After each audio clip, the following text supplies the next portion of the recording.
Chapter 835, Soul Disintegration. Who is that? Phoenix Rain, who had just exited the auction house, watched the mysterious youth slowly walk towards Hidden Cloud in disbelief. This was the first time she had encountered such a situation. Blackwing City was not an ordinary city. Even the city patrols were far superior to an imperial capital. Yet, despite it the daylight hour, this NPC acted so boldly. The most unbelievable part about this situation was that even the Tier 3 guard captains had been frozen in place. This mysterious youth's power was incredibly frightening. What are you trying to do? Hidden Cloud asked the mysterious youth before him.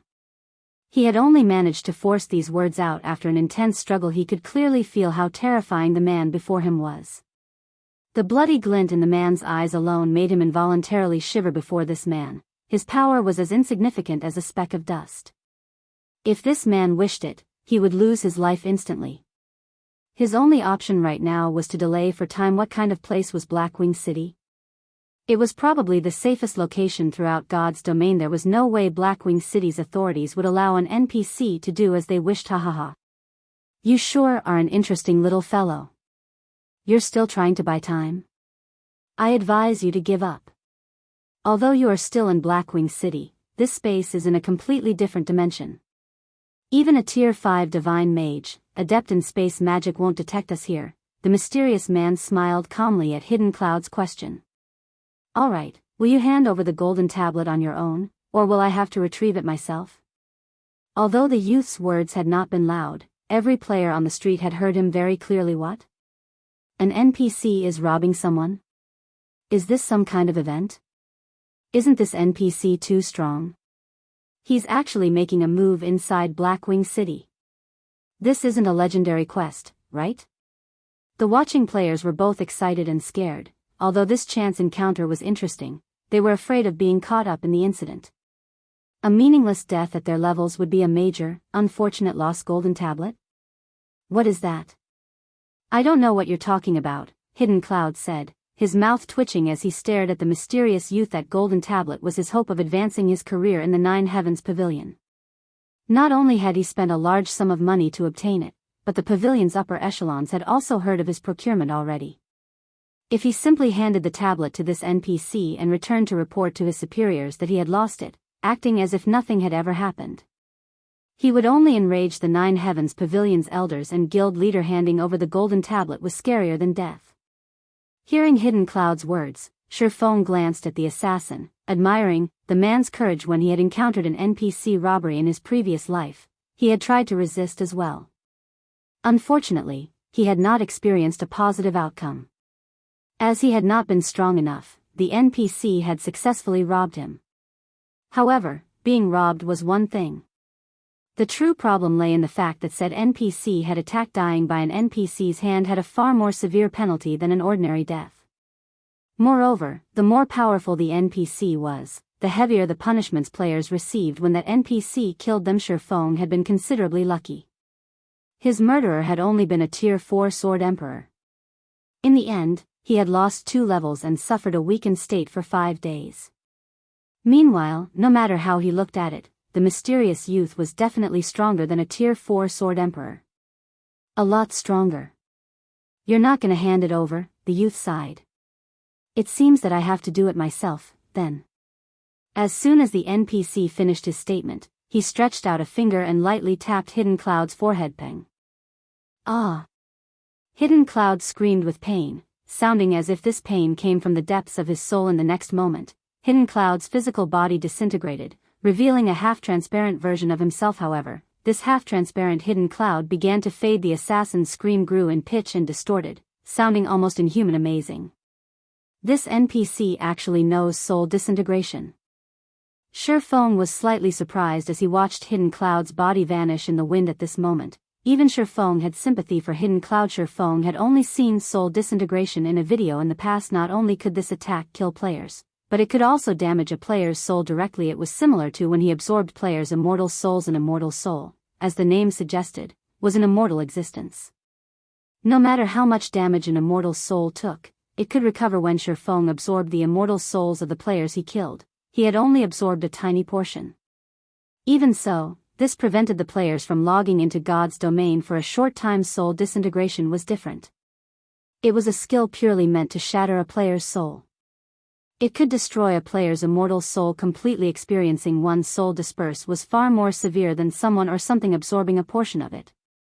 Although players could also recover from this damage, it took far more than not logging in for 2 or 3 days. Feng would not be surprised if Hidden Cloud could not log into God's domain for half a month. Why fight it?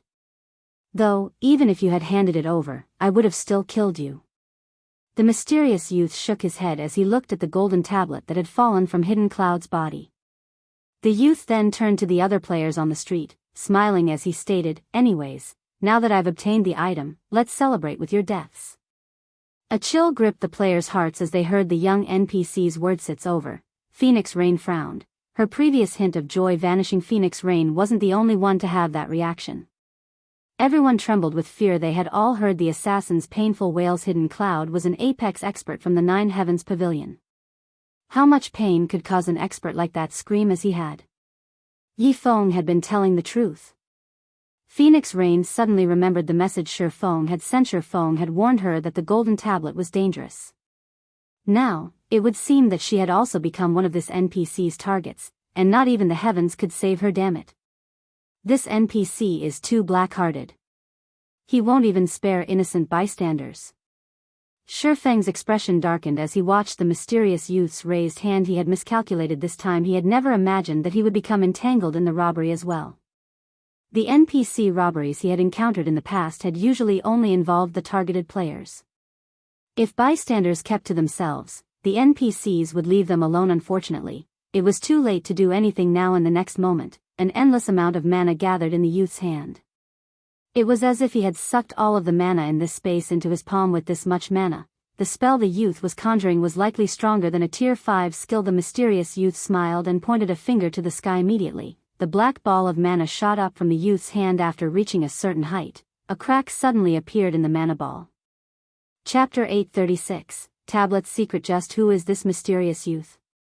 Feng was slightly shocked as he looked at the cracking ball of mana in the sky. The skill the youth had used was a tier 5 curse. Dark Paradise. Even tier 6 gods would fear this move. The power that the curse contained could turn all the players on this entire street into ashes instantly. Most likely, the penalty they would suffer would not be any lighter than Hidden Clouds at all disappear.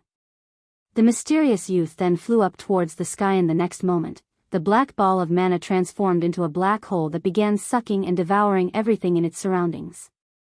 As the suction grew stronger, the black hole expanded.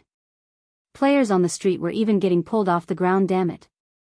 Feng abruptly activated Heavenly Dragon's power and Blade Liberation, and his strength attribute immediately surpassed that of a Lord-ranked monster of the same level. Space Freeze, the skill that the youth had used earlier, was partially a control skill. After activating Heavenly Dragon's power, Feng became immune to all control skills. Unfortunately, the strength suppression, as well as an extremely powerful mental suppression, was still present inside the frozen space. Even without the original control effect, moving inside the frozen space remained impossible with the attributes of current players. Only by using twofold Berserk did Feng have a chance of moving. Sure enough, this strength suppression is intense. When Feng tried to shift his body, it felt as heavy as Lido. There's still someone who can move. The mysterious youth was slightly surprised as he swept his gaze towards Feng. You are the first tier 1 class capable of moving under my domain. At this moment, Feng could already twitch his fingers. However, his body was still immobilized. Unfortunately, under Dark Paradise, even if you can move, you cannot escape. However, as soon as the mysterious youth said these words, a low shout entered everyone's ears. Shatter. As the sound of this low shout echoed throughout the entire space, the frozen space instantly shattered. You actually dare make such a huge fuss inside Blackwing City. Your courage is truly commendable. In the next moment, a woman dressed in white sacred robes appeared in the sky, overlooking the mysterious youth. Or are you saying that you intend to make Blackwing City an enemy? Upon regaining his freedom, Feng looked at the woman in white, and he could not help but shout in surprise, Charlene. Feng knew full well just how powerful Charlene was. Every time he met her, the woman's strength had received a significant improvement.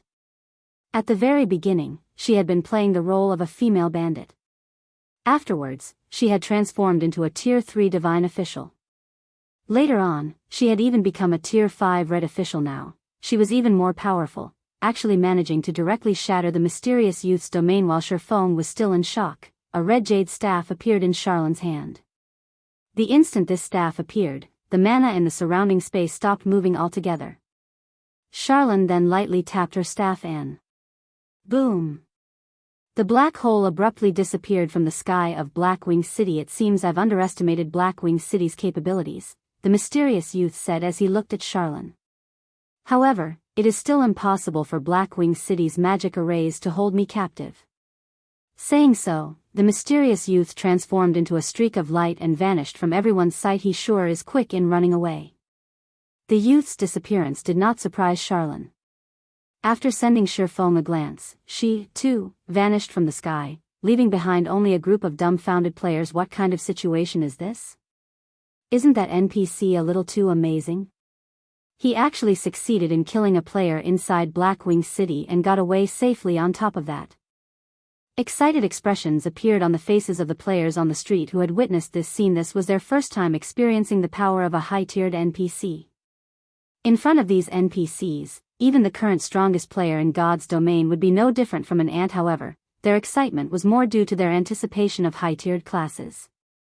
Meanwhile, news of this matter also spread throughout God's domain at the speed of light. I never thought that there would also be such a risk when buying NPC-sold items from an auction. It seems I'll have to be careful when purchasing items in the future. When Gentle Snow thought about her purchases for the guild, she could not help growing anxious, let alone that mysterious youth. Even a level 100, Tier 2 NPC could put her in a huge bind. If a Tier 3 NPC appeared, then only death would await her. In reality, Gentle Snow wasn't the only person who had such thoughts. The representatives of the various large guilds shared her fears. In the future, when they were purchasing treasures sold by NPCs in an auction, they would have to estimate properly whether or not they had the ability to protect the treasures they wanted to acquire. If they were not confident in protecting a treasure, they would not buy it. Otherwise, they could lose both their lives and monies. Finally gone. Feng breathed out a sigh of relief as he saw the mysterious youth disappearing. Had Charlone come even 1 or 2 seconds later, he would have had to surrender to fate and gotten sucked into the black hole. At that time, not only would he have lost several levels worth of EXP, but he also would not have been able to log into the game for several days. It definitely would have dealt a fatal blow to his gaming career. However, as soon as Feng relaxed, Charlone's voice suddenly entered his ears. Come to the library. I have some things to say to you. System, you have triggered the epic quest, Tablet Secret. Quest content, head to White River City's library and meet with Charlone. What? Feng was momentarily stunned when he heard the system notification. Even an NPC robbery can trigger a quest? This was Feng's first time to encounter such a situation. Generally, if one had a certain amount of strength, they would be able to repel an NPC robbery easily and protect the merchandise they bought from the auction house. One could say that having sufficient financial power was only the first threshold to purchasing a treasure from the auction house. At the end of the day, whether one would be able to obtain the treasure depended on their own abilities. Hidden Cloud had purchased the golden tablet at a high price. If the assassin were to learn that Feng had fortuitously gotten such a chance encounter due to his sacrifice, he would most likely faint from anger. At this moment, however, Hidden Cloud had long since flown into a rage. Damn it. Damn it. That damnable NPC actually dared to steal my tablet. Hidden Cloud bellowed as soon as he exited his virtual gaming cabin, an extremely ugly expression on his face. Now that he had lost the golden tablet, the upper echelons of the guild would definitely be angry. This feeling of falling from heaven straight into hell maddened Hidden Cloud. After Feng had triggered the quest, he did not hurry to return to White River City. Instead, he bade farewell to Gentle Snow and secretly went to a private location and disguised himself. He then returned to the Blackwing auction house and placed the remaining 3,000 strengthening devices up for sale at the establishment. Rather than selling all 3,000 devices at once, he split them up into batches and scheduled them for different time slots. However, instead of selling them in stacks, he would sell anywhere from 10 to 20 individual pieces for each time slot. If he sold the strengthening device at the Candlelight trading firm, he could indeed earn a lot more money. After all, he would not need to pay an exorbitant handling fee. He could even increase the trading firm's fame this way. However, strengthening devices were not items that ordinary players could easily afford. Only the various large guilds gathered at Blackwing City possessed the financial reserves to purchase these items when Feng's first batch of 10 strengthening devices went up for sale at the Blackwing auction house. It immediately triggered another commotion in Blackwing City. Isn't this the strengthening device that appeared in the monthly auction?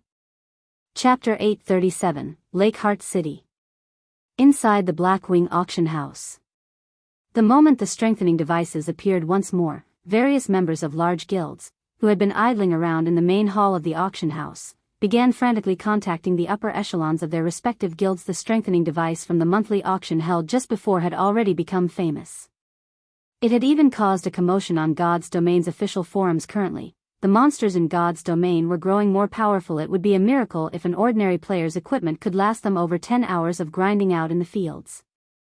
If these players frequently fought elite or stronger monsters, their equipment's durability would decline even faster, generally lasting 8 hours at most.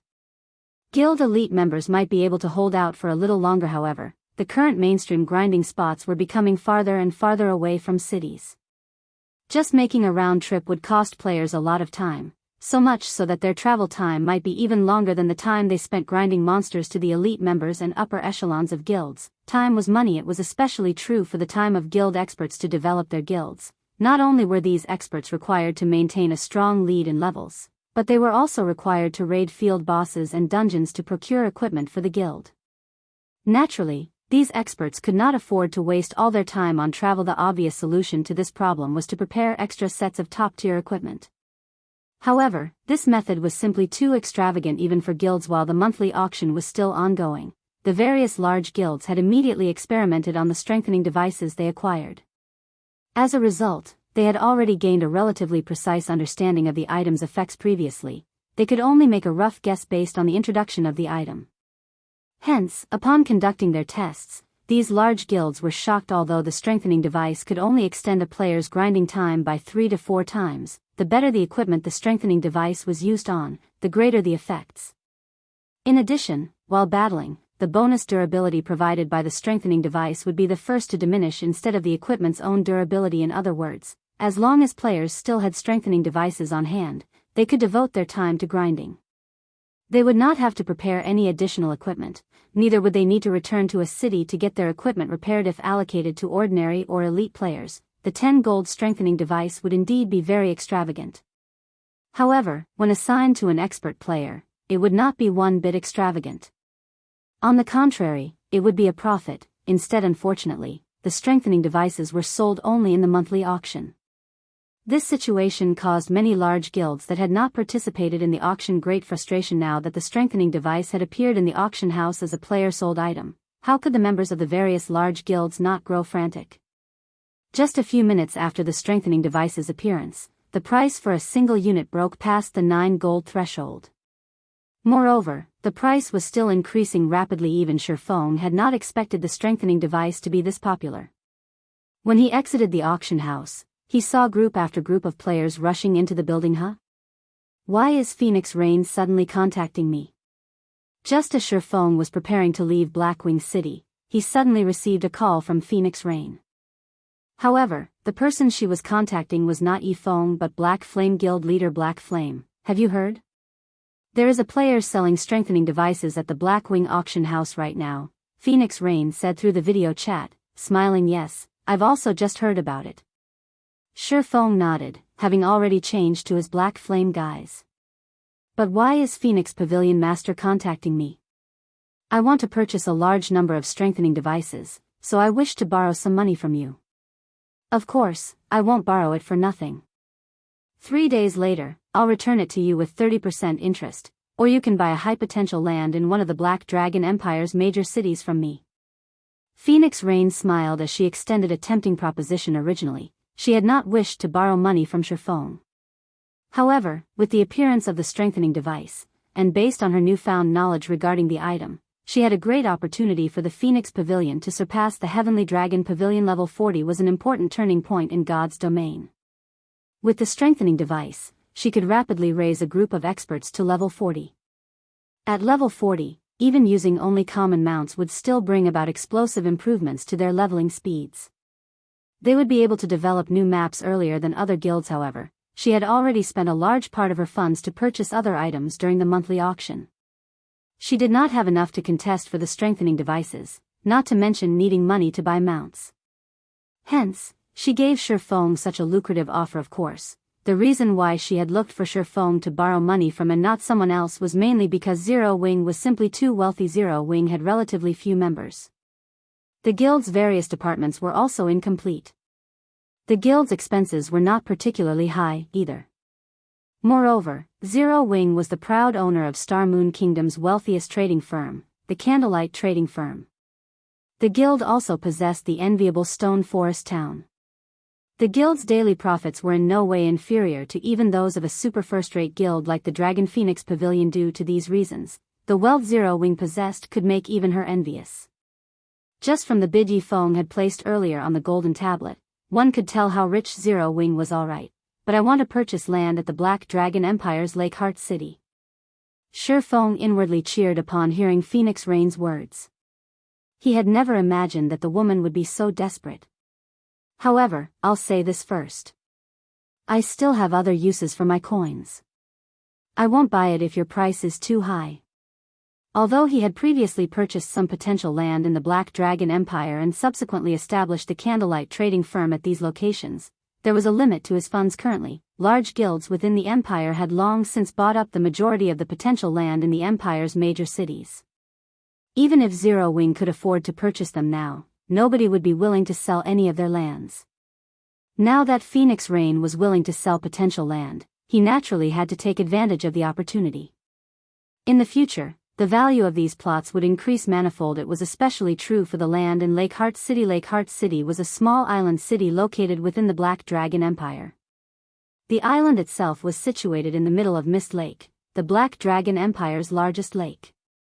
Lakeheart City was also a producer of one particular item, and that item was the Ice Jade on its own. The Ice Jade was an item that could raise a player's ice resistance temporarily. It could also be processed into ice resistance gemstones, which could be inlaid into equipment, similar to regular gemstones, and greatly increase a player's ice resistance. During the initial stages of the game, this item was not particularly valuable. After players reached level 50, however, the value of ice jades would multiply. At that time, the demand for the item would exceed its supply. Likewise, the value of the lands of Lakeheart City would also increase markedly. Previously, there had been too many lands that Zero Wing had to purchase. However, the guild's funds were extremely constrained. Hence, it had to limit its purchases to a few cities. Although it had earned enough money later on, by then, the potential lands of Lakeheart City had long since been bought clean. As for the golden lands of the city, Zero Wing had neither the money nor reputation required to purchase them. In the end, the guild had no choice but to settle for an ordinary plot of land. Lakeheart City. Phoenix Rain checked and discovered that there were indeed 2 plots of high potential land under her name in Lakeheart City. Moreover, although Lakeheart City was one of the major cities in the Black Dragon Empire, the player population there was not particularly high, as the city was mainly a tourist spot for casual players. She had never imagined that Feng would actually be interested in such a location. Alright. I have land that is close to the auction house there. I'll sell it to you at market price, which is 6,200 gold. However, I also want to borrow an additional 4,000 gold. I'll return the 4,000 gold 3 days later. How about it? Deal. Feng immediately grew ecstatic when he saw the location of the land in the map Phoenix Rain had sent him. With this plot of land, he would gain another income source for his city-building funds. Chapter 838, Raging Market. Lakeheart City was currently a prime tourist spot for players, as the city itself was like heaven on earth. Many casual players or players who wished to get away from the front lines would often visit this city. However, those who preferred adventuring and battling rarely visited the city. Most of the leveling maps around Lakeheart City were either located underwater or shrouded in mist. Both environments affected a player's combat power considerably. Hence, very few players wishing to level up and go on adventures would reside in Lakeheart City due to players reaching higher levels and the increasing number of maps and dungeon bosses requiring high ice resistance. The presence of the ice jades eventually attracted a lot of attention to Lakeheart City. In the past, the city had very quickly gained popularity, becoming the 6th most populous city in the Black Dragon Empire. The prices of land there had skyrocketed overnight. Feng never imagined that he would receive such a fortunate offer as a result from selling the strengthening devices. After agreeing on the trade conditions, Feng and Phoenix Rain decided to meet up in White River City. If one wanted to trade lands, they needed to do it through a city hall through either of two methods. The first method was a relatively fast but troublesome process, while the second method was simple but time-consuming. Feng usually left the responsibility of purchasing lands to Aqua Rose and Melancholic Smile. They would then transfer the ownership of these lands to him through a random city hall. This way, he didn't need to make a trip to the city hall. However, this method of transferring ownership had a verification period of 1 day. The other method was for him to go to the relevant city hall in person. By doing so, he could complete the transfer procedures immediately. Currently, Feng was in no hurry to obtain the land in Lakeheart City. Hence, there was no need for him to travel there personally to complete the transfer of ownership. During the time Feng and Phoenix Rain were chatting with each other, one notification after another popped up in Feng's system notification window system. The 20 strengthening devices you placed on auction have been sold. After the deduction of the processing fees, a total of 164 gold 85 silver has been added to your bag space system. The 20 strengthening devices you placed on auction have been sold. After the deduction of the processing fees, a total of 165 gold 64 silver has been added to your bag space. During the short time since Feng left the auction house, the amount of money in his bag had increased by over 1,000 gold. The rate at which he was earning money was just staggering. This handling fee is simply usurious. Feng felt a pang in his heart when he looked at the actual amount of money he had obtained from the sales. Although the current handling fee was not as high as that of the monthly auction, it was still 20%. He could have purchased many good plots of land with all the handling fees he had paid. Feng could not help but admit that the auction house was extremely profitable. Unfortunately, current players were still incapable of establishing their own auction houses. The precondition for doing so was having a city of their own, following which, Feng teleported back to White River City and prepared to head to the library. The golden tablet held a great temptation for Feng. A secret technique was a treasure that could allow players to learn advanced combat techniques directly. To guilds, not to mention several epic weapons, even the value of a fragmented legendary weapon was incomparable to that of a secret technique. If he could obtain the golden tablet, it would definitely improve the overall strength of Zero Wings core members by a large margin. Upon exiting the teleportation hall, Feng took out the dark gold whistle from his bag and blew it gently. As the sound of the whistle rang out, a magic array appeared on the street. The demonic flame tiger then emerged from the magic array. The body of the demonic tiger was roughly the size of a small house. The black flames that surrounded its sharp claws sent the ambient temperature rising by several degrees. The instant the demonic flame tiger appeared, the players on the street were immediately stupefied. Why did a monster suddenly appear here? Could monsters be attacking the city? That's not right. Why aren't any of the guards on patrol reacting? The onlookers grew flustered as they stared at the demonic flame tiger. Not only did it possess an intimidating appearance, but the aura leaking out of its body also made their hearts shiver in fear. Even the elite players sensed a massive threat from the demonic flame tiger. Feng could not help but smirk as he swept a glance at the immobilized players. He then walked up to the demonic flame tiger. This was a dark gold mount. Its strength was equivalent to a level 40 chieftain. Naturally, it is not something ordinary players could handle. Has that person lost his mind? He's actually going up to it. Is he not afraid of getting killed? Everyone thought that Feng had lost himself to fear as they watched him approach the demonic flame tiger.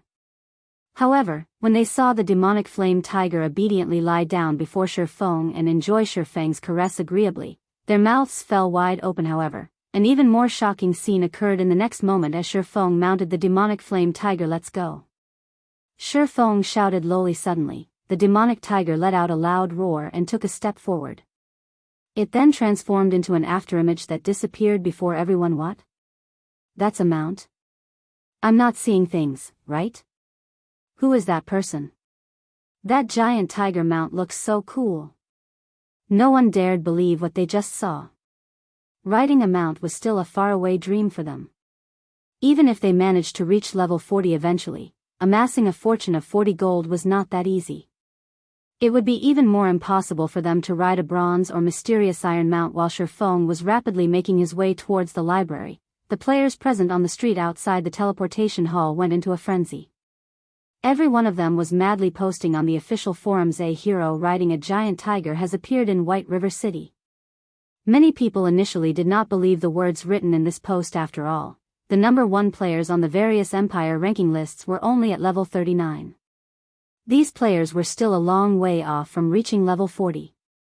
How could there possibly be someone capable of riding a high-ranking mount right now? After watching the recorded video, everyone was shocked. There were some who felt admiration, some who felt jealousy, and some who felt pride. There were also many people trying to guess at Feng's identity. Just who was actually capable of riding such a mount? Unfortunately, as Feng had hidden his face using the black cloak, nobody could discern his identity. A dark gold mount sure is fast. Even an advanced horse carriage is far inferior to it. This was also Feng's first time riding a dark gold mount. The speed of the mount was simply incomparable to fine gold mounts. The demonic flame tiger's speed was at least 20% or 30% faster than an advanced horse carriage. Just as Feng was quickly approaching the library, he suddenly received a call from Autumn Goose. When Feng accepted the call, the image of an anxious Autumn Goose appeared before him. What happened? Feng could not help but ask after seeing her apprehensive expression. Feng, Gunfire contacted me just now, saying that a group of players that had suddenly appeared is hunting Rain and Blue. These players are very powerful and are capable of doubling the death penalty of the players they killed. Moreover, they also have a means of jamming a player's communications. However, I'm currently not in Star Moon Kingdom. Can you please go save them? Autumn Goose asked worriedly. After reaching their level, even a single death was a painful loss. If their death penalties were doubled, the cost of dying once would be devastating. However, she could not come up with a good method to save Thoughtful Rain and the others at the moment. The only person she could think of right now who might be of help in this situation was Feng. Where are they now? Feng was initially stunned, but he immediately said in a hurried tone, "I'll head over there right away." Feng had never imagined that there would actually be people who would still dare to take action against Zero Wings members within the boundaries of Star Moon Kingdom at this point. Chapter 839, Crystal Maze. Hearing Feng answer without hesitation, Autumn Goose was touched. She also felt slightly envious. The reason why she had joined an independent organization like the Wind God Spear was precisely how the people within the organization treated each other like family. If one of them got bullied, they would fearlessly help out their companions regardless of the cost. They did not behave like guild members, who had to worry about various aspects even when helping out a companion. Generally, players in the upper echelons of guilds, like Feng, were even less likely to make a move casually. People in his position would usually ascertain what kind of enemy they were going up against first and make a decision only after determining the potential profits and losses. However, Feng had not done any of this. Instead of asking who their enemy was, the first thing Feng wanted to know was the whereabouts of Thoughtful Rain and Blue Bamboo. Such a situation generally would never happen in a guild. Some experts ambushed Rain and the others at the Crystal Forest. The enemies were wearing black cloaks, so they did not find out anything about those experts. Moreover, their ambushers operated silently. Fortunately, Rain and Blue managed to use the instantaneous movement scrolls you gave them before to escape. However, based on what Gunfire told me, those people were there specifically to kill Rain and Blue. They definitely will not let them get away. Here are the coordinates of where the ambush took place. You have to be careful, Autumn Goose said as she sent the map coordinates to Feng. I understand. I'll hurry there immediately. After seeing the coordinates of the Crystal Forest, Feng silently committed it to memory. He quickly turned the demonic flame tiger around and headed straight for the teleportation hall. Despite the low odds for Thoughtful Rain and Blue Bamboo's rescue, when Autumn Goose heard Feng's calm and steady tone, for some reason, she felt relieved. The travel time from White River City to the Crystal Forest aside, just getting from the nearest transfer point to where Thoughtful Rain's group got ambushed would require at least 2 hours. Although Thoughtful Rain and Blue Bamboo had escaped using the instantaneous movement scrolls, current players had many more skills than before, which made tracking other players much easier. Moreover, the enemies chasing after Thoughtful Rain and Blue Bamboo had somehow managed to keep them in a combat state, preventing them from using return scrolls. Even logging out of the game normally was not possible, as the system would directly mete out the death penalty if they went offline while in a combat state. Please let Rain and the others make it. At this moment, the only other thing Autumn Goose could do was pray. She was currently in the faraway Dark Knight Empire. She would need even more time than Feng to reach the Crystal Forest. The core area of the Crystal Forest was rife with trees made out of crystals. Currently, over a dozen players covered in black cloaks were searching there. Damn it. Quirrell, have you not found their tracks yet? Boss Hell Fiend has already given the word that we must kill those core members of Zero Wing, Ordinary Stranger asked in a low tone as he looked at a distant assassin. They had already gathered information regarding the whereabouts of many of Zero Wing's core members. However, the majority of those members were currently grinding in the Stoneclaw Mountains. It would take Ordinary Stranger's team over a dozen hours of travel just to get there. As for the remaining core members, they were raiding team dungeons. They were unlikely to leave the dungeons anytime soon. The only ones nearby were Thoughtful Rain and Blue Bamboo, who had been seen grinding with Zero Wing's upper echelon before. However, he had never imagined that even those two women would succeed in escaping his ambush. In the end, his team had only managed to kill two unrelated independent players. If this matter were to reach the adjudicator's ears, his team's days in King's Return would no doubt be numbered. Do you think it is that easy to track players here? The assassin named Quirrell rolled his eyes at Ordinary Stranger. He then swept a glance at the surrounding crystal shrubbery, gnashing his teeth as he said, "Those two beauties sure know how to run. They actually reached this crystal maze. If not for this natural maze, I would have long since found them by now. However, rest assured, although the terrain here is complex, this place has only one exit. The two of them cannot use return scrolls right now. They also cannot log off normally. It is only a matter of time before we find them." "Good, then. Thunder and I will guard the exit. You guys head inside and search for those two. We need to kill them as quickly as possible. Don't forget, we don't have much time left. We still need to deal with the other members of Zero Wing," Ordinary Stranger instructed. "I understand." Quirrell also began hastening his search. Aside from Quirrell, the other members of the team paired off and began searching the crystal maze. "Rain, what are we going to do? Those people are still chasing after us. If we head in any further, we will arrive at the lair of the crystal wolves." Blue Bamboo's heart began palpitating as she looked at the patrolling pack of crystal wolves some distance away. These crystal wolves were incomparably powerful. In order to complete a crystal collection quest, they had also personally experienced the strength of these monsters previously. When Feng had led them to kill the crystal wolf packs, they had not felt these monsters to be much of a threat. However, after returning to this place again by themselves, they found out just how difficult and exhausting dealing with these monsters was. Alone, a single wolf pack was not particularly scary. However, if they did not kill these crystal wolves quickly enough, these monsters would summon more companions in the vicinity, instantly bolstering their numbers by several times. Sometimes, the crystal wolves would also draw special elites, or even chieftain-ranked monsters. Fortunately, when the chieftain appeared, they had Death Wind to tank it. Otherwise, they would have died without a doubt. Only, they had never imagined that, rather than dying to the level 45 chieftain, Death Wind would die at the hands of cloaked players that had suddenly appeared. Instead, if not for Death Wind and gunfire delaying those people, they would not have had a chance to use the instantaneous movement scrolls that Feng had given to them for emergencies. Currently, there were crystal wolves all around them. If they moved deeper into the maze, the possibility of discovery by a wolf pack would increase as well. In which case, by the time those cloaked players caught up to them, these crystal wolves would have long since killed them already. We can only give it a shot. We'll use an invisibility potion and continue forward. Hopefully, these wolf packs can buy us enough time. Thoughtful Rain gritted her teeth as she looked at her own status window. She then took out 2 invisibility potions and gave one of the bottles to Blue Bamboo. Both of them were currently afflicted with the Soul Lock debuff.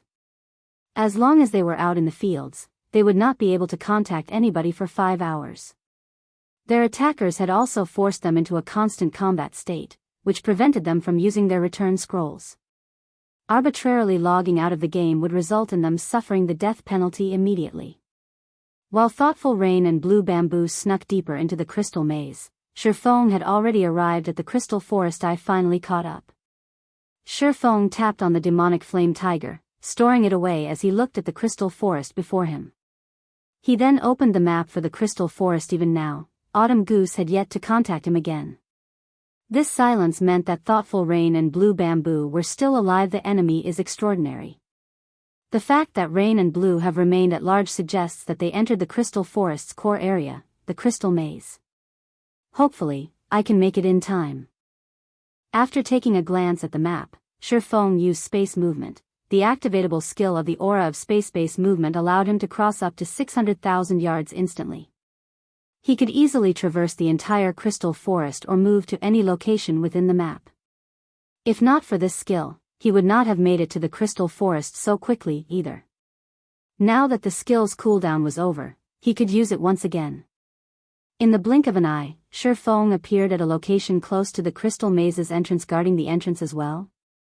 It seems you guys really are targeting Zero Wing. The instant Feng appeared in the area, he immediately noticed the cloaked ordinary stranger and Thunder Tiger keeping watch at the entrance of the crystal maze, their eyes radiating cold killing intent. Chapter 840, Magic Staff.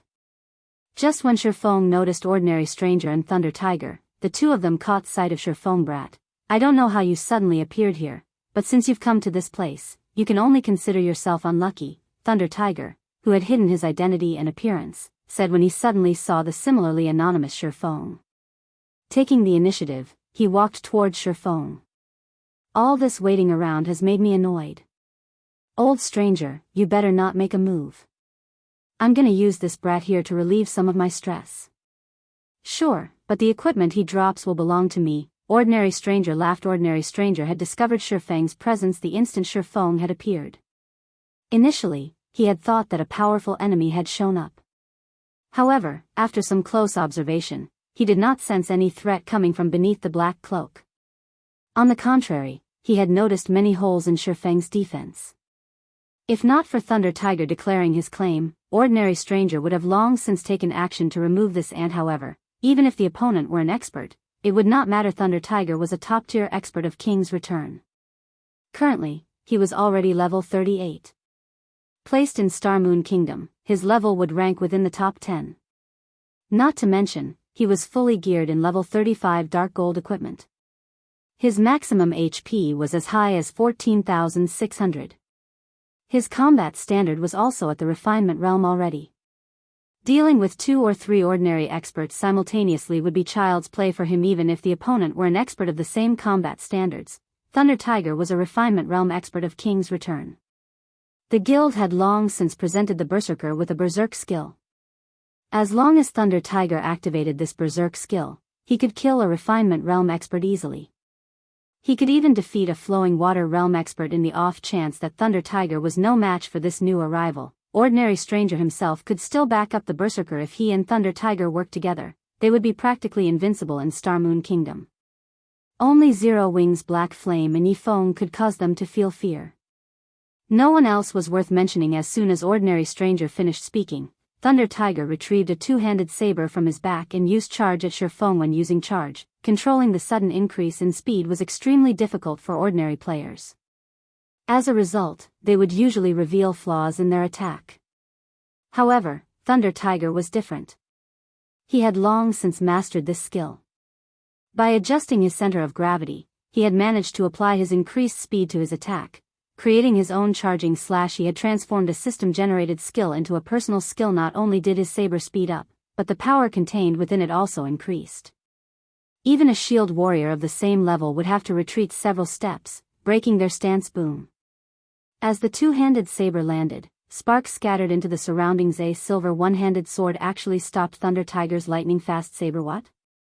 Thunder Tiger was shocked as he stared at Feng standing steadily in his original position. The charging slash getting blocked did not come as a surprise to Thunder Tiger.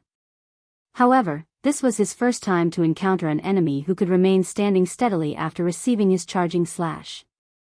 Even Broken City, an elder of King's Return, had to retreat half a step after receiving this attack of his. This situation was simply inconceivable. Tiger, be careful. We've got a tough one. Ordinary Stranger warned hurriedly after realizing that their enemy this time was no common player. As he began casting a spell, he added, "We'll deal with him together." "I understand." Thunder Tiger's expression had turned serious as well, the contempt he felt before disappearing completely. He promptly used Whirlwind Slash in an attempt to drive Feng away. However, as soon as he started swinging his gray saber, a streak of blue light struck his weapon. A crack in space also appeared along the path the blue light had taken. Feng. Thunder Tiger felt his hands going numb as his saber came to an abrupt halt. It felt as if he had just struck an iron wall. Immediately after, however, a powerful impact shook him, forcing him to retreat 4 steps before he could stabilize his body. Damage of -1,338 points appeared above the berserker's head. He had instantly lost close to 10% of his HP. "Who are you?" At this moment, even if Thunder Tiger were a fool, he would understand that the man before him was definitely stronger than himself. In just a single exchange of skills, he had lost over 1,000 HP. Feng's strength could practically rival a chieftain of the same level. Before Thunder Tiger could react, a streak of blue light instantly slashed his body. Although the berserker had tried to defend himself with his saber, he was simply no match for the speed of the sword. Light 7,151. The lightning effect having triggered, Feng's attack instantly took away half of Thunder Tiger's HP. The berserker himself also went flying over 10 yards away. "Who am I?" At this time, Feng laughed. "You dared to come and find trouble with Zero Wing, yet you still ask who I am?" Hearing Feng saying so, whether it was Thunder Tiger or Ordinary Stranger, both of them immediately shuddered as a name appeared in their mind: Sword King Black Flame. "Why is he here?" Ordinary Stranger's expression darkened, his heart roiling with confusion. Their operation this time was top secret. They had even placed a soul lock on the targets of their ambush. The two women should have no way of contacting anyone from Zero Wing. Hence, the possibility of them encountering Black Flame here was practically non-existent. Yet, now, Black Flame had appeared before them. However, Ordinary Stranger gave no further thought to this matter. Since Black Flame was here, there was only one thing they could do right now: escape. They had next to no chance of winning against Black Flame in a direct confrontation. Their only hope for resisting Black Flame was to meet up with the Falcon Legion. In the next moment, Ordinary Stranger waved his staff and cast the Tier 1 spell Summon Flame Spirit. A level 38 special elite flame lizard appeared immediately following which, he used one of the activatable skills of his magic staff, Undead Sacrifice. Suddenly, the flame lizard let out an agonized wail as the red flames covering its body turned into an emerald green, its body doubling in size. Its rank had increased from Special Elite to Lord as well. Undead Lizard, Undead, Lord. Level 38. HP 3, 600, 000/3, 600, 000. Such a powerful monster was more than enough to deal with a top-tier expert. Moreover, as a summoner, he could form a soul link with his summoned creature, which allowed him to transfer 50% of the damage he received to it. However, Ordinary Stranger knew quite well that even with the Undead Lizard, Thunder Tiger, and he were still no match for Feng. They had a very clear understanding of just how powerful experts of Feng's standard were. He had summoned the Undead Lizard only to delay Feng. The Undead Lizard was a speed-type monster. At the same time, it possessed multiple control skills. It could surely pin down Feng and give them an opportunity to escape retreat. Ordinary Stranger waved his staff and shot elemental bullets at Feng. Simultaneously, he willed the Undead Lizard forward to attack Feng. Thunder Tiger no longer held back either, as he activated his berserk skill, Heart of Fury. The skill instantly increased his strength by 80%, his endurance by 50%, and his movement speed and attack speed by 50% for 2 minutes. After activating his berserk skill, Thunder Tiger turned around and fled without hesitation. Looking at the oncoming elemental bullets and Undead Lizard, Feng sneered and said, "Don't you think it's a little too late to be escaping now?" Saying so, he abruptly stabbed the abyssal blade into the ground. Chapter 841, Taboo Skills Might. "You're not getting away." Feng deflected the elemental bullets using Killing Ray while activating one of the abyssal blade's skills, Abyssal Curse. Immediately, a black magic array appeared on the ground. With Feng as the center, it covered a radius of 30 yards, instantly enveloping the Undead Lizard, which was the size of a small house, as well as Ordinary Stranger and Thunder Tiger. Endless streams of black mist flowed into their bodies. Not good. It's an AoE control skill. Ordinary Stranger frowned. Right now, it felt as if his body was stuck in quicksand. He could not move at all. He had never imagined that Feng would have such a trump card as well at this moment, not to mention him, even the Lord-ranked undead lizard was immobilized. As a result, Feng had readily broken through the Lord's defensive line and was currently charging rapidly at them. Tiger, delay him, buy me some time. Ordinary Stranger no longer tried to hold back as he activated his berserk skill, Mana Detonation, his attributes increasing by a large margin. At the same time, he used Mental Exemption, becoming immune to all control effects for 5 seconds. He then began chanting an incantation, causing the surrounding mana to churn violently. Thunder Tiger nodded in response to Ordinary Stranger's instructions. Activating Brilliant Will, he removed the control effect of Abyssal Curse, then shifted in front of his summoner companion. Come. Let me have a look at the abilities of the Sword King. Thunder Tiger bellowed as he stomped down, shattering the ground underfoot. He then swung his two-handed saber abruptly at the swordsman rushing straight at him. Tier 1 skill, Storm Slash. Over a dozen wind blades flew at Feng, every one of them targeting his blind spots. Unlike the normal attacks of players, the wind blades of Storm Slash appeared simultaneously. There was no time lag between each attack, preventing Feng from evading them entirely. Moreover, Storm Slash was a skill that could not be blocked, only dodged. It was an extremely rare skill of the Berserker class. This skill was also the trump card Thunder Tiger usually used to kill experts of equal standards. For players who did not know the intricacies of this skill, they would generally defend themselves with their weapons. The outcome of doing so would be these players receiving the strikes of the dozen or so wind blades. Currently, Thunder Tiger had his Berserk skill activated. The destructive power of his Storm Slash could easily instant kill Feng. Try to block it if you can. Thunder Tiger could not help but sneer as he saw Feng remaining steadfast in his charge forward. Unfortunately for Thunder Tiger, he had grossly underestimated Feng's understanding of God's domain. When the wind blades arrived before Feng, he was already within 20 yards of Thunder Tiger. He promptly used the Tier 2 Taboo skill, Instant Strike. Suddenly, Feng vanished before the wind blades of Storm Slash and reappeared in front of Thunder Tiger, faint arcs of electricity circling Feng's body. Thunder Tiger panicked. He instinctively executed Whirlwind Slash. However, before the Berserker's Whirlwind Slash could complete even half a rotation, numerous blue arcs of lightning devoured him whole. In the next moment, Thunder Tiger's HP dwindled at a rate visible to the naked eye until it finally hit 0. How is he so fast? Thunder Tiger's eyes widened as he looked at where the strikes had landed. He simply could not bring himself to believe that what he was seeing was real. He had activated his Berserk skill. He should have received significant improvements in speed, yet he still failed to keep up with Feng's swords. Not to mention his body, before his eyes could even react, the swordsman's swords had cut through him multiple times. This was definitely his first time witnessing such speed. Standing a short distance away, fear similarly covered Ordinary Stranger's face. He had never dreamed that Thunder Tiger would not manage to delay Feng for even a short while. Despite having activated his Berserk skill, fortunately, Feng was still roughly 10 yards away. The time it would take for the swordsman to reach Ordinary Stranger was more than enough for him to finish casting his spell. At that time, although the spell would not kill Feng, at the very least, it would help buy Ordinary Stranger time to escape. Where is he? During the brief moment Ordinary Stranger was lost in his thoughts, Feng, who had been standing in front of Thunder Tiger, actually vanished. Suddenly, Ordinary Stranger felt a pang at his heart. Without him noticing, a longsword wrapped in blue electric arcs had emerged from his chest. Turning his head around, Ordinary Stranger discovered Feng standing right behind him. He had actually failed to notice the swordsman approaching him altogether.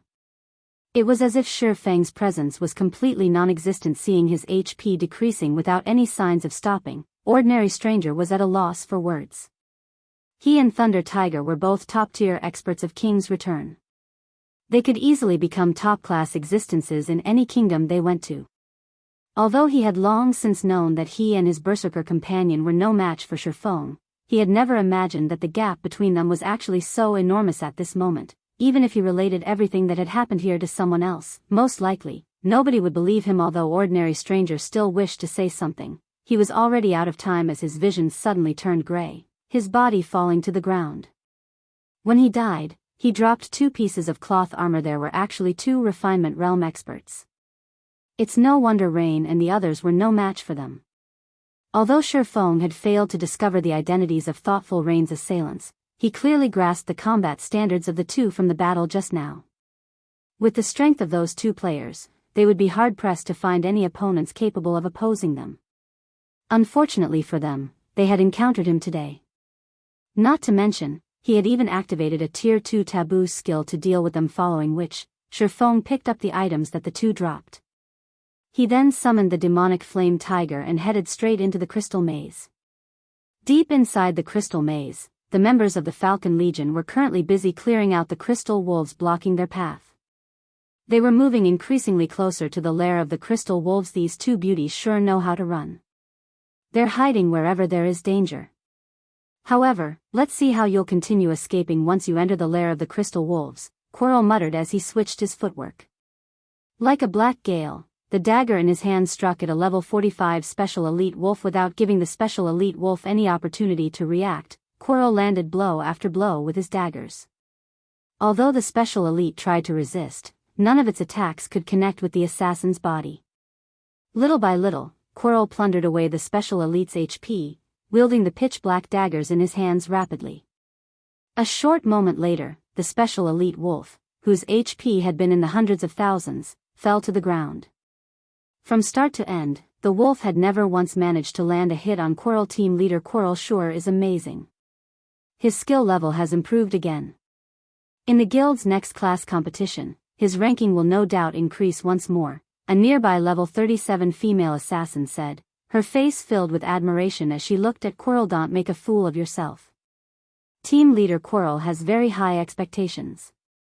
With your standards, do you think you will be able to gain his favor? Let's just hurry up and clear away these crystal wolves. Otherwise, they're going to call for more reinforcements. If we make team leader Quirrell angry, we'll definitely suffer miserably, a level 37 male ranger criticized. The female assassin, who possessed an above-average appearance and figure, remained unperturbed by the ranger's comment. Instead, she retorted, hee, so what if I'm trying to gain his favor? If you were as capable as team leader Quirrell, would try to gain your favor, too. In the opinion of outsiders, once one became an inner member of a super guild, a wonderful future awaited them. In reality, however, this was a big misconception. Super guilds were far crueler than other guilds. The competition among its inner members was extremely intense. All those who managed to become a part of the middle management of the guild were indeed experts among experts, dragons among men. They were experts who could easily wipe the floor with the so-called top 10 newcomers of the virtual gaming world. This strength was also the reason why the various super guilds paid no particular attention to the super newcomers of each year. Meanwhile, as long as Quirrell improved just a little bit more, he could enter the middle management of King's Return. At that time, he would become a celebrity-level character, enjoying endless fame and glory. Team leader Quirrell, something happened. Ordinary Stranger and Thunder Tiger are dead. Chapter 842, Feng arrives. They died? When Quirrell heard the report, he quickly called out the system team window. Sure enough, among the list of team members, both the names of Ordinary Stranger and Thunder Tiger had turned gray, which meant that the 2 of them were no longer alive at this time. When the other members of the team heard this, they promptly checked their team windows as well. They simply could not bring themselves to believe what they were seeing was true. Ordinary Stranger and Thunder Tiger were both top-tier experts in their guild. Their strength was equal to Quirrell's. If the 2 of them worked together, even a team of ordinary experts would be helpless against them. It was truly hard to imagine that these 2 experts had died. Leader, should we head back and take a look? An assassin asked. We can't just let someone kill the members of King's Return and do nothing about it. If we don't deal with this matter properly, the other super guilds will surely make fun of us. No. Just traveling back to the entrance will take us more than half an hour. By that time, the enemy would have long since disappeared, Quirrell said, shaking his head. Moreover, we don't have a clear understanding of the situation over there. First, find those 2 women. We'll talk about what to do next after we've gotten rid of those two. If the enemy is capable of killing both Stranger and Tiger, we cannot underestimate their strength. It is highly likely that the enemy is a powerful team that came here to grind. It won't be too late for us to deal with them after we complete our mission. In Quarrel's opinion, even a great lord-ranked monster would not be able to kill ordinary Stranger and Thunder Tiger. No doubt the two of them had died at the hands of other players. Moreover, the enemy had to have very large numbers. They should also have many top-tier experts among them. Otherwise, with the two's strength, at least one of them should have survived as the number of opponents was high. Resolving this matter would definitely be time-consuming. Their primary mission was to kill Zero Wing's core members. They would risk letting their targets get away if they chose to deal with this new enemy first. The losses greatly outweighed the gains. Now that they were close to completing this mission, they naturally could not give up halfway, following which, Quarrel and the other members of the Falcon Legion continued to move deeper into the lair of the Crystal Wolves, defeating one pack of Crystal Wolves after another leader. I found the two women's footprints up ahead. Judging from the tracks, they should have moved through here only recently, an assassin, who had detection activated, said as he looked at the light blue footprints on the ground. These light blue footprints showed that players had passed through this place before. However, these footprints were visible only to players using the detection skill. One could make rough judgments based on the size and brightness of these footprints. The brighter the footprint, the more recently it was left behind. Good. We can finally put an end to this game of hide-and-seek. Quarrel revealed a cold smile as he looked at his map. As Quarrel said so, the members of the Falcon Legion began slowly walking in the direction indicated by the assassin Rain. What should we do now? Blue Bamboo, who was hiding in a crack in a rock wall, asked nervously as she looked at the slowly approaching Falcon Legion, her hands tightly clenched around her staff. They were currently level 39. If they died now, it would take several days of hard work to make up for the loss. There's nowhere else to hide. When the time comes, we can only make a last stand. Thoughtful Rain was also out of ideas. Previously, they had used up their instantaneous movement scrolls to escape from the sudden ambush. Afterwards, to shake off the pursuit of their ambushers, they had no choice but to hide inside the crystal maze.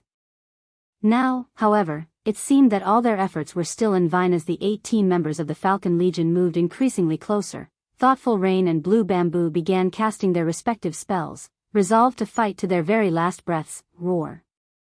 When the Falcon Legion was roughly 100 yards away from Thoughtful Rain and Blue Bamboo, a roar suddenly resounded throughout the cave. The members of the Falcon Legion halted their steps as they turned to look for the origin of this roar. One after another they immediately discovered a tiger the size of a house slowly approaching them, step by step, the paws of this tiger covered in pitch-black flame. Surprisingly, there was actually a person sitting on top of this giant tiger. However, as this person wore a black cloak, the members of the Falcon Legion could not discern this person's appearance or identity. They could only tell that this person was a mana player. A hint of fear woke in Quarrel's heart as he looked at this cloaked man riding the giant tiger. He had already used an identification skill, which confirmed that the man on the tiger was indeed a player. Then, this situation could only mean one thing: the mysterious player before them was at least level 40.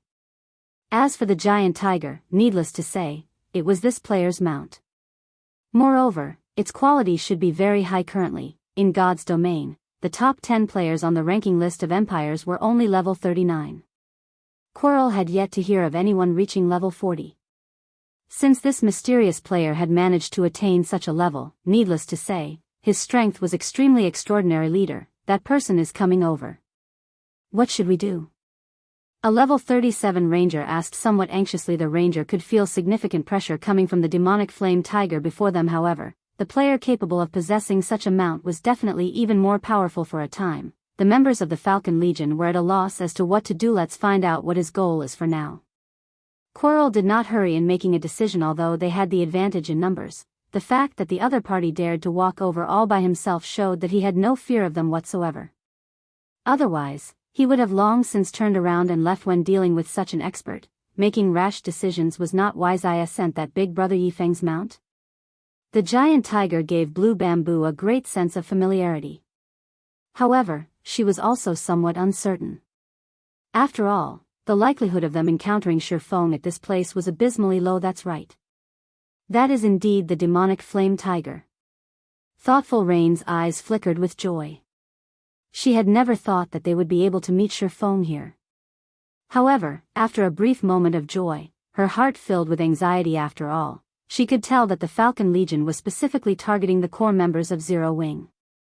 Meanwhile, Feng was someone important in Zero Wing's upper echelon. He was sure to be one of the Falcon Legion's targets. If they found out Feng's identity, they would immediately jump him for sure. Every member of the Falcon Legion was an expert. Many in the Legion were capable of defeating Gunfire and Death Wind in a one-on-one.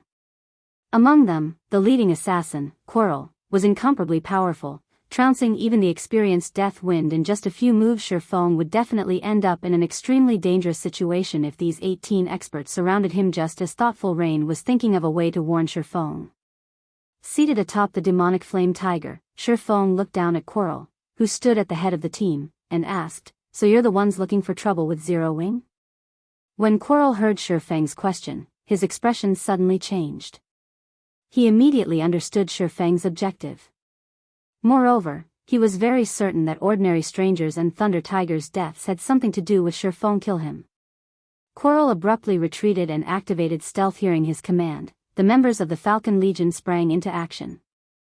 The 3 shield warriors of the team abruptly shifted to the forefront, the healers retreated, the assassins entered stealth, and the magical classes began chanting their spells. Everyone reacted with practiced motions. What is Big Brother Feng trying to do? Blue Bamboo could not help but gape when she witnessed this scene. "Let's give him a hand. I'll help open a path for him." "Blue, you heal him," Thoughtful Rain said hurriedly. However, as the two of them rose from their hiding place, a gigantic crimson magic array appeared on the ground where the Falcon Legion stood. This skill was none other than the Aura of Fire's skill, Firestorm. Suddenly, flames devoured the Falcon Legion. Despite the 3 shield warriors of the team reacting very quickly and activating shield wall the instant the flames appeared, when bathed in the violent flames, the 3 of them still lost over half of their HPs in the blink of an eye. Naturally, the other classes fared much worse. By the time the flames dissipated completely, the entire area had turned into a scorching hell. Just like that, 13 out of the 18 players died all at once. The situation of the Falcon Legion took an abrupt turn. Chapter 843. Showing off one's trivial skills before a master. At the sight of his companions reduced to ashes, Quirrell's mouth twitched slightly. This large-scale destruction spell came all too suddenly. Evidently, Feng had long since been prepared to cast the spell while he was approaching them. He had only voiced that question earlier to tempt them into attacking him and draw them into his trap. They did not have any time to evade this surprise attack at all. If not for Quirrell being near the edge of the spell's coverage, he would not have been able to utilize the brief invulnerability wind steps provided to rush out of the flames in time. At this moment, he would have most likely suffered the same fate as his 13 other companions. "Leader, what should we do?" a level 37 elementalist asked softly. "We'll retreat," Quirrell replied, gnashing his teeth. Although he didn't want to back off, since the man before them was capable of defeating ordinary stranger and Thunder Tiger, just the 5 of them would not be able to do anything to him at all. Previously, they had 18 players on their side, enough hands to activate a magic array to suppress their opponent. Now, however, that plan was no longer viable. If they remained to fight, the only outcome would be a complete team wipe. "Don't think you can escape that easily." Feng smirked slightly as he looked at Quirrell and the others gradually moving away from himself. With quick steps, he approached the closest level 37 elementalist. Previously, in order to survive his firestorm, these players had already used up all their life-saving skills. It would be near impossible for them to escape him now. "Don't hold back when going up against him. I'll pin him down. Ranged classes support me." When Quirrell saw Feng approaching them like a gale, he hurriedly activated his berserk skill, and his attributes increased by a large margin. He then used shadow steps to appear directly behind Feng and stabbed his Feng-like dagger at Feng's heart. Absolute strike. This was the fastest and most powerful skill of the assassin class. In addition to Quirrell's flawless movements, there was practically no time lag between the activation of shadow steps and absolute strike. It was simply impossible for ordinary players to guard against his attack. Moreover, after Quirrell activated his berserk skill, the power and speed of his attack were both boosted to inhuman levels. The elementalist at a distance also shot one fireball after another at the locations Feng dodged to. His coordination with Quirrell seamless. The ranger standing on the other side likewise sent a barrage of frost arrows at Feng, his attacks accurately targeting the swordsman's vital points. Looking at the coordination of the three players, even thoughtful Rain and Blue Bamboo, who rarely fought other players, could tell that their enemies were very powerful. Immediately, panic appeared on their faces all at once. However, Feng disappeared. Quirrell's and the others' attacks all struck air. Where is he? Quirrell hurriedly observed his surroundings. Suddenly, his eyes widened as he rushed at the distant elementalist, shouting, "Dodge, quickly!" At this moment, Feng had already appeared behind the elementalist using silent steps. He then violently swung the sacred sword in his hand. A streak of blue light flashed. Dang! Although the blue light was fast, when it landed on the elementalist's body, it moved no further, as if it had struck an impenetrable wallless barrier. Feng was slightly surprised when he looked at the elementalist, who was currently covered in a layer of ice. The elementalist looked just like an ice sculpture right now. Ice Barrier was the strongest life-saving skill of the elementalist class, providing the user with invulnerability for 8 seconds. However, after activating the skill, the user would not be able to do anything else. This skill was extremely rare. Generally, finding 1 or 2 people who had learned the skill, out of 100 expert elementalists, was unlikely. Helpless against this skill, Feng could only shift his sights to someone else. However, just as he started searching for a new target, a blue magic array appeared above his head. In the next moment, the rumble of thunder echoed in the cave. Quirrell, who stood at a distance, also revealed a cold sneer on his face. This magic array was the result of him using a Tier 2 magic scroll, Thunder Hell. Not only would the spell deal a frightening amount of damage to a certain area, but it could also prevent players within the affected area from wielding any of their skills. It was a magic scroll that was meant to counter experts in particular. Die! Quirrell shouted as he guided arcs of lightning to descend from the sky. Boom! Boom! Boom! Arc after arc of lightning descended from overhead, turning a radius of 20 yards into a world of thunder and lightning. Any player caught within the region of Thunder Hell would not survive. Only the elementalist, who had activated Ice Barrier beforehand, would remain unharmed by the spell. Ha ha ha. Team leader is still the best. The ranger laughed proudly as he looked at the flurry of lightning bolts crashing before him. Players were fated to remain as only players. Even if they had extremely high attributes and combat standards, actual field battles did not rely on just these 2 things. External tools still had great influence on the outcome of a battle. Even if Feng possessed attributes rivaling those of a chieftain of the same level, if he could not use any of his skills, he would definitely succumb to the destructive power of a Tier 2 spell with the pitiful amount of HP he possessed. Seeing the lightning storm devouring Feng, Quirrell breathed out a sigh of relief as well.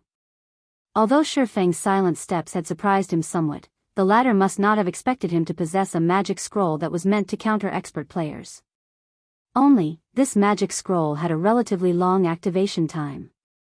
However, the elementalist just happened to earn him quite a lot of time. Alright, you guys are next. Quirrell then shifted his gaze towards the distant thoughtful Raina. At this moment, the previously celebrating ranger suddenly screamed as numerous streaks of blue light bloomed on his body. The ranger's body then collapsed to the ground, a piece of equipment dropping off his body. How did you manage to escape? Quirrell's eyes nearly fell out of their sockets at the sight of Feng standing behind the dead ranger. Moreover, the swordsman was entirely unharmed. Do you think you're the only one who has a magic scroll? Feng smirked as he picked up the dropped equipment. The appearance of Thunder Hell had indeed shocked him. Fortunately, he always carried around plenty of magic scrolls when he went out, especially the life-saving instantaneous movement scroll. Although the magic scroll had a cooldown of 10 minutes, the scroll boasted instantaneous activation. It was an item specifically meant to counter control skills. Just who are you? Why are you targeting us? Quirrell asked, his complexion deathly pale. However, while Quirrell was posing his question, he was also making subtle gestures, signaling the 2 other assassins in stealth to circle around and ambush Feng. The 2 stealth assassins nodded silently. They then began approaching Feng with light steps. Both of them were experts capable of melding their actions with their environment. Even a top-tier expert would find it difficult to discover them while they were in stealth trying to divert my attention. Feng laughed as he shook his head. He then turned around without any warning and used thundering flash. Several arcs of lightning streaked across space. Immediately, two figures emerged in the path the lightning arcs traversed. They were none other than the two stealth assassins whom Quirrell had signaled to before. At this moment, both their bodies fell to the ground abruptly, both their HPs having already hit rock bottom. Feng had activated omniscient eyes as soon as the battle began. Hence, he could see the two stealth assassins approaching him as clear as day. He had only pretended not to notice them. However, now that they were taking the initiative to present their lives to him, how could he possibly refuse their offer? Quirrell's complexion darkened significantly when he saw this scene. All right, now you're the only one left, Feng said in a low tone. Only me? Quirrell was inwardly confused. There was clearly an elementalist still present. Why would Feng say that he was the only one left? In the next moment, a crimson dart appeared in Feng's hand. He then threw the dart at the elementalist stuck inside the ice flame god's fury. The instant the duration of ice barrier ended, before the elementalist could even react, blazing meteor had already appeared before him. Feng's grasp on time had reached perfection. Right after, flames devoured the elementalist completely, reducing his body to a pile of smoldering ash. Just who are you? Quirrell asked, fear painted across his face. After he had set up so many traps, even the apex experts in his guild would have succumbed to death by now. Yet, as if he had been playing in Feng's palm all this time, none of his traps had worked on Feng. Just thinking up to this point made his heart shudder in fear, a sense of powerlessness spreading throughout his entire being. Do you have any last words? Feng asked softly, not bothering to answer Quirrell's question.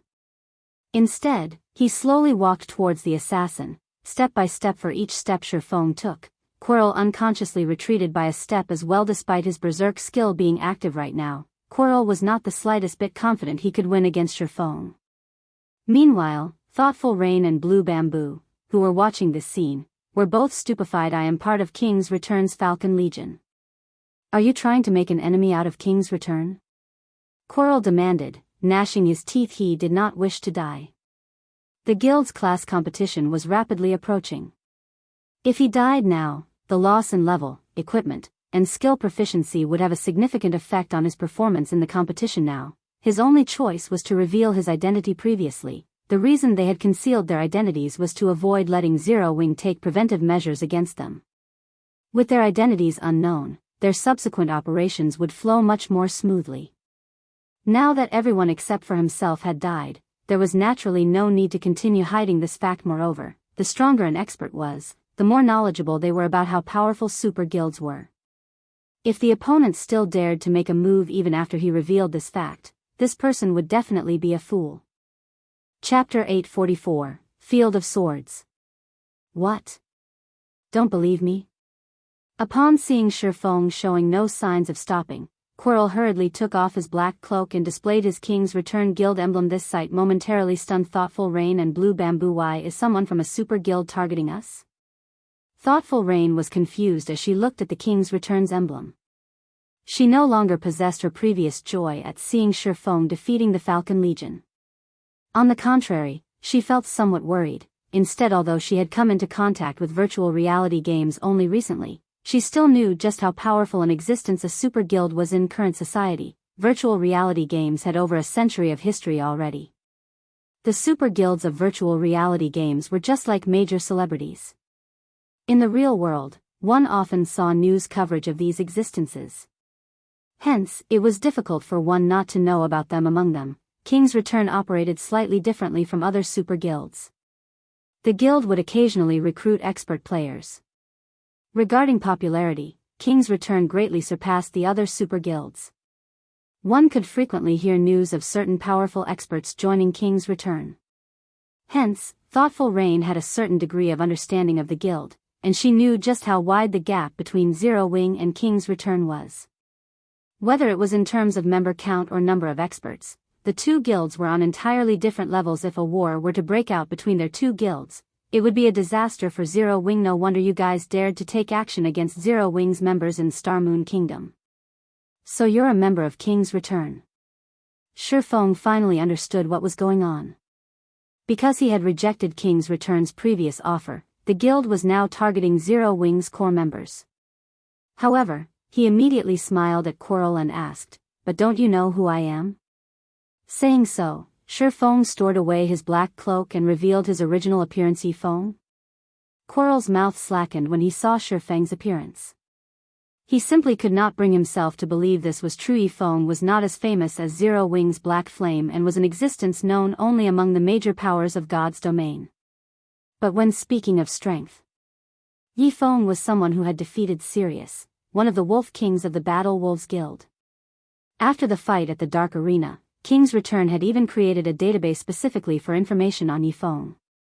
Quirrell himself had watched the battle video between Feng and Sirius, learning from it. Hence, Quirrell recognized Feng right off the bat. However, although he had indeed recognized who his opponent was, his complexion turned even uglier than before. Damn it. Why is my luck so horrible? To think I would actually encounter him here. At this moment, Quirrell was regretting the fact that he had revealed his own identity. If he had not exposed himself, he might still have a chance of surviving. Now, however, nothing he said would get him out of this situation alive. Although he still had his vanish skill, even if he was stupider, he could tell that invisibility skills were useless against Feng. Otherwise, Feng would not have struck at the stealth assassins behind him without even the slightest bit of hesitation. If even stealth was ineffective, then wanting to escape in front of such an expert was nothing more than a pipe dream. King's Return had done detailed research on that battle at the Dark Arena and made a rough estimation of the attributes of the two fighters already. In terms of basic attributes, he was considerably inferior to Feng. Not to mention, speed was also one of Feng's strong points. Quirrell's face darkened at the sight of Feng rushing over. Damn it. To think that I would have to use that opportunity now. I definitely won't forgive you, Feng. I will definitely massacre every core member of Zero Wing. Quirrell bellowed. He then took out a purple crystal ball from his bag while continuously spewing venomous curses. Just you wait. I, Quirrell, will definitely make you regret this day.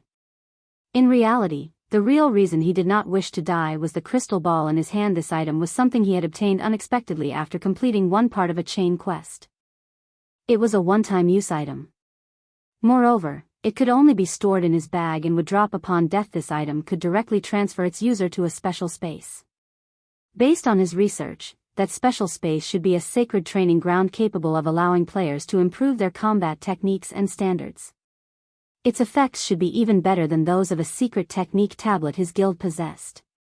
This item was something he had kept to himself originally. He had intended to wait until he had grown stronger and had hit a bottleneck before going to that special space, because based on the information he obtained, that space was extremely dangerous. If he went there too soon, he would only be wasting this opportunity. Hence, he had always done things with great care, avoiding dangerous situations as much as possible. He had never expected that he would actually be forced to enter that special space due to the mission. This time this crystal ball was his greatest opportunity to join the guild's upper echelon. Now, however, Feng ruined all of his plans. How could Quirrell not be angry? Suddenly, an endless amount of mana rapidly flowed into his body. A crack then appeared in the space behind him. Like a black hole, the spatial crack sucked the assassin towards it. You think you can get away? Feng smiled with disdain. He switched the aura of fire to the aura of time and then activated absolute time. Suddenly, the mana within a radius of 100 yards stilled. The mana surrounding Quirrell's body also dissipated abruptly. Following which, the crack in space started mending itself. No. Quirrell was momentarily dumbfounded. In the next moment, his eyes turned bloodshot as he abruptly executed unique footwork and transformed into 3 identical copies of himself. These 3 copies then charged at Feng maniacally. The 3 indistinguishable copies of Quirrell continuously circled Feng. Die. All 3 Quirrells bellowed as they held their daggers in a reverse grip and stabbed them at Feng like a black whirlwind. The pitch-black daggers struck at Feng from all directions. Thoughtful Rain and Blue Bamboo, who were watching this scene from afar, were stupefied. They understood clearly that the phenomenon of the black whirlwinds they were seeing right now was not a result of a system-generated skill. Instead, it was the result of a combat technique used by the player himself. This was the first time they had seen such a situation. They were utterly clueless as to how the assassin had achieved such a feat compared to Quirrell. The experts they had encountered before were simply weaklings. It was no wonder death, wind and gunfire fell at Quirrell's hands in just a few moves. He was practically a monster in human skin, so he's finally using his specialty, Whirlwind Strike. This sudden development did not surprise Feng. After all, Quirrell was no stranger to him. In the past, Quirrell had been titled the Whirlwind Assassin. Although he had not been particularly famous during the early stages of God's domain, upon his promotion to King's Return's middle management, he began improving rapidly. In the end, he had even managed to become an adjudicator of King's Return. His strength back then had been extremely overbearing. Not daring to be careless, Feng chose to activate Thunder God's Descent, which increased his movement speed and attack speed by 150% and damage dealt by 50%, as well as decreased all damage received by 50% facing the storm-like dagger attacks. Feng madly brandished his two swords immediately. Sparks scattered as the clangor of metal clashing against metal echoed throughout the surroundings multiple times. Feng had already reached the Void Realm. He had long since exerted his five senses to their limits. He read his surroundings like an open book. Even if it was an attack that was invisible to the naked eye, Feng could still clearly perceive it and execute a timely response in the next moment. Numerous streaks of blue and silver lights bloomed around Feng's body, forming an inviolable field. As long as the black daggers entered this field, they would immediately get repelled. Since Quirrell had his berserk skill activated, the assassin was superior to Feng in strength. Hence, Feng would lose around 200 HP following each clash of their weapons. Fortunately, with Thunder God's Descent, Feng still had a clear speed advantage, so none of Quirrell's attacks managed to penetrate his defense. Aside from blocking all of Quirrell's attacks, Feng would also occasionally strike back at the assassin, reaping a large chunk of the latter's HP. In reality, Feng could have ended the battle instantly. However, he wanted to improve his own techniques by fighting the assassin. Hence, he had not bothered using any of his berserk skills to increase his attributes. How can this be? Why can't I hit him? The more Quirrell fought, the more fearful he became. Despite having already activated his berserk skill, his basic attributes surpassing Feng, he could not break through Feng's defense no matter what. On the other hand, Feng managed to strike at his vital points time after time, whittling his HP chunk after chunk until it finally zeroed out as Quirrell fell reluctantly to the ground. He also dropped several items. Chapter 845, 5 Great Legacies. When Quirrell died, Thoughtful Rain and Blue Bamboo, who had watched quietly from afar, were astonished when they looked at Feng again. Shock filled their eyes. They felt as if the man before them was a stranger. This was the first time they ever truly understood Feng's strength. Those two were simply too strong. Words alone were no longer sufficient to describe this level of strength. This was the first time they had ever witnessed such an intense battle. Their eyes had not been fast enough to keep up with the combatants' speed, let alone their bodies. If they had fought Quirrell, the battle would have ended as soon as it had begun. In the end, however, Feng was still superior. Big brother Feng is so strong. If I had even half of his skill, I could defeat Autumn Goose. Excitement filled Blue Bamboo's eyes as she stared at Feng. Thoughtful Rain could not help herself from laughing when she heard her friend's words. When they were usually out in the fields adventuring and questing, Blue Bamboo was always lazy. She was never particularly interested in fighting and would generally stay in the back to heal the members of their party. Although they had advised her many times to brush up on her combat techniques, she never bothered to do so. Instead, she usually replied by saying that it would be fine so long as she had good equipment and that she didn't need good combat techniques. Thoughtful Rain had never thought that the girl would be mesmerized by this one battle's combat techniques. Alright, enough daydreaming. Let's head over there. It's too dangerous to stay here, Thoughtful Rain said, laughing. Feng began to collect his loot naturally. An elite squadron from King's Return, led by an expert like Quirrell, possessed excellent equipment. Every piece of equipment they dropped was level 35 dark gold quality. Each item was worth dozens of gold. In total, he had gained several hundred golds worth of equipment. What's this? While Feng looked over the loot he had placed in his bag, he discovered a glowing, purple crystal ball. Among the many weapons and equipment that dropped, it was eye-catching. Moreover, Feng felt a faint hint of pressure from this crystal ball. a very familiar pressure divine might. It was a special power that only gods could wield. This is interesting. Feng took out the crystal ball and observed it carefully. Spatial transfer orb, consumable. Able to send one player to a mysterious otherworld. This item can only be stored in the bag. Drops upon death. There were very few items in God's domain capable of sending players to an otherworld. Based on Feng's understanding, every item that could transfer players to an otherworld was considered an absolute treasure. Even an epic item was not as valuable in God's domain. An otherworld was the equivalent of a dungeon. Only, this dungeon was a lot larger than generic dungeons. Otherworlds also offered far more bountiful rewards. The lowest reward one could obtain in an otherworld was an epic item. Some people had even obtained fragmented legendary items in the past, while others earned super skills and such. To put it simply, all of the rewards one could gain in an otherworld could significantly improve a player's strength. It's no wonder why he had tried so hard to live. He obtained a chance to head to an otherworld. I wonder what rank this otherworld is. When Feng recalled the quarrel's deranged expression as the assassin fought, he could not help but chuckle. He would have fought desperately to live, too. Quarrel hadn't been particularly famous in King's Return during the early stages of the game either. However, after joining the guild's middle management, his progress had suddenly skyrocketed. It was as if he had become an entirely different person. His progress might very well be related to this thing. There were many otherworlds in God's domain. Based on the main God system's categorization, otherworlds fell into common, epic, and legendary rank, with each one being larger than the previous. Each rank also offered players greater benefits. A common otherworld alone could massively impact a player's growth. By visiting a common otherworld, an ordinary player could instantly become an expert. There was no need to mention epic or legendary otherworlds. However, the majority of the otherworlds in God's domain were common rank.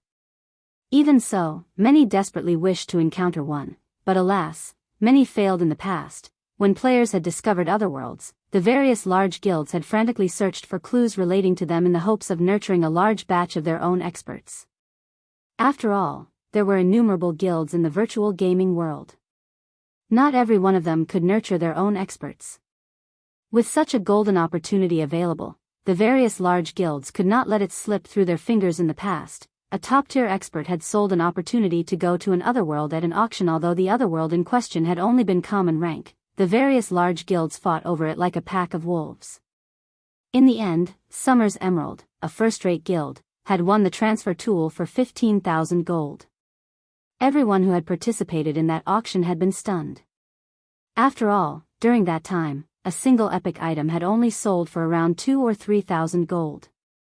With that much money, one could easily purchase 5 or 6 epic items. One could also use 15,000 gold to purchase a good plot of land. Yet, Summer's Emerald had used that money to purchase a common otherworld, which was the equivalent of a single epic item. Wasting so much money was the epitome of foolishness. Yet, nobody could have ever imagined that, in the end, Summer's Emerald would profit from the exchange. The guild had only obtained a single epic weapon, which was worth roughly 6,000 gold, from the common otherworld. That had been far less than the money it had spent. However, thanks to the adventures in the otherworld, Summer's Emerald had also gained a Void Realm expert. The outcome had made many guilds regret not fighting harder during the auction. From then on, transfer tools to otherworlds became extraordinarily precious. Even Feng, who had been the guild leader of a second-rate guild, had invested a long amount of time before he had gotten his hands on a common otherworld transfer tool. Although he had not experienced breakthrough during his visit, his combat techniques had improved significantly. What a strange transfer tool. It doesn't have a rank displayed. Even after observing with omniscient eyes, Feng had not discerned the purple crystal ball's rank. This was the first time he had encountered such a situation. However, although there was no rank displayed, the crystal ball reminded Feng of something: otherworld transfer tools. This was a good option to cultivate guild experts. The general populace had yet to learn of otherworlds. They were also not well known by the various large guilds. Hence, none of the guilds were bothering to look for clues regarding otherworlds. Although Feng only knew 5 or 6 clues, no one else had obtained any of these otherworld transfer tools. He could head out to search for them. Once he obtained these otherworld transfer tools, he might be able to increase the number of Zero Wings Refinement Realm experts. As Blue Bamboo walked over, Her eyes practically shone as she looked at Feng. Patting her ample chest, she said, "Big brother Feng, it is truly a blessing to meet you here. If not for you, Rain and I would have suffered.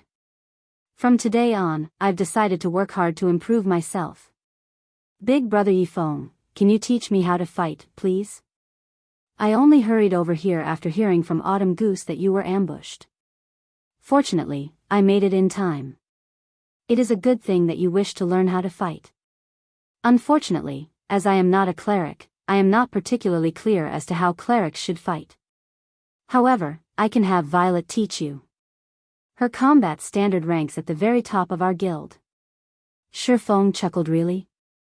Blue Bamboo's eyes flashed with excitement when she heard this. She had only made the comment as a joke. She knew full well just how busy Feng was. How could he possibly have time to teach her? However, she had not expected to get a chance to learn from her idol. She felt as if she were dreaming, of course. "When have I ever lied?" Feng nodded. "By the way, why did you two come to the Crystal Forest? Didn't you already finish your quest?" "We thought we had finished it. However, after I handed the quest in, I received another special quest that requires me to collect a crystal heart.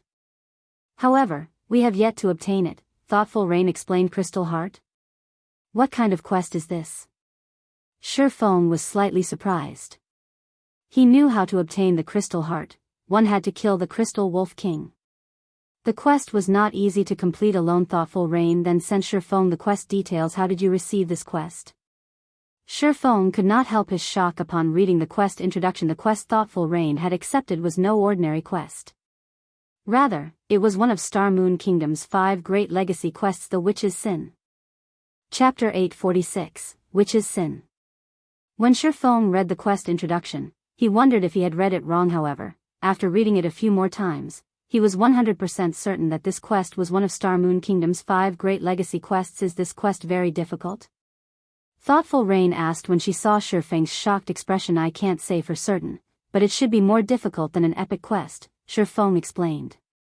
"Just for the first phase of your quest, you have to kill the Crystal Wolf King to obtain the Crystal Heart. There were many legacies in God's domain. However, in Star Moon Kingdom, there were 5 legacies known to be the strongest. The Witch's Sin was one of them. These 5 great legacies were all peak legacies. Unfortunately, there was no concrete method to triggering any of these 5 great legacies quests.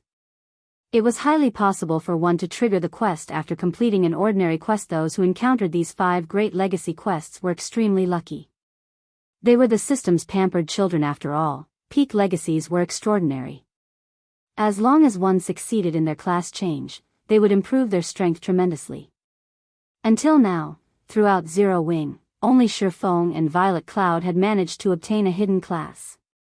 One could just imagine how rare hidden classes were. However, stumbling upon one of Star Moon Kingdom's 5 great legacies and completing one were completely different matters.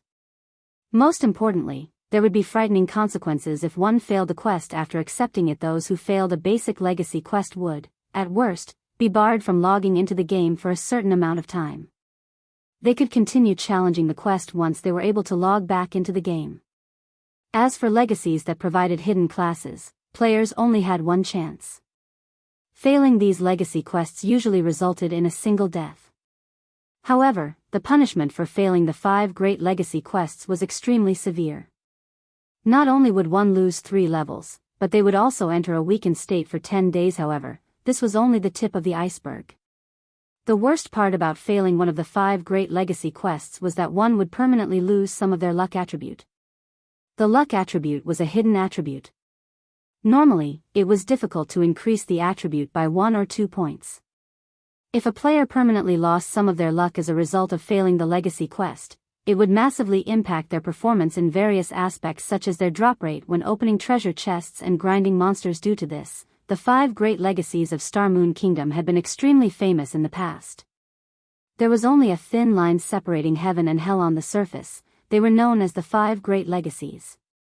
Secretly, however, players knew them as the 5 great curses. In the past, many players had obtained the 5 great legacy quests of Star Moon Kingdom. However, based on Feng's knowledge, Gentle Snow was the only one who had completed one of the quests. He had never heard of anyone else.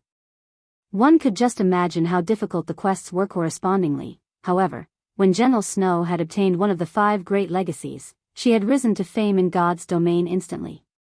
In field and guild battles, she had killed plenty of top-tier experts and had even killed apex experts.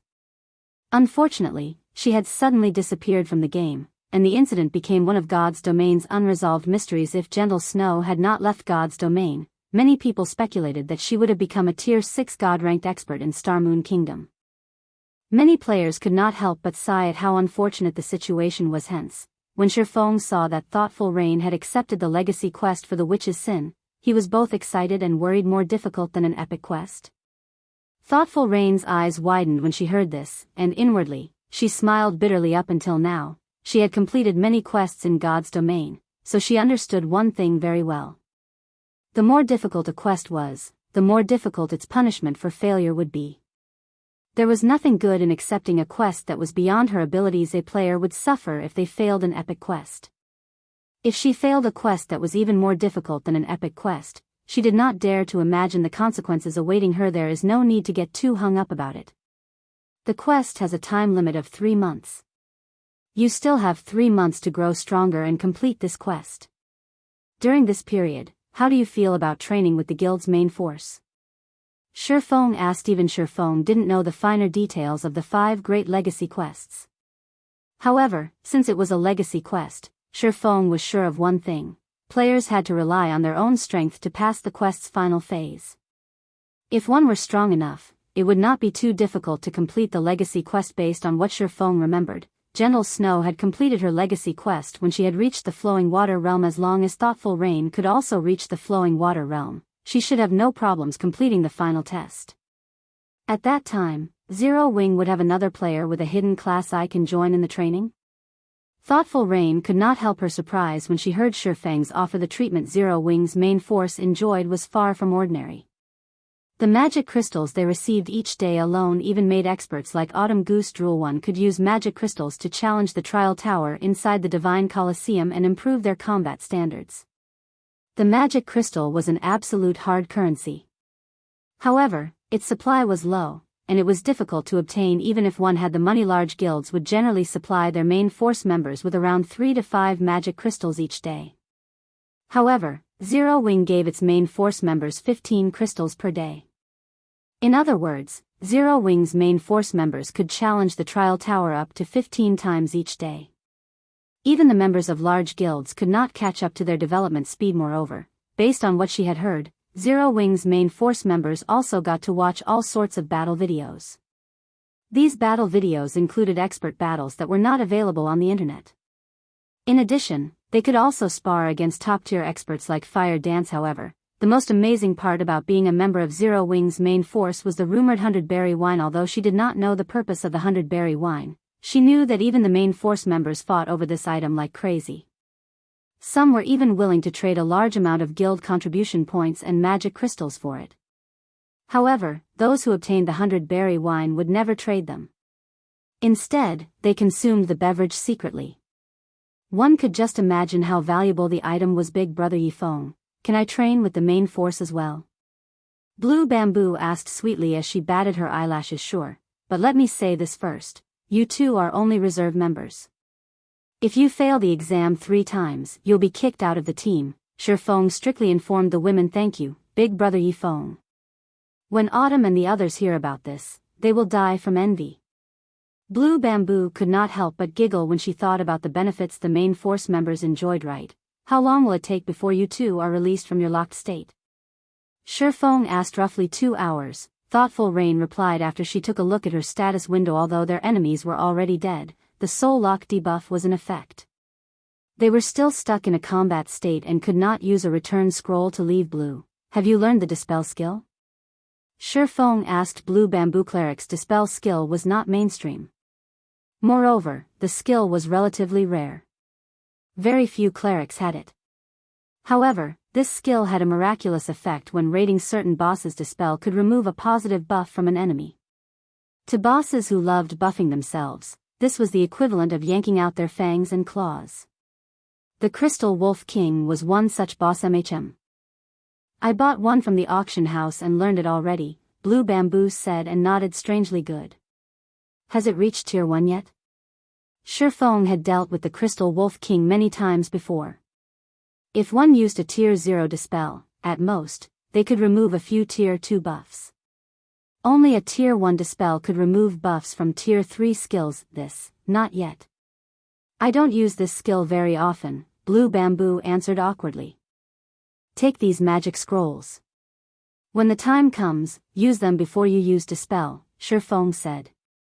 He then took out 5 golden tier 1 magic scrolls from his bag and handed them to Blue Bamboo. These 5 magic scrolls were spell amplification scrolls. Each one could upgrade a spell up to tier 1. Big brother Feng, what am I supposed to do with these? Blue Bamboo was even more confused now. We're getting ready to kill the Crystal Wolf King, of course, Feng responded casually. Kill the Crystal Wolf King? Blue Bamboo was stunned. Thoughtful Rain was also at a loss for words. They had already seen the Crystal Wolf King. It was a level 50 Great Lord. With just the 3 of them, challenging it would be tantamount to suicide. However, ignoring the 2 women's shock, Feng retrieved 2 contracts from his bag and began to chant an incantation. Emerge. Immediately, 2 teleportation magic arrays appeared on the ground. Following a flash of silver light, 2 figures, a man and a woman, emerged from the 2 magic arrays. These 2 were none other than Kite and Anna, Feng's personal guards. Chapter 847, Strength that Surpasses Tears. NPCs? Thoughtful Rain and Blue Bamboo were surprised when Kite and Anna suddenly appeared. Both Kite and Anna radiated an intense aura. They felt suffocated as they stood so close to these 2 NPCs. After not seeing them for some time, they sure have grown a lot. Feng was quite satisfied when he looked at the handsome Kite and charming Anna. Both are level 60 now. As expected of Dark Gold guards. Their growth rate sure is fast. It was especially true for Anna's improvement speed. Despite having become his personal guard a little later than Kite, she had caught up to her companion's level.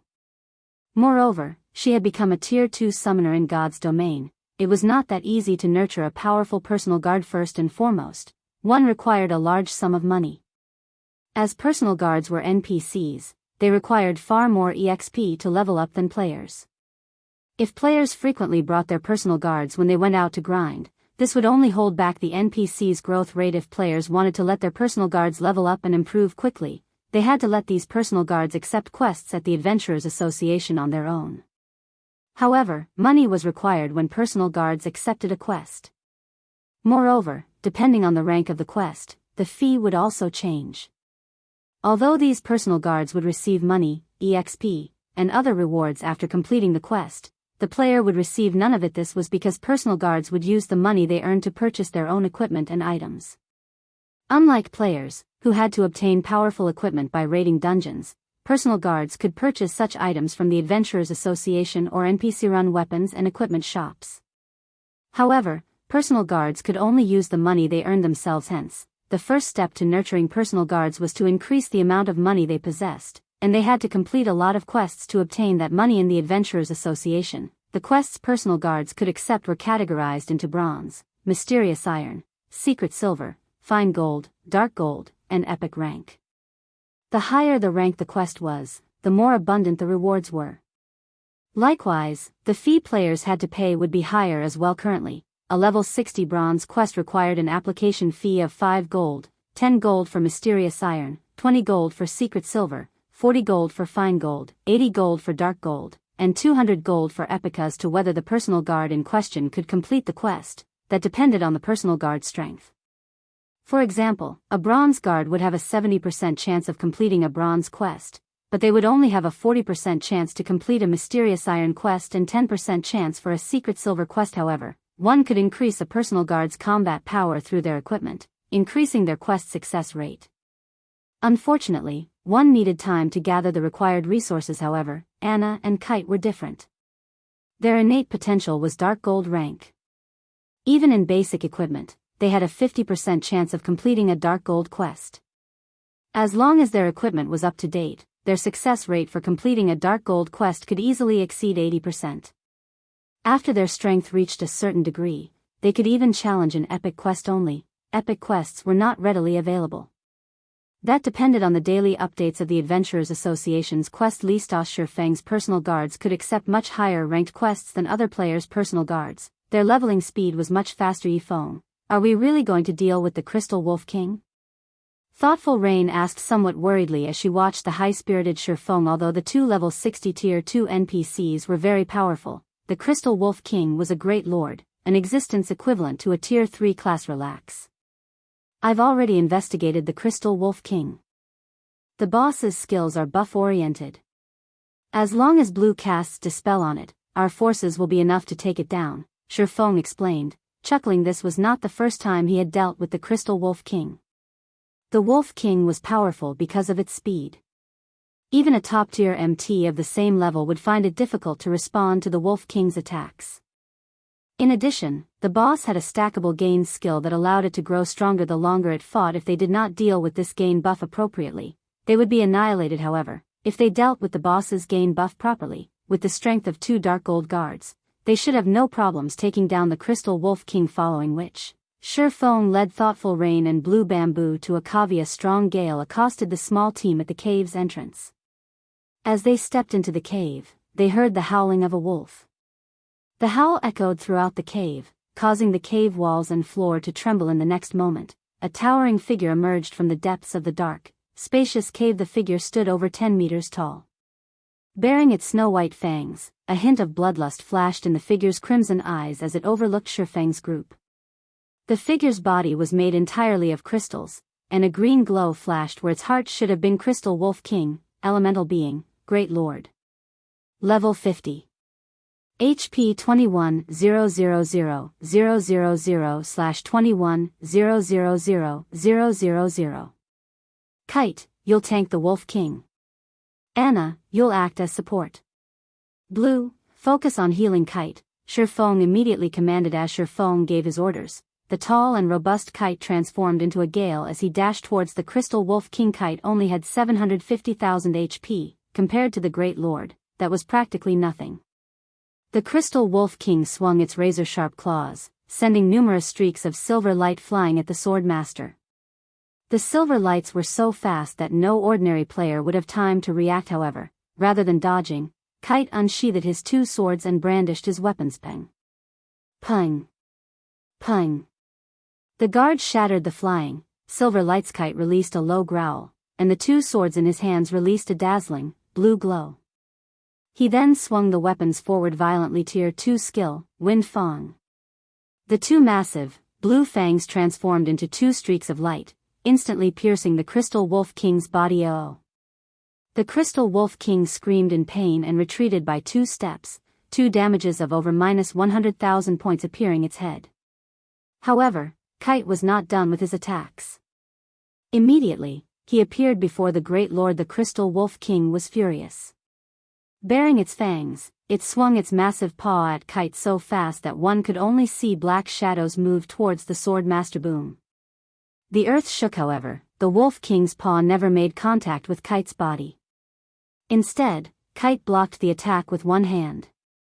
Kite then countered with a slash towards the giant paw's joint. A streak of blue light struck the Wolf King's paw, causing the boss to lose over 20,000 HP. Big brother Feng, your personal guard is so strong. Blue Bamboo's eyes widened with surprise as she watched the fight. She had seen many powerful personal guards before. However, all of the tier 2 personal guards she had seen had even struggled to deal with a lord, not to mention a great lord. They also required players' assistance, yet Kite could block this great lord's attack with a single hand. Feng was similarly shocked. He had never thought that Kite would be this powerful. The NPC had already grown to be capable of withstanding a tier 3 monster's attack. He even had slightly higher strength than the Crystal Wolf King.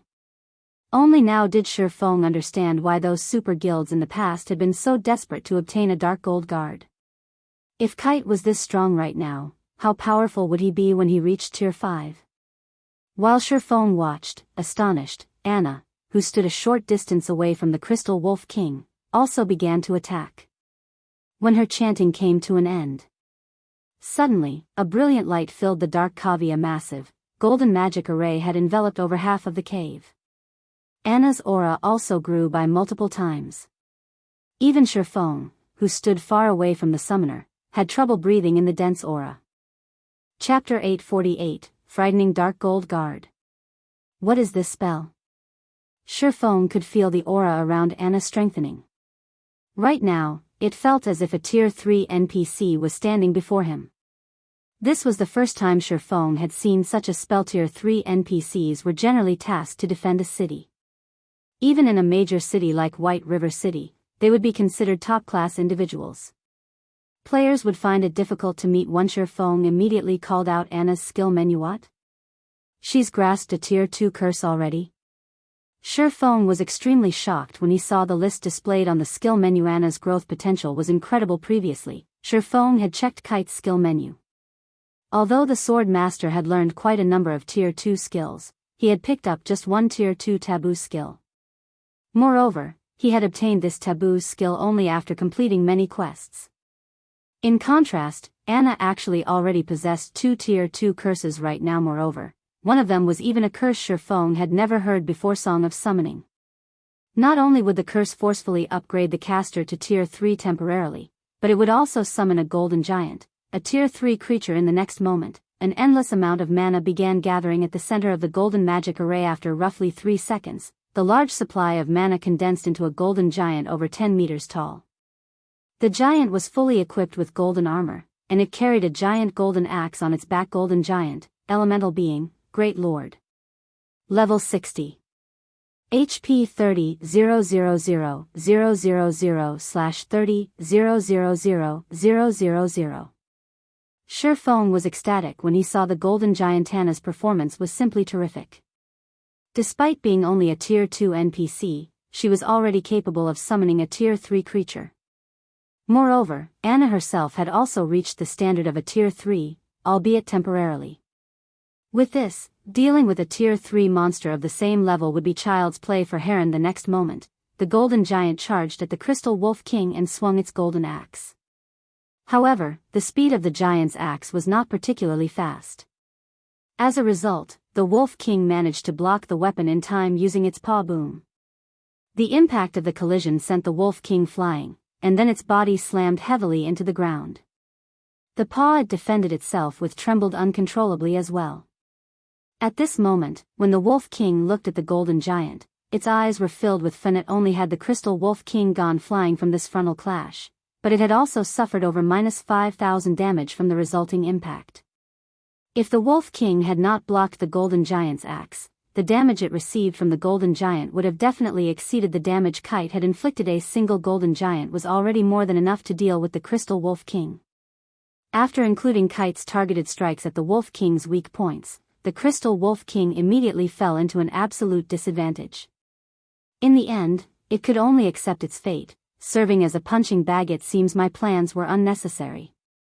Feng laughed involuntarily as he looked at the Crystal Wolf King's constantly decreasing HP. He finally got to experience how those players had felt when they obtained a dark gold guard of their own. Initially, he had still planned on taking action himself. Now, however, it would seem that his plans were utterly superfluous. If he were to join the fray as well, he would be bullying the Crystal Wolf King. However, he had to admit that it indeed felt awesome to have a dark gold guard. He could practically level up even while lying down and doing nothing. Even if he were a player who did not know how to fight, he could simply rely on his personal guard to help him level up. It's no wonder those players back then had invested all their money into nurturing these dark gold guards. Feng could not help but think back to those players who had been lucky enough to obtain dark gold guards in the past.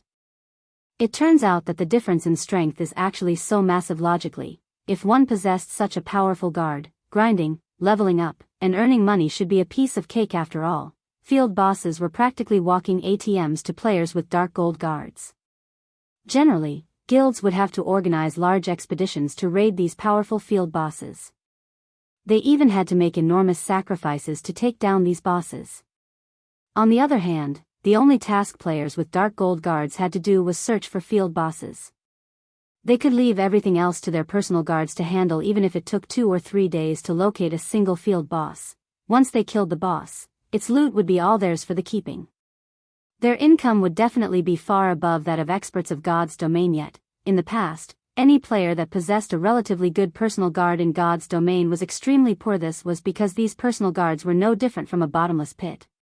If the equipment and skills of a personal guard did not improve along with the increase in their levels, then raiding field bosses of the same level would become much more dangerous. After all, unlike NPCs, monsters didn't need equipment. As long as their levels increased, their attributes would increase significantly as well. In contrast, a personal guard's strength was not dependent on just their attributes. They also relied heavily on their equipment and skills. They needed to continually improve themselves in order to go up against bosses of the same level. When players died, at worst, they would lose a single level and a piece of equipment. However, the death of personal guards was different. Not only would they lose many levels, but their revival would also take a very long time. Not to mention, the cost of reviving personal guards could sting even top-tier experts. Hence, to reduce the possibility of their guards dying, players in the past would try to increase the strength of their personal guards as much as possible. Time flowed by quickly, while under the observation of Feng and the others. Since Blue Bamboo had dispelled all the gain buffs cast by the Crystal Wolf King on itself, its HP quickly fell to 30%. Right just then, the Wolf King's crimson eyes suddenly gave off a bloody glow, its half-transparent crystal body gradually turning crimson as well. Blue, hurry up and use the scroll. Rain, you and I will join the battle. Feng instructed hurriedly. Once the Crystal Wolf King's HP fell below 30%, it would stop using the Tier 2 buff skill and start using the Tier 3 gain skill, instead. Just the first stack of the buff could increase the Wolf King's strength and speed by 10%, while subsequent stacks would further enhance its strength and speed by 10%, up to a maximum of 30 stacks. In other words, the Crystal Wolf King's strength and speed could increase by as much as 300%. At that point, even a Grand Lord of the same level would not be a match for it. Hence, they needed to finish off the Crystal Wolf King before things got out of hand. Its gain buff stacked up very quickly. It would gain a stack once every 10 seconds. If nobody removed this buff, in just 2 minutes' time, the Crystal War Wolf's strength could rival a Grand Lord. Got it? At this time, Blue Bamboo retrieved a magic scroll from her bag and began amplifying her dispel. As the first stack of buff got removed, Feng activated Heavenly Dragon's power and began attacking from the Crystal Wolf King's side. Thundering Flash. Chop. Earth Splitter. Thunder Flame Explosion. One skill after another landed on the Crystal Wolf King, each one dealing around -10,000 to -20,000 damage to the Great Lord. In contrast, Thoughtful Rain was not faring particularly well. The Crystal War Wolf was an elemental being, so it possessed relatively high magic resistance in addition to its own defense. Thoughtful Rain's attacks very rarely dealt over -3,000 damage to the Great Lord. When the Crystal Wolf King's HP fell below 3 million, Kite executed the Tier 2 Taboo skill, Hurricane's Descent. Anna also stopped holding back as she cast the Tier 2 curse, Judgment of Light. A gray cyclone promptly appeared in the sky, and like a sharp blade, it stabbed directly at the Crystal Wolf King. As for Anna's Judgment of Light, when she completed the curse, it called forth a battle angel into the battlefield. The moment the battle angel appeared, she threw a sacred golden spear at the Wolf King. Boom. -1045, 137-1, 274, 646. Instantly, 2 massive damages appeared above the Crystal Wolf King's head, forcing an agonized howl out of the Great Lord. The Wolf King then fell to the ground, its body paralyzed.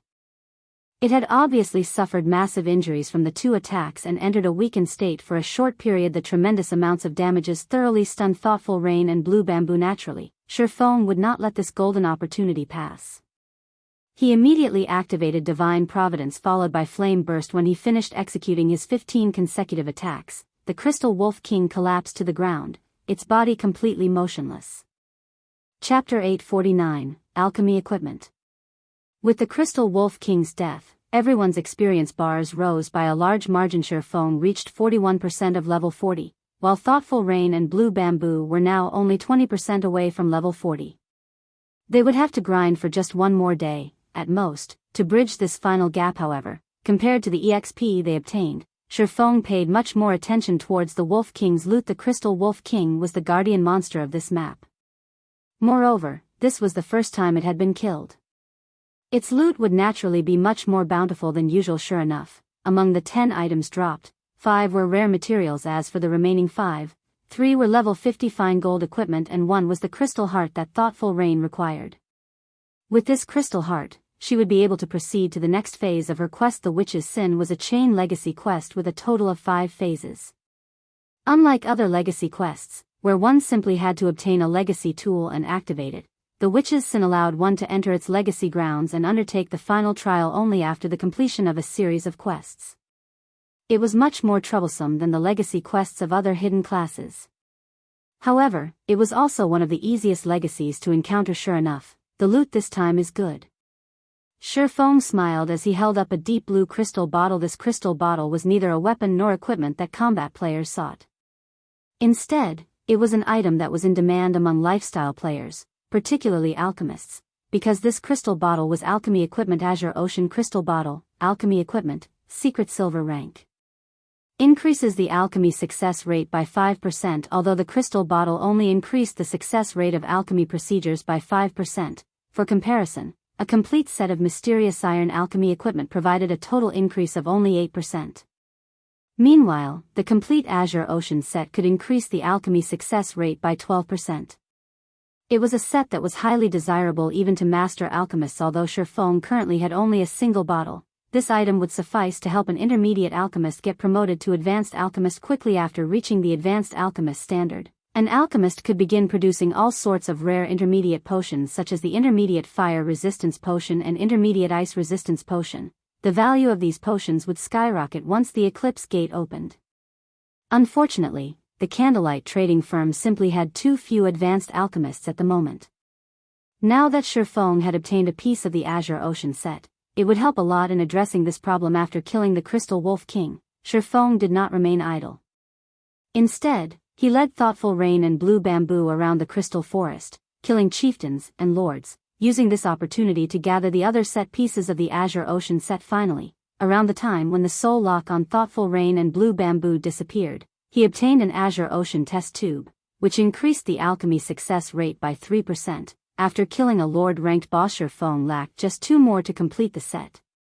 However, seeing as it was getting late, he had to bring Thoughtful Rain and Blue Bamboo back to the city first. As for the remaining 2 set pieces, he could only put off collecting them for the future. White River City, at an open-air restaurant close to the Candlelight trading firm.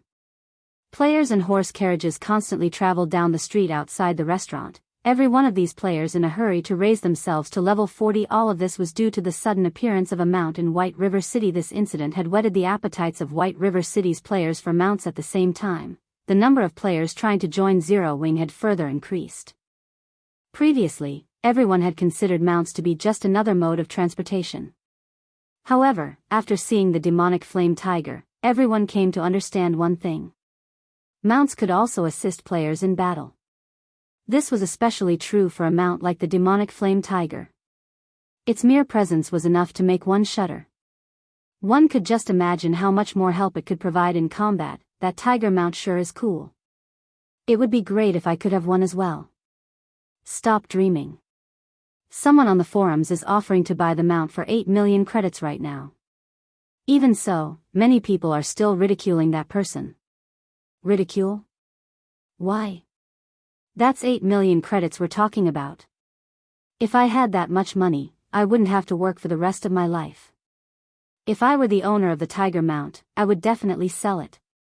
Do you think that mount is worth only 8 million?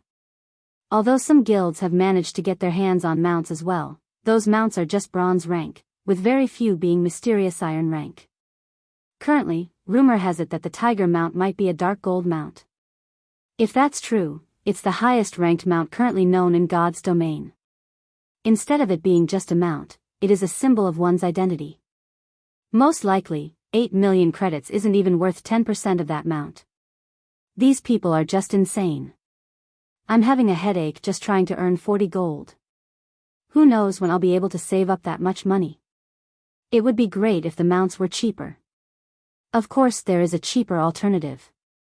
A guild mount costs only 25 gold. However, you'll need to join a guild with a stable first. Currently, Zero Wing is the only guild in God's domain that has a stable. The number of players trying to join Zero Wing every day has nearly filled up Zero Wing's residence to the point of bursting. If I had known something like this would happen, I would have tried to join Zero Wing sooner. Zero Wing really is amazing. Right now, even super guilds have yet to construct their own stables, but Zero Wing has done so already. In a few years' time, Zero Wing might even become a new super guild. While the players on the street were busy chatting, a handsome young man wrapped in a black cloak wore a gloomy expression on his face as he sat in the open-air restaurant. Zero Wing sure is something. It's no wonder they dared to oppose King's return, the tall and beautiful woman seated beside the handsome youth said, a faint smile on her face. It's been too long since our guild has made a move. It seems that people have started to forget how frightening we actually are. In the minds of ordinary players, super guilds were merely guilds with long histories and plenty of experts. They did not understand the truly formidable aspect of super guilds. The reason why super guilds were powerful was not because of their large number of experts and vast resources, but more due to the quality of their experts. The Falcon Legion sent to kill the core members of Zero Wing was the best proof. The Falcon Legion was a legion of experts King's return had secretly nurtured. Every member of the Falcon Legion could rank among the top experts of a first-rate guild. The more powerful members were even in the refinement realm already. Going up against multiple top-tier experts of first-rate guilds at the same time would be a piece of cake for these refinement realm experts now. Not only had King's return sent a 20-man team after Zero Wing's core members, but the guild had also assigned Quirrell, one of the team leaders of the Falcon Legion, to lead it.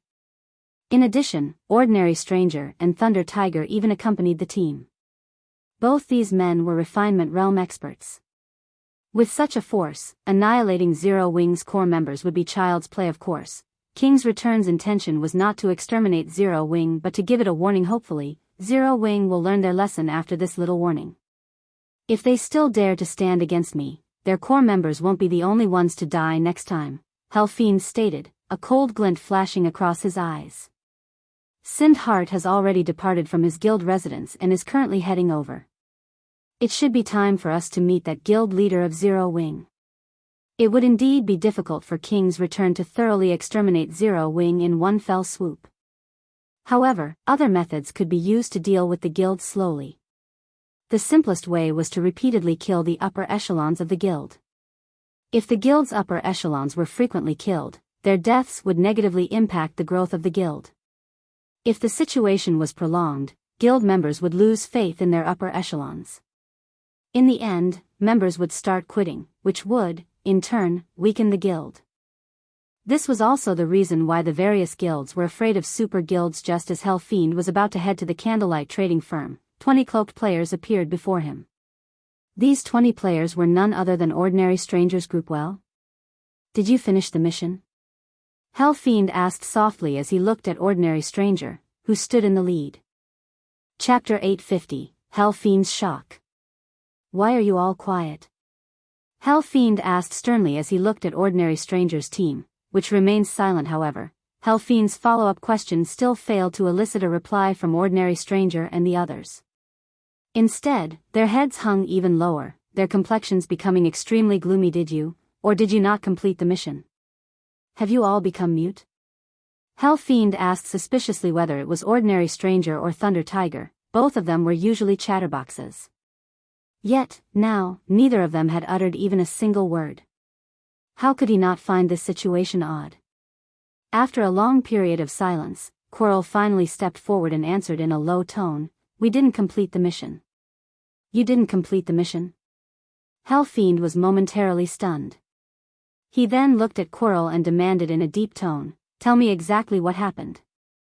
Following which, Quirrell and Ordinary Stranger made a full report to Fiend. After hearing their recollection, Fiend fell silent. Praying Lotus, the beautiful level 39 oracle dressed in sacred white robes who was standing beside Fiend, also revealed an astonished expression. The reason for her astonishment was not because Quirrell and the others had died. Instead, it was because of who had ambushed them. Although Ordinary Stranger had guessed that the cloaked man was Black Flame, Quirrell had personally seen the cloaked man's true appearance, and he could say with 100% certainty that their ambusher was Yi Feng. Yi Feng was someone who had long since entered the list of targets to pay attention to, of super guilds and super first-rate guilds.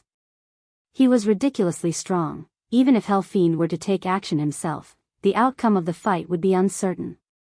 Hell Fiend's chances of suffering defeat might even be higher than Yifeng's, hence, it came to her as no surprise that Yifeng had killed Quirrell and the others. If this were normal times, she could still chalk it up to Quirrell and the others having extremely bad luck. Unfortunately, things were not as simple as just having bad luck, and this was the part that gave her and Hell Fiend a headache. The movements of the Falcon Legion were kept top secret, even Hell Fiend himself had been in the dark. For the mission this time, only the 20 players on the team had known the details. Hence, before the team had made its move, it was impossible for Zero Wing to have known about the ambush. Moreover, when Quirrell and the others had taken action, they had even used Soul Lock on their targets. Their ambush targets had no way to get news out unless they died and logged out of the game. As for Yifeng appearing at that location by coincidence, that was also impossible. After all, Yifeng had ridden around White River City on his mount for a long time, causing a huge commotion in the city. When Quirrell and the others took action, Yifeng had still been in the city. Hence, Yifeng's appearance at the Crystal Forest was definitely no coincidence. It was certain that he had only rushed to the rescue after finding out about the incident. However, just how far away was the Crystal Forest from White River City? By the time Yifeng arrived there, even with a mount, the Falcon Legion should have long since finished their targets. Yet that was not the case. Not only had Yifeng slaughtered the Falcon Legion, but he had even managed to save his companions. The speed of his mobilization was simply staggering. This meant that dealing with the members of Zero Wing would be much more troublesome in the future. If they were not careful, they might even end up suffering a huge loss. However, they also could not afford to send out their guild's apex experts. These people usually had their own tasks to handle. How could they possibly have the time to play around with an upstart guild?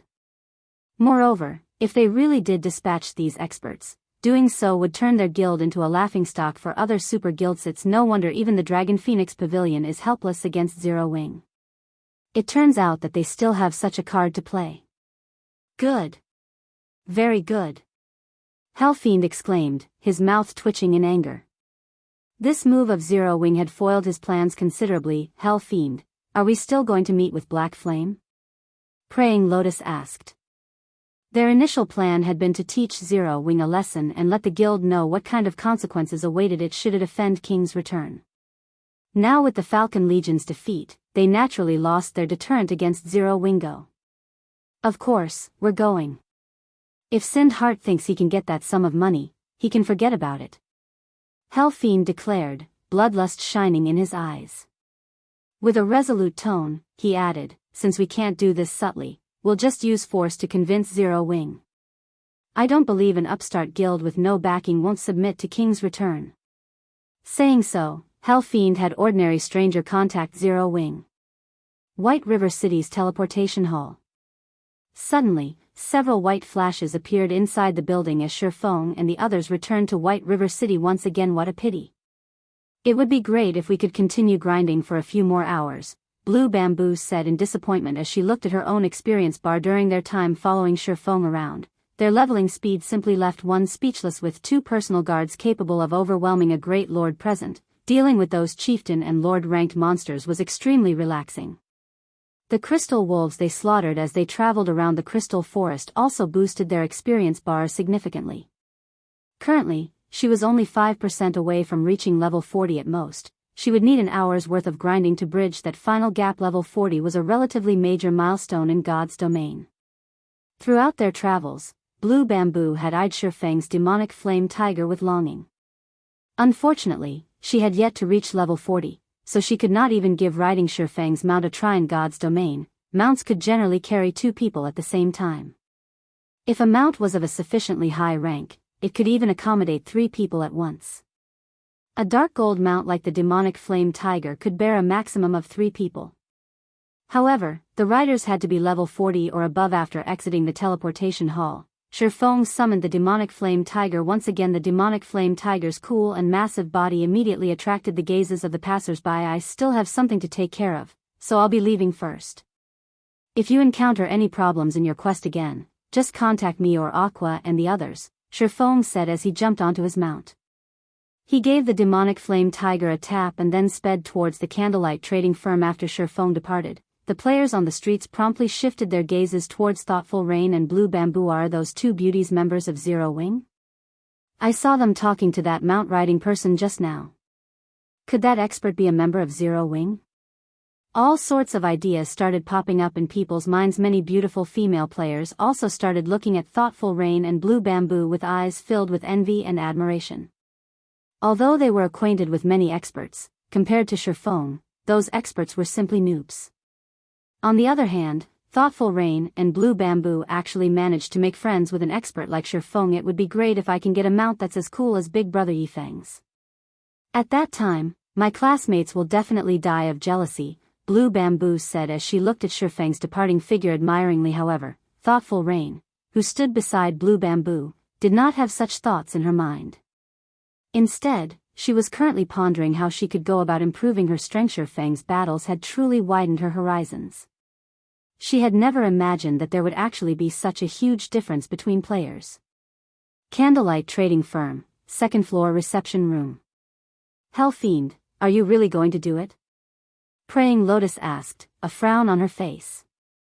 If you do so, we'll suffer significant losses as well. I've already said that I absolutely will not let Sind Heart get that money. If Black Flame is really resolute in opposing me, I will let him know what regret tastes like. Let's see if he thinks opposing me just for a stranger like Sind Heart is worth it or not. Hell Fiend sneered and nodded decisively as Hell Fiend and Praying Lotus were waiting quietly. The doors to the room opened suddenly.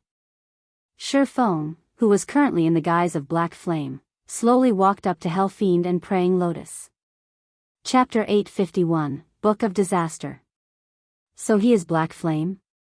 Hell Fiend began carefully observing Feng as the swordsman approached him. Although the general public did not have a clear grasp of Black Flame's strength, practically all experts from super guilds knew just how powerful the man was. Ranked 51st on God's Domain's experts list. Although the rankings on this list did not measure the exact strength of an expert, they were still useful as a reference. Someone ranked 51st on the list was unquestionably an expert who could rank at the top in any super guild. Moreover, the fact that Black Flame had managed to develop an upstart guild like Zero Wing to its current state showed that he was strong in more than just fighting. While Hell Fiend and Praying Lotus were observing Feng was also observing the two. Whether it was Hell Fiend or Praying Lotus, both of them had been very famous experts in the past.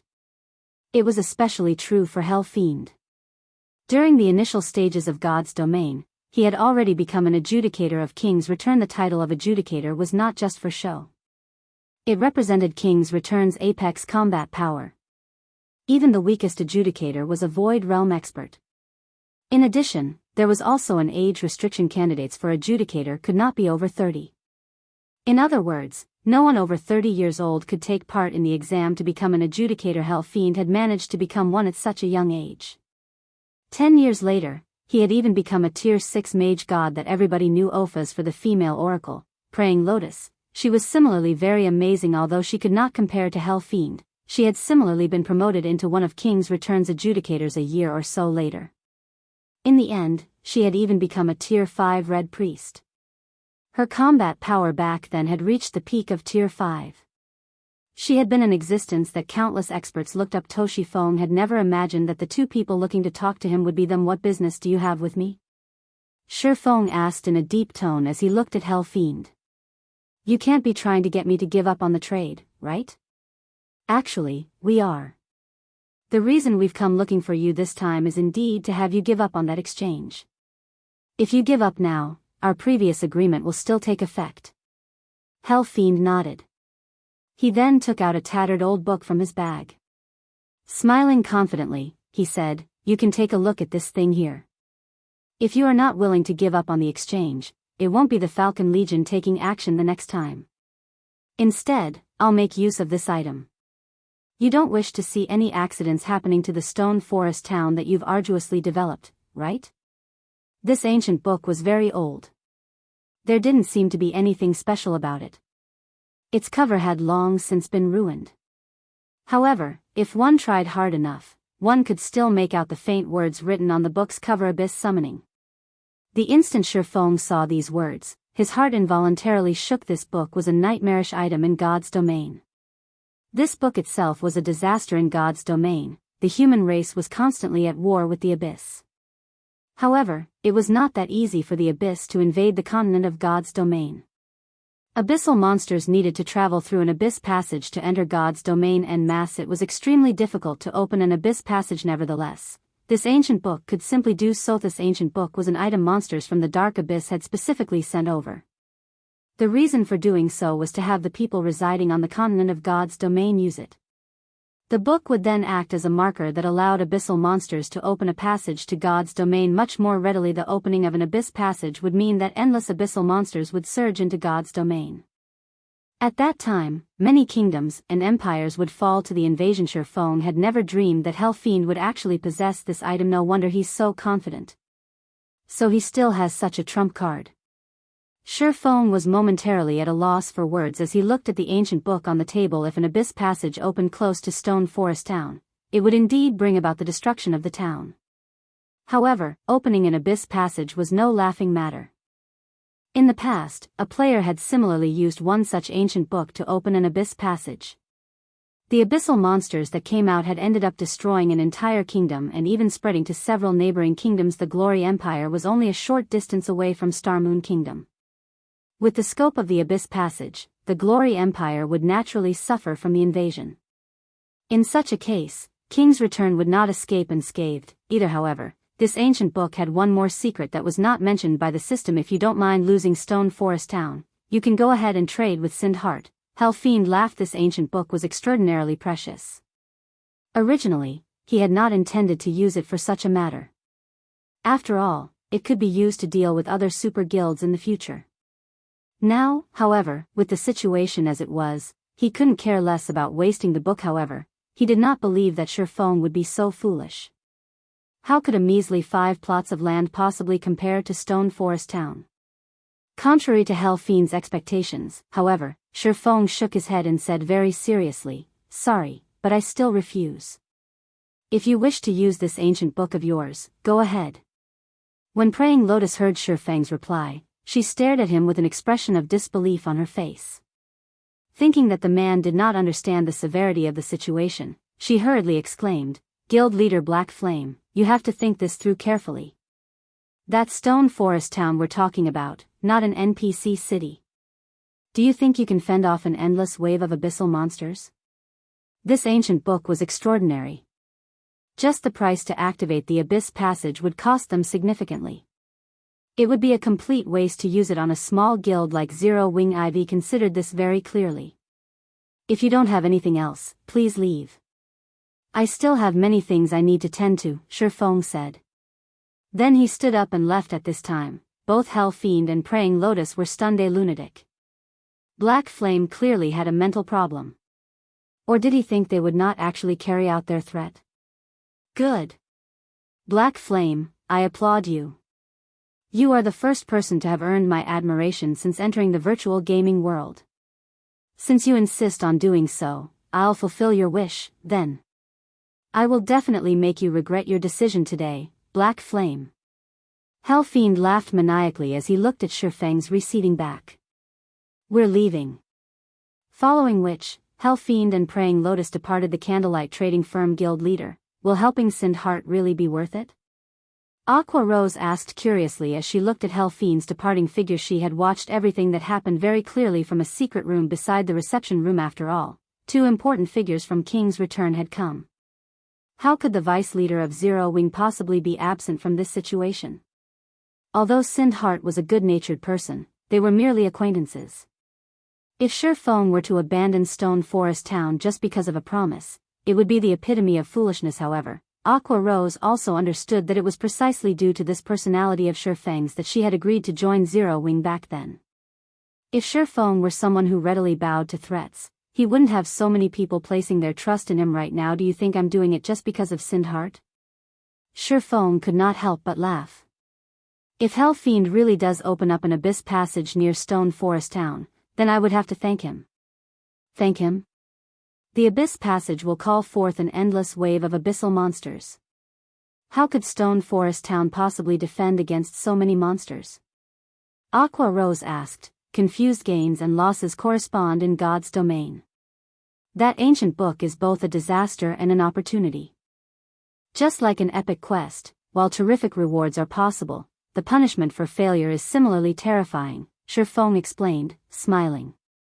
Hopefully, Hell Fiend doesn't disappoint me. Hell Fiend could not know about the true secret of the ancient book. This secret was something that players had found out only after God's domain had experienced such disasters multiple times. Shortly after Hell Fiend and Praying Lotus left, Feng similarly departed the candlelight trading firm. However, to avoid attracting too much attention, Feng hailed an advanced horse carriage and headed towards the library. Previously, due to thoughtful Rain's matter, he had not managed to deal with the Golden Tablets quest. Now that he was done with that matter, he naturally could not leave the tablet quest alone. However, after arriving at the library, before Feng could head to the entrance of the building, a beautiful figure suddenly intruded into his path, blocking him. Taking a closer look, Feng discovered that the person blocking him was actually Yulan of Underworld Guild leader Black Flame. You really are difficult to find. May I know if you have time for a private chat? Yulan asked softly, smiling as she looked at the cloaked Feng. Chapter 852, Sacred Grounds.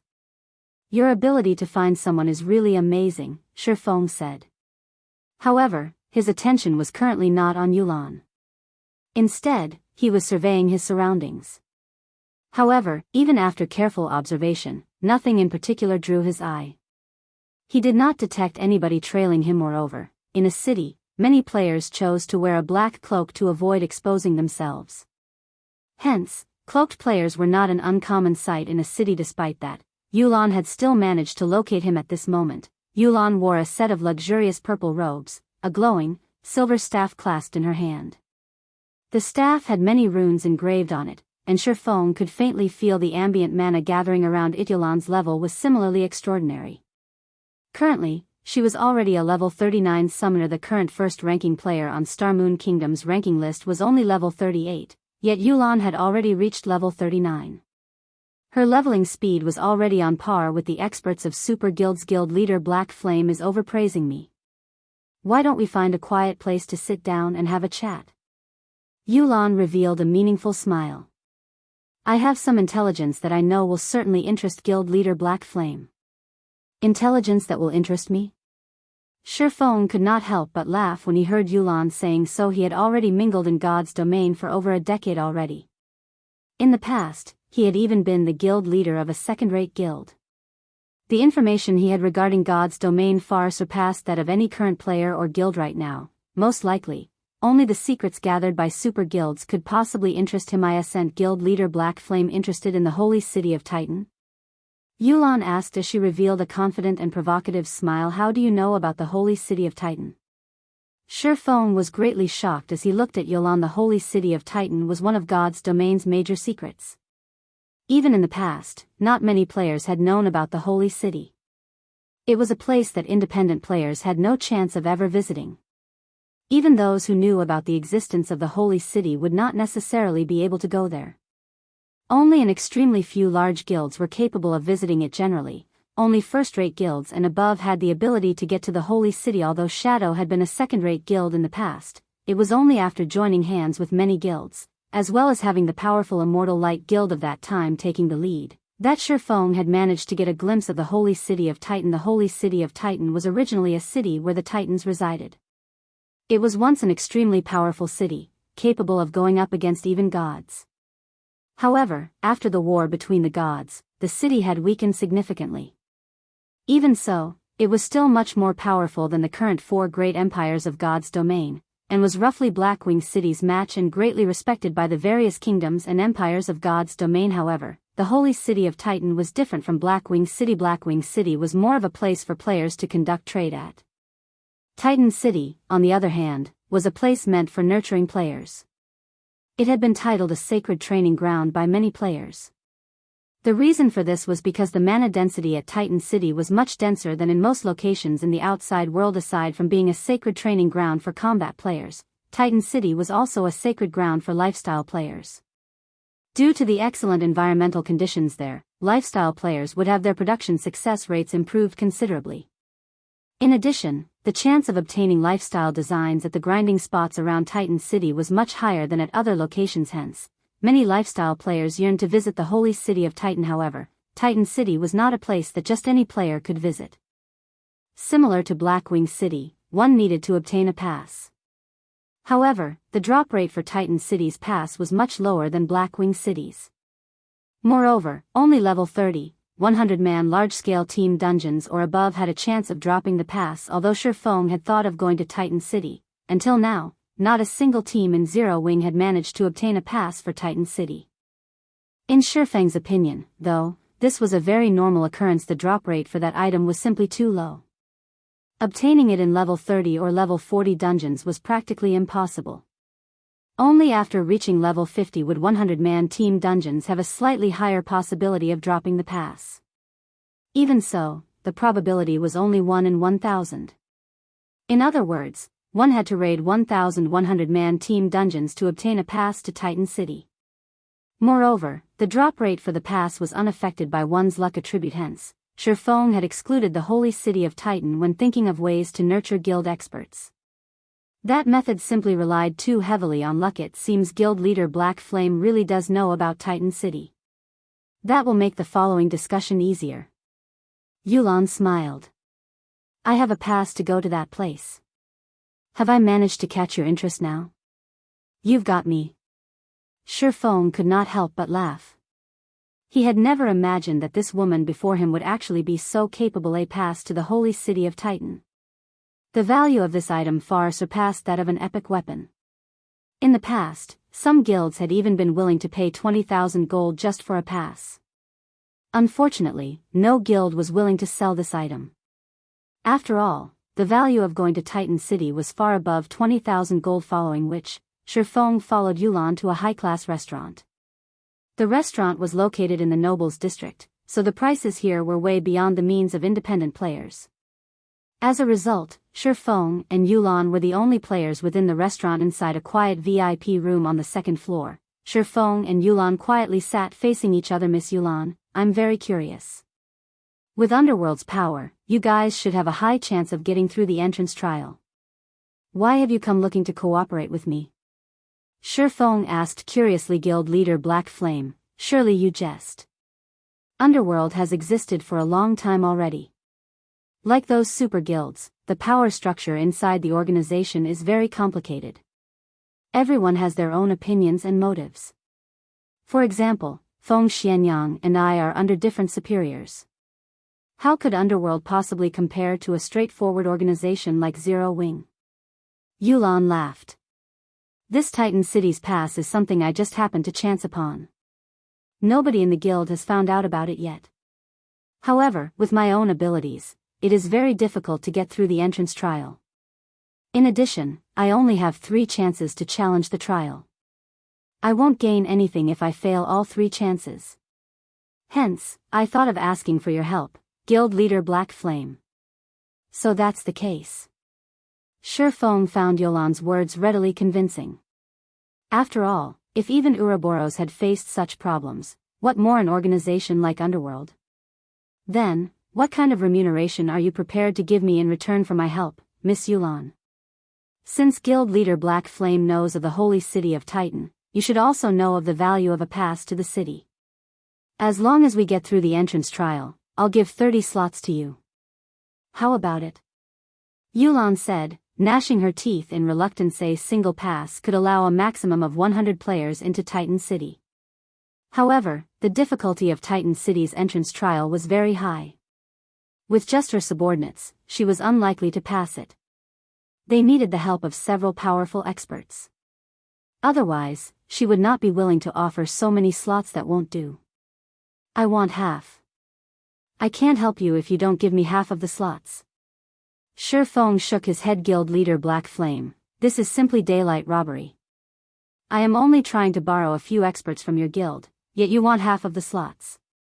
I might as well rely on myself to get through the trial if this is your price, Yulan countered as she glared at Feng. She had never imagined that Feng would be so black-hearted. If Feng were not someone known to keep his word, she would have long since sought out other experts. Then, she wouldn't have to give away any of her limited slots. Just paying some coins would suffice. Chapter 853, Entrance Trial. Yulan took a deep breath. In a very determined tone, Yulan said, I'll offer 5 more slots at most. Based on her investigations, Titan City was an excellent location to nurture lifestyle players nowadays. The impact lifestyle players had on the game was increasing. The various large guilds were all investing heavily in lifestyle players in the hopes of nurturing many more powerful lifestyle players. It was especially true for forging and alchemy lifestyle players. In addition, enchanting, tailoring, engineering, and other fields were also becoming increasingly important in the game. If she could nurture a group of high-ranking lifestyle players, she could use them to earn large sums of money in the future. Hence, every slot to Titan City was of utmost importance, as these slots would become the capital for stabilizing and elevating her position in Underworld. I believe that Miss Yulan should have challenged the entrance trial once already. Otherwise, you wouldn't have come looking for me. So, I'm sure you are very clear about how difficult the trial is. It is not a problem that can be resolved easily with just a few more experts. If you fail all 3 challenges, then the pass will automatically become invalid. At that time, not to mention 50 slots, you won't even get a single slot. Feng had no intention of changing his mind. The slots to enter the holy city of Titan were equally important to the candlelight trading firm. Moreover, the trading firm had many more members to nurture. A meager 35 slots were far from enough. Even if he missed out on this chance, at most, he would just have the Dark Gods Legion and the main force raid more 100-man team dungeons in the various NPC cities in God's domain. Even in imperial capitals, the only locations that could improve a lifestyle player's production success rate were workshops. However, Titan City was different.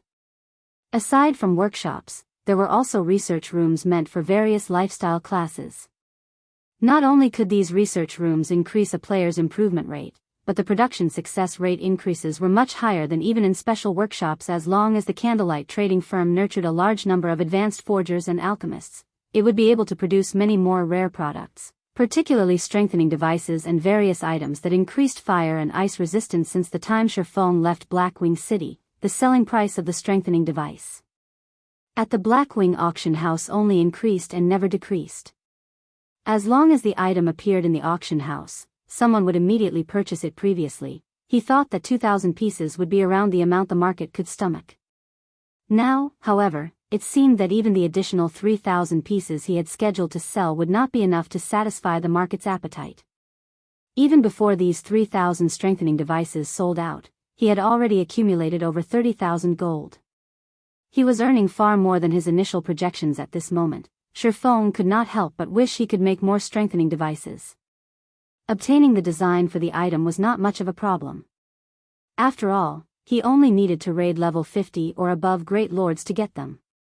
With a godly skill like Divine Providence, 1 out of every handful of great lords he killed would definitely drop the design. The problem was that, even if he managed to obtain a large number of designs, the candlelight trading firm did not have that many advanced forgers to learn them. Are you absolutely confident of clearing the entrance trial? Yulan frowned. She had never imagined that Feng would have such a deep understanding of the entrance trial. The difficulty of Titan City's entrance trial was greater than even that of a 100-man team dungeon. Otherwise, she would not have come looking for Feng. She would have long since monopolized the entry slots herself. I won't say absolutely, but I'm at least over 70% certain. Feng laughed. He had visited the holy city of Titan multiple times in his previous life, so he was very familiar with the holy city's entrance trial. The system set the difficulty of the trial based on the levels of the players undertaking it, so players would always feel that the trial's difficulty was the same, regardless of when they challenged it. Getting into Titan City depended on the overall strength of the team. With Zero Wing's current strength and his understanding of the trial, he was far more than just 70% certain of making it to Titan City. Alon fell silent upon hearing Feng's words. Even with Underworld going all out, its chances of getting through the entrance trial was far from reaching 70%. Worse, if she were to attempt it with just her own team, her success rate would be 20% at most. Moreover, the pass gave only 3 chances to challenge the trial. She had already failed once. If she relied on her own team, it was simply impossible for them to get through it. Indeed, just as Feng had said, if she could not clear the trial, then this pass of hers would be worth nothing. Moreover, looking at Feng's calm and confident behavior, he did not seem to be boasting. Demand for advanced lifestyle players was continuously increasing nowadays. The sooner she could nurture more advanced lifestyle players, the greater the advantage she would hold in the future. She could not afford to sit still and wait for her team to grow stronger in the end. Yulan could not help but sigh as she conceded, "All right. As long as you manage to clear the entrance trial, I'll give you 50 slots. However, I also have a condition. You need to clear the trial within 3 days." "Deal. I'll have to make some preparations first. I'll contact you when the time comes." Feng's thoughts paralleled Yulan's. The sooner they entered Titan City, the better. Moreover, many rare designs were obtainable only at the holy city of Titan and nowhere else, following which, the two of them established a contract between themselves. Shortly after Feng left, an assassin youth entered the VIP room fully garbed in silvery gray leather armor. This assassin should be roughly 18 or 19 years old, based on his appearance. However, his level was extremely high. He was actually level 38, far beyond the reach of ordinary experts right now. Big sis Yulan, aren't we giving Zero Wing a little too much?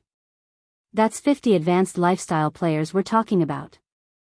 Who knows how much money we'll have to spend to nurture that many advanced lifestyle players?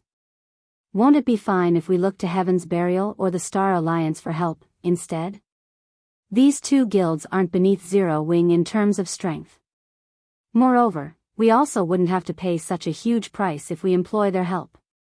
The assassin youth was very furious about the conditions Feng proposed. The Star Alliance and Heaven's Burial more or less possess a connection with Underworld. If we get them to help us, the possibility of the others from Underworld finding out about Titan City is very high. "However, we won't have such a problem with Zero Wing," Yulan said, shaking her head. "Besides, Zero Wing is filled with experts. They'll have a much higher possibility of clearing the entrance trial. Being able to enter Titan City securely is much more important than saving a few more slots for ourselves." Although the assassin youth did not make any further retort to Yulan's words, he inwardly still felt very dissatisfied. Back when they had entered the entrance trial, they had all been brimming with confidence. They had all thought that the trial was just a small matter. However, once the battle began, they found out that their thoughts had been too optimistic. The entrance trial was not something a 100-man team dungeon could compare to. The two were on entirely different levels. Even if Zero Wing's experts challenged the entrance trial, the outcome would be the same. White River City's library. After Feng entered the library, he immediately made his way to the top floor of the building. Compared to the last time he had come here, the security in front of Star Moon Hall was much stricter. Tier 3 knights filled the place. Even his identity as a demon hunter would not have gotten him entry into the hall. If not for his identity as a count of White River City, the most he would have been able to do now was stand at the entrance of the hall. Walking inside, Feng was immediately greeted by the sight of the white-robed Charlene sitting before a table and quietly observing a floating crystal ball. Magic arrays encircled her as she radiated an incredibly powerful aura. Even Feng found himself paralyzed when bathed in this aura. A fourfold magic array? An expression of disbelief appeared on Feng's face. It would be understandable if this pressure he was feeling was due to a domain released by an NPC. However, Charlene did not have her domain out right now. This pressure he was currently experiencing was only a side effect of the mana gathered at the magic array. Just what kind of spell is this? It is actually this strong. At this moment, there was an image displayed inside the crystal ball. Meanwhile, this image was none other than the scene of the Blackwing auction house under the effects of space freeze. The crystal ball had completely locked on to the appearance and aura of the mysterious youth back then. His every action was clearly replicated in the crystal ball. However, when the mysterious youth vanished from Blackwing City, the crystal ball suddenly cracked and shattered into countless tiny pieces. In the end, the broken fragments of the crystal ball ignited into silver flames before disappearing into nothingness. Chapter 854, Ancient Spell. Soul Fire. Feng's expression immediately tensed when he saw the burning flame. This was not his first time to encounter this flame. Soul Fire was a flame capable of causing great damage to players, inflicting extremely severe death penalties, even more severe than having their immortal soul absorbed. To put it simply, Soul Fire was a flame that players should avoid coming into contact with at all costs. As the crystal ball disintegrated into nothingness, the silver flames immediately transformed into a leopard. Over 2 meters tall. Burning silver flames covered the leopard's entire body, and wherever its 4 paws stepped, the stone floor underfoot became molten magma. Anyone seeing this scene would feel their hearts shudder and would try to get as far as possible from the silver leopard. However, Feng could not run away even if he wanted to. The oppression of the fourfold magic array aside, the leopard itself was an extraordinary level 200 mythic monster, the equivalent of a level 200 tier 4 NPC. Such a monster could instantly kill any current player even if Feng were at his peak during his previous life. The only thing he could have done if he encountered such a monster was run away as fast as he could. Fortunately, this leopard formed from soul fire did not seem interested in Feng. Instead, its pitch-black eyes stared at Charlene, who was lounging on a reading chair. In the next moment, the leopard transformed into a streak of silver light as it pounced at Charlene. The leopard was so fast that Feng did not even manage to react before it appeared in front of her. What a feisty little cat you are. I was just looking into your owner's movements, yet you actually came all this way to pick a fight, Charlene said, eyeing the silver leopard pouncing at her as if she was just looking at a cute little animal. Suddenly, her left arm turned into a blur as she grabbed the silver leopard by the scruff of its neck. In the next moment, something unbelievable happened. The silver leopard, which was originally over 2 meters tall, actually began shrinking at a rate visible to the naked eye, until it was no larger than a little kitten. No matter how hard it fought, it couldn't escape Charlene's grasp. The only thing it could do was bare its tiny fangs and swipe its puny paws at her while emitting threatening hisses, following which, Charlene took out a crimson crystal ball and did a short chant. The silver leopard then transformed into a streak of light and entered the crystal ball. Trapped inside the crystal ball, the silver leopard still tried struggling, but its efforts were all for naught. It couldn't escape the bindings of the crimson ball. Feng was incomparably stunned as he witnessed this scene from a distance. Charlene had actually just played around with a level 200 mythic monster as if it were a toy.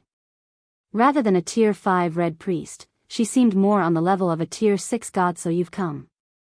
After Charlene was done dealing with the silver leopard, her golden eyes slowly shifted toward Feng. Smiling faintly, she said, after not meeting you for some time, I see that you've landed yourself in yet more trouble. Before you have even dealt with the matter of the Lord of Balrogs, you have earned yourself yet another curse. I really don't know whether you've been blessed by the goddess of fate, or fancied by the goddess of misfortune. Cursed. Feng frowned. He then gave himself a thorough look as well as checked his status window. However, he did not discover any abnormalities with himself. Don't bother. Ordinary mortals won't be able to detect it. Charlene shook her head lightly. She then walked up to Feng. Stretching one of her flawless fingers towards him, she began drawing one line of divine runes after another like golden ribbons. The glorious, golden divine runes wrapped around Feng. As the number of divine runes increased, the mana fluctuations surrounding him began weakening. After a short moment, his surroundings were devoid of mana. This form of mana nullification was different from the silencing skills used by players, which only froze the flow of mana. What Charlene used thoroughly erased the existence of mana. With the absence of mana in his surroundings, Feng felt as if his brain was suffering from oxygen deficiency. Momentarily, his vision blurred a bit. His mind grew somewhat dizzy as well, his control over his body dulling slightly, but in the next moment, a silver chain with the thickness of a finger appeared, extending from Feng's chest. When this chain went beyond the mana nullification field, it quickly became invisible once again as if it had never existed. What's this? Feng could not help his surprise. This was his first time seeing such a situation. Moreover, with the appearance of this chain, he could clearly feel himself continuously weakening. This is your curse. This silver chain is a soul chain, and it is bound to your soul. You can consider this a parting gift that mysterious youth left for you when he escaped, Charlene said, her cherry-red lips hooking up into a smile. Chuckling softly, she continued, how about it? Are you feeling a little anxious now? Feng could not help but roll his eyes at Charlene. Even if he were stupid, he could tell that this curse was no trifling matter. A single mistake could very well send him to the netherworld. Problems related to the soul were the most frightening thing to players. After all, failure to deal with such problems would not end with just suffering a simple death. It was very likely that his entire account would be crippled. How could he not feel anxious? Can this curse be removed? Feng asked in response. However, Charlene spread her hands in a gesture of helplessness. Even you can't remove it? Feng was far more shocked now. Charlene was definitely one of the strongest NPCs he had ever encountered in his entire gaming career in God's domain. If even such an NPC was incapable of helping him, one could just imagine what a stinking pile of trouble he had landed himself in. This time this thing here is a soul chain. It is a super spell that has been passed down since ancient times. I am not a god, so how can I possibly remove it? Charlene rolled her eyes at Feng. Snappily, she continued, however, you don't have to fall into despair either. There are two methods to remove this curse of yours. The first method is to remove the curse using force, while the second method is to kill the person who placed this curse on you. Since you can't remove the curse, the only option left for you is to kill the person who had cursed you in the first place. Feng was immediately rendered speechless. He wanted to, but did he have this kind of ability? Not to mention himself during his peak, even a Tier 5 Apex expert would have a small chance of defeating that mysterious youth. Most likely, only Tier 6 God-ranked players would be capable of dealing with him. However, God's domain was currently in its infant stages. There was not a single Tier 2 player in existence yet. So, just where was he supposed to find Tier 6 players? Relax, I'm not telling you to kill that youth yourself. With this weak, little body of yours, a sneeze from that person would blow you into smithereens. All you need to do is find his whereabouts. Charlene could not help but giggle as she eyed Feng's slightly ugly complexion. Although I've used a tracking spell, that person is extremely adept at hiding his trail. Even I can't locate him. However, you are different. The other end of the soul chain wrapped around your body is in his hands. As long as you follow the soul chain, you will be able to locate him easily. At that time, all you need to do is contact me. System, Legendary Quest, Lost Magic, Accepted Quest Content, locate the youth who has cursed you. Rewards unknown, but how will I find him? If I'm not inside this magic nullification field, I won't be able to see the chain at all. Feng was inwardly at a loss for words after hearing the very simplified system notification. Chapter 855, Absorbing Soul Fire. Upon hearing Feng say so, as if she had long since prepared for this, Charlene promptly handed the crimson crystal ball with the silver leopard inside it to him. With your current standard, sensing the soul chain is naturally impossible for you. However, this thing here can help you, Charlene said as she pointed at the imprisoned silver leopard. This thing is a soul beast formed using soul fire. As long as you absorb its soul fire, you will naturally be capable of seeing the soul chain. Will I be able to control soul fire if I absorb it? Feng could not help but grow excited as he looked at the imprisoned leopard. But how can I possibly absorb it? It's a sentient Tier 4 being, not a mysterious flame. Soul fire. It was the nightmare of countless players back at the Dark Den. Feng had witnessed the great demon nettle using soul fire to instantly reduce Discipline Paradise to level 0, forcing the Guardian Knight to restart his progress in the game. Meanwhile, soul fire could be categorized into two types, Black Destruction and Silver Creation. The one used by the great demon nettle was Black Soul Fire, which possessed frighteningly destructive power. As for the soul fire before Feng, it was of creation. Although it was not as powerful as Black Soul Fire in terms of attack power, it possessed the ability to alter and mend souls. Both of these two flames were mysterious flames that were exceptionally hard to come by. As far as Feng knew, no player had managed to control either kind of soul fire, even after a decade had passed in God's domain. If a player truly managed to control a soul fire, regardless of which type it was, they would become the nightmare of all other players.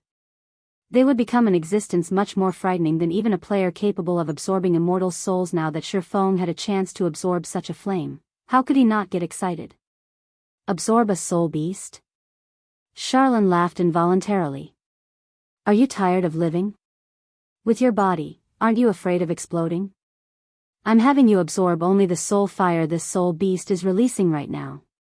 However, even if it is just radiated soul fire, there's no way you can absorb it with your current standard. The outcome will be the same even though you possess an immortal soul.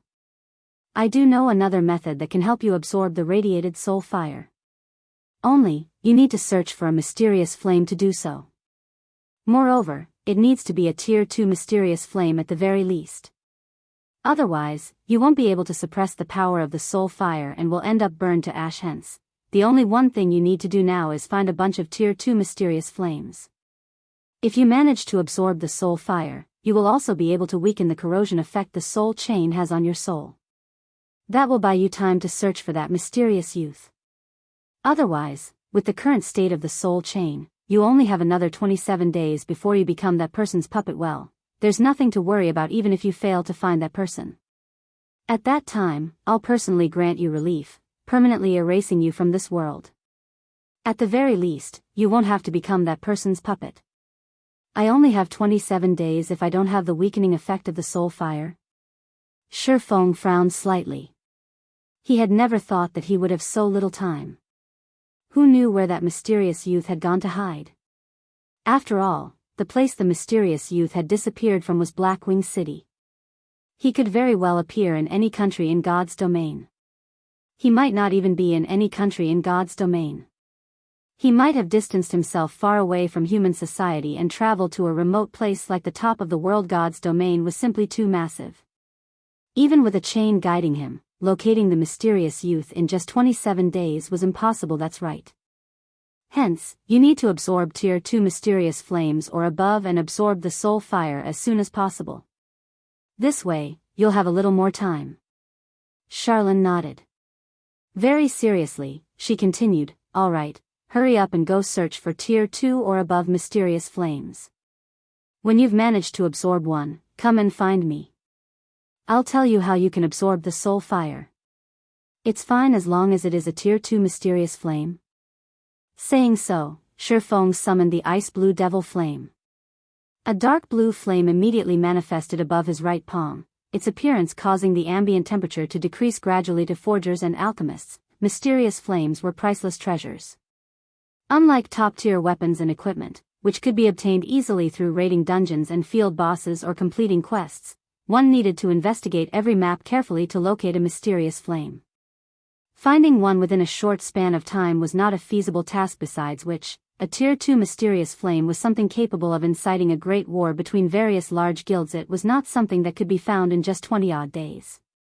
Even super guilds would barely be capable of such a feat. Fortunately, Feng had known the exact whereabouts of the ice blue devil flame and had secured it for himself as soon as possible. Otherwise, this quest would truly be his doom. Thinking about it now, he had indeed made a wise decision to secure the ice blue devil flame. Back then, when Charlene saw the deep blue, burning flame, an expression of surprise appeared on her face. The ice blue devil flame, a Tier 2 mysterious flame. This is a flame that only places filled with death are capable of producing. Just how did you manage to obtain it? Charlene asked, greatly surprised as she looked at Feng. I just happened to discover it when I was traveling by the 100 Ghost Forest. Feng gave a casual reply. You really have been blessed by the goddess of fate. The 100 Ghost Forest was cursed by the legendary Black Witch.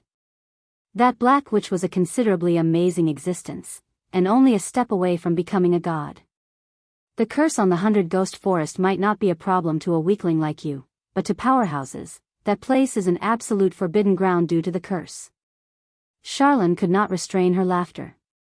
Since you already possess the ice blue devil flame, then you indeed possess the qualifications to absorb the soul fire. There are two things you need to do when absorbing the soul fire. The first thing is control the ice blue devil flame and have it wrap around the radiated soul fire. You need to envelop the soul fire completely. There must not be even the tiniest of leaks. If you fail to do so and get contaminated by the soul fire, even though you are a heaven-blessed individual, you will similarly suffer. The second thing you need to do is the most crucial part when absorbing the soul fire. After you have completely contained the soul fire, you have to absorb it into your body. Afterwards, you need to fuse the ice blue devil flame with the soul fire. However, the soul fire is too strong. The fusion needs to be a certain ratio. If the proportion of soul fire is too high, the merged flame will damage you. If it is too low, you won't be able to display the power of the soul fire. Balance is a must. As for how to achieve that balance, you will have to depend on yourself. For that, I will set up a magic array to carry out this fusion for you. While inside this magic array, you'll have an easier time guiding this fusion. Once you grasp that sensation, you'll have a much easier time wielding the soul fire's power in the future. After saying so, Charlene began reciting incantations as her hand drew line after line of divine runes continuously. A short moment later, the several thousand lines of divine runes drawn transformed into a golden fourfold magic array, brightly illuminating the entire hall. "All right, give it a try," Charlene said as she pointed at the golden magic array on the ground, an exhausted cast to her face. Evidently, forming this fusion magic array had not been as easy as she made it look. Chapter 856, Basic Control. Star Moon City, Teleportation Hall. A group of cloaked players suddenly appeared inside the building. Standing at the head of this group were an uncloaked young man and woman. The instant these two appeared, they immediately attracted the attention of many players. Aren't they Hell Fiend and Praying Lotus, experts of King's Return? Why would they appear here? As expected of a super guild. Their levels and equipment are simply too amazing. Both of them are fully equipped in level 35 dark gold equipment. That staff Hell Fiend is carrying is actually epic ranked. The difference between us is just too massive. I wonder when I'll be able to wear a full set of level 35 secret silver equipment. Could King's Return be looking to develop in Star Moon Kingdom? Experts of King's Return were practically big-time celebrities in the virtual gaming world. Not to mention, neither Hell Fiend nor Praying Lotus had bothered to hide the special effects of their equipment. Hence, many players quickly managed to determine the ranks of the two's equipment, which immediately prompted a discussion among the onlookers as they cast envious gazes at the two experts. Currently, mainstream players had yet to reach even level 35. Only the elite players of large guilds had mostly attained this level. Being able to have a complete set of secret silver equipment was also a very amazing achievement already. Yet these two experts from King's Return, a super guild, had already reached level 39. They even sported the current best weapons and equipment from head to toe, an epic weapon. This was definitely the first time these ordinary players had seen such an item. There had been no news of such a weapon appearing in the entire Star Moon Kingdom. One could just imagine how frighteningly powerful a super guild was. Fiend and Praying Lotus paid no attention to the looks they were receiving as they walked directly towards an outgoing teleportation array. Look who it is. Hell Fiend came to an abrupt halt, his gaze shifting towards an elementalist waiting to use a teleportation array. Hell Fiend? Why are you here? The elementalist youth also noticed Hell Fiend. Suddenly, as if something occurred to him, his expression immediately darkened as he asked, "Could you be trying to threaten Zero Wing?" "Sind, it seems your luck is quite good. You actually managed to find a trustworthy ally. However, don't celebrate too soon. Your fate has long since been determined. Nothing will change no matter how much you struggle," Hell Fiend sneered in disdain. He then turned away and left. A trustworthy ally? Sind's heart hid his confusion as he looked at Hell Fiend's departing figure. Could Zero Wing have rejected Hell Fiend's offer? He had never seen Hell Fiend lose his composure to such an extent before. Inwardly, he breathed out a sigh of relief. The goodwill he felt towards Zero Wing also increased significantly. Not many people would dare to resist King's Return, much less offend the Super Guild, just for a stranger. "Hell Fiend, are you really going to use the ancient book?" Seeing Hell Fiend's hurried steps, Praying Lotus anxiously advised, "Don't let your anger get to your head. Even if you utilize the ancient book's power, Sind Heart will still get that sum of money. At that time, you will have wasted the true value of the ancient book." "Of course, I know this. Lotus, do you actually think I've let my anger overwhelm me? I haven't forgotten our primary goal in coming here. Although I said I was going to utilize the ancient book's power, when did I say that I was going to use it on Stone Forest Town?" Hell Fiend's mouth hooked up into an evil smile. "At that time, whether it is Black Flame or Sind Heart, both of them will suffer. You're not using it on Stone Forest Town." While Praying Lotus was happy that Hell Fiend was not letting his anger get the better of him, his words also confused her. Stone Forest Town was Zero Wing's treasure trove. If they destroyed the town, they could undoubtedly deal Zero Wing a severe blow, wiping away one of the guild's major advantages in Star Moon Kingdom. But if Hell Fiend was not planning on using the ancient book on Stone Forest Town, just what was his intended target? "You'll see when the time comes." Hell Fiend smirked. Inside White River City's library, Feng continued to try to fuse the Ice Blue Devil Flame and the Soul Fire. However, the difficulty of merging two mysterious flames was extremely high. Despite numerous attempts, Feng still ended up with only failure. The first step of wrapping the ice blue devil flame around the small bundle of soul fire was no problem for Feng. At this point, Feng could control the ice blue devil flame like an extension of his arms and legs.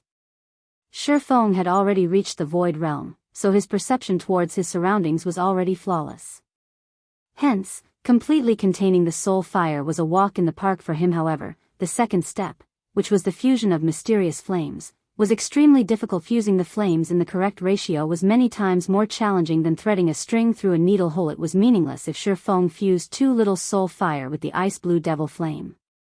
However, if the proportion of soul fire was even a tiny bit too much, it would scorch him. At that time, not only did he suffer excruciating pain, but he also fell into a weakened soul state, causing his basic attributes to decrease. Each time he got burned by the soul fire, he would lose 1% of his basic attributes. Although 1% was not much, after numerous failures, the accumulated amount was still very frightening. Currently, he had already failed 34 times in a row, which diminished his basic attributes by 34%. Fortunately, this reduction was not permanent, only temporary. Even so, he would have to wait 2 natural days to recover fully. This really is difficult. After experiencing many failures, Feng had more or less identified the ratio required to maintain a balance. However, knowing the fusion ratio was one thing. Accurately fusing the flames in correct proportion was another thing altogether.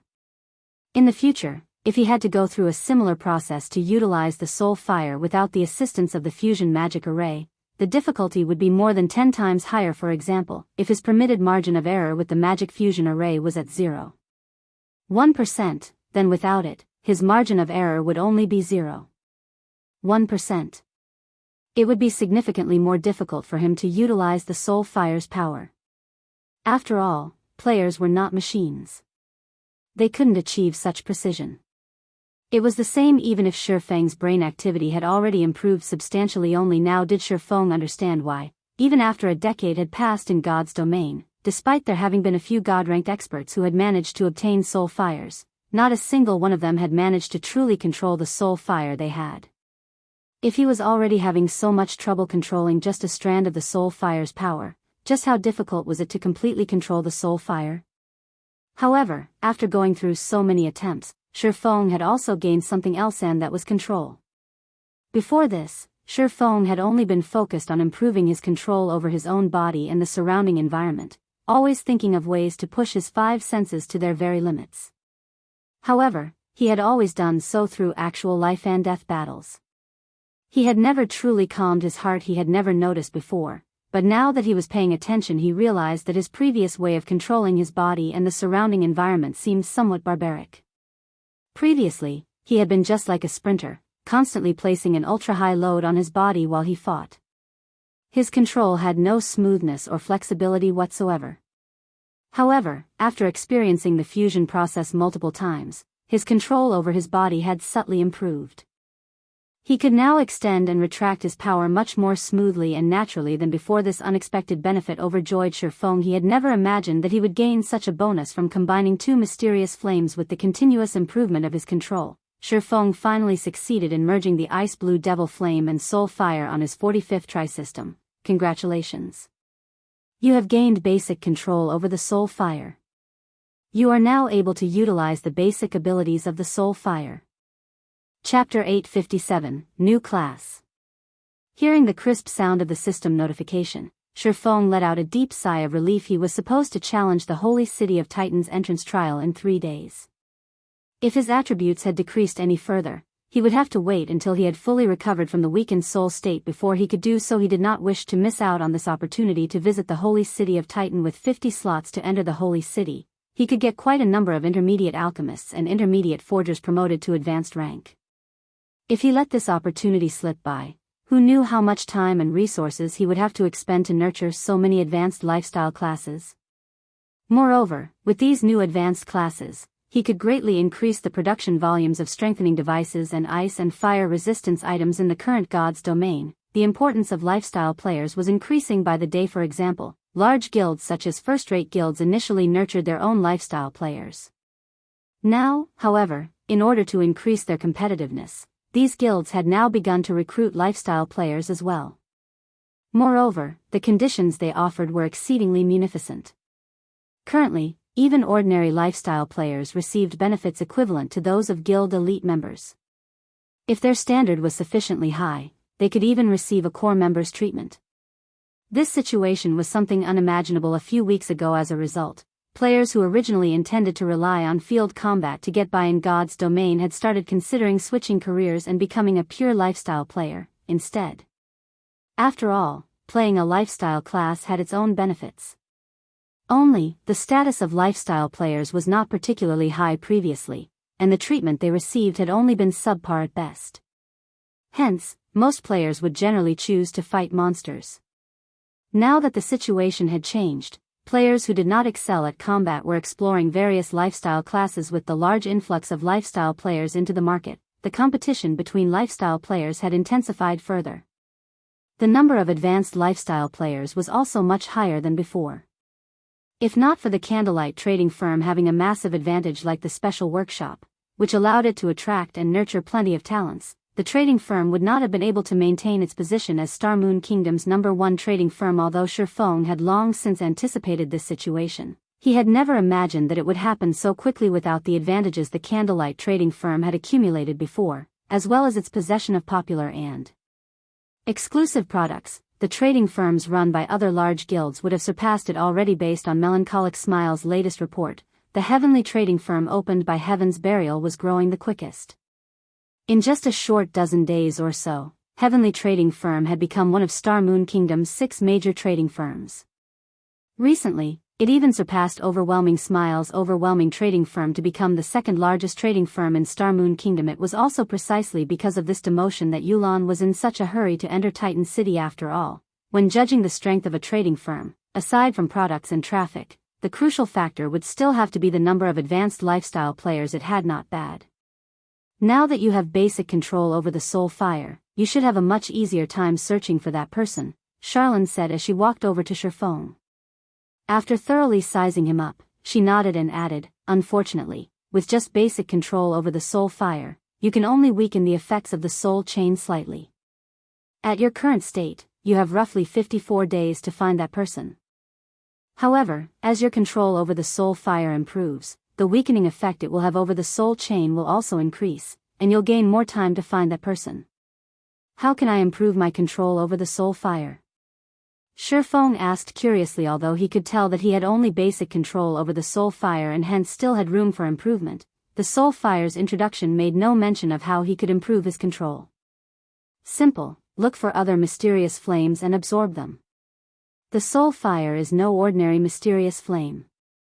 The power of the ice blue devil flame can only allow you to exert the soul fire's power to this extent. If you wish to improve, you'll need more mysterious flames to suppress the soul fire. The higher the mysterious flames tier, the better. However, tier 2 is the bare minimum," Charlene explained. "I need more mysterious flames to improve?"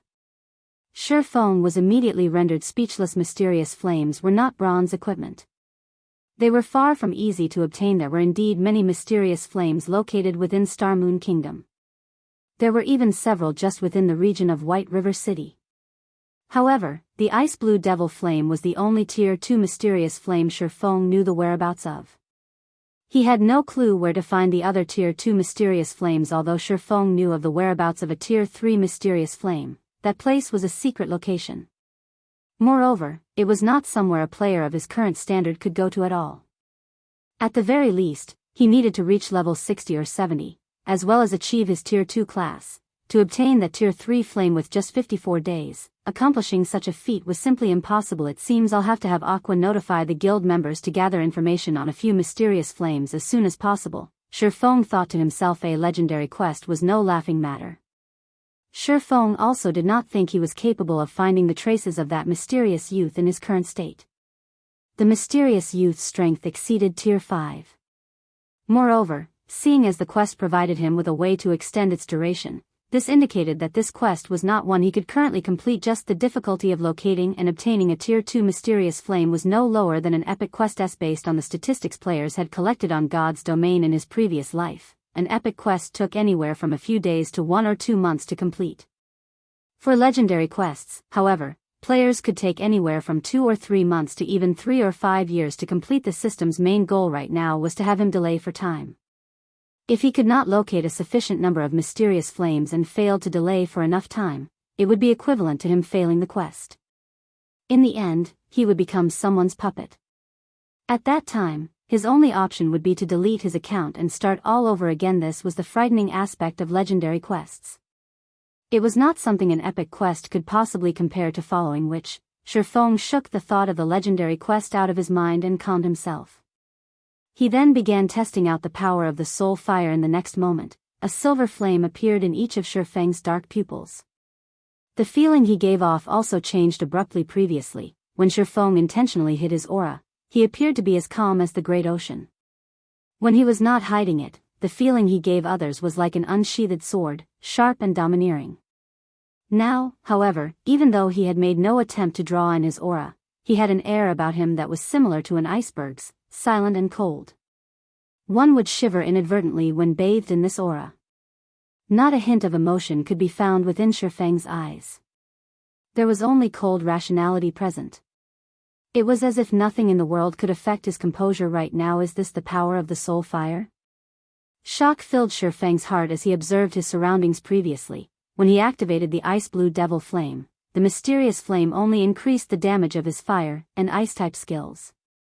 However, when he activated the soul fire, although he did not receive any improvements to his damage or attributes, his mind felt calm like never before, to the extent that he even found it frightening.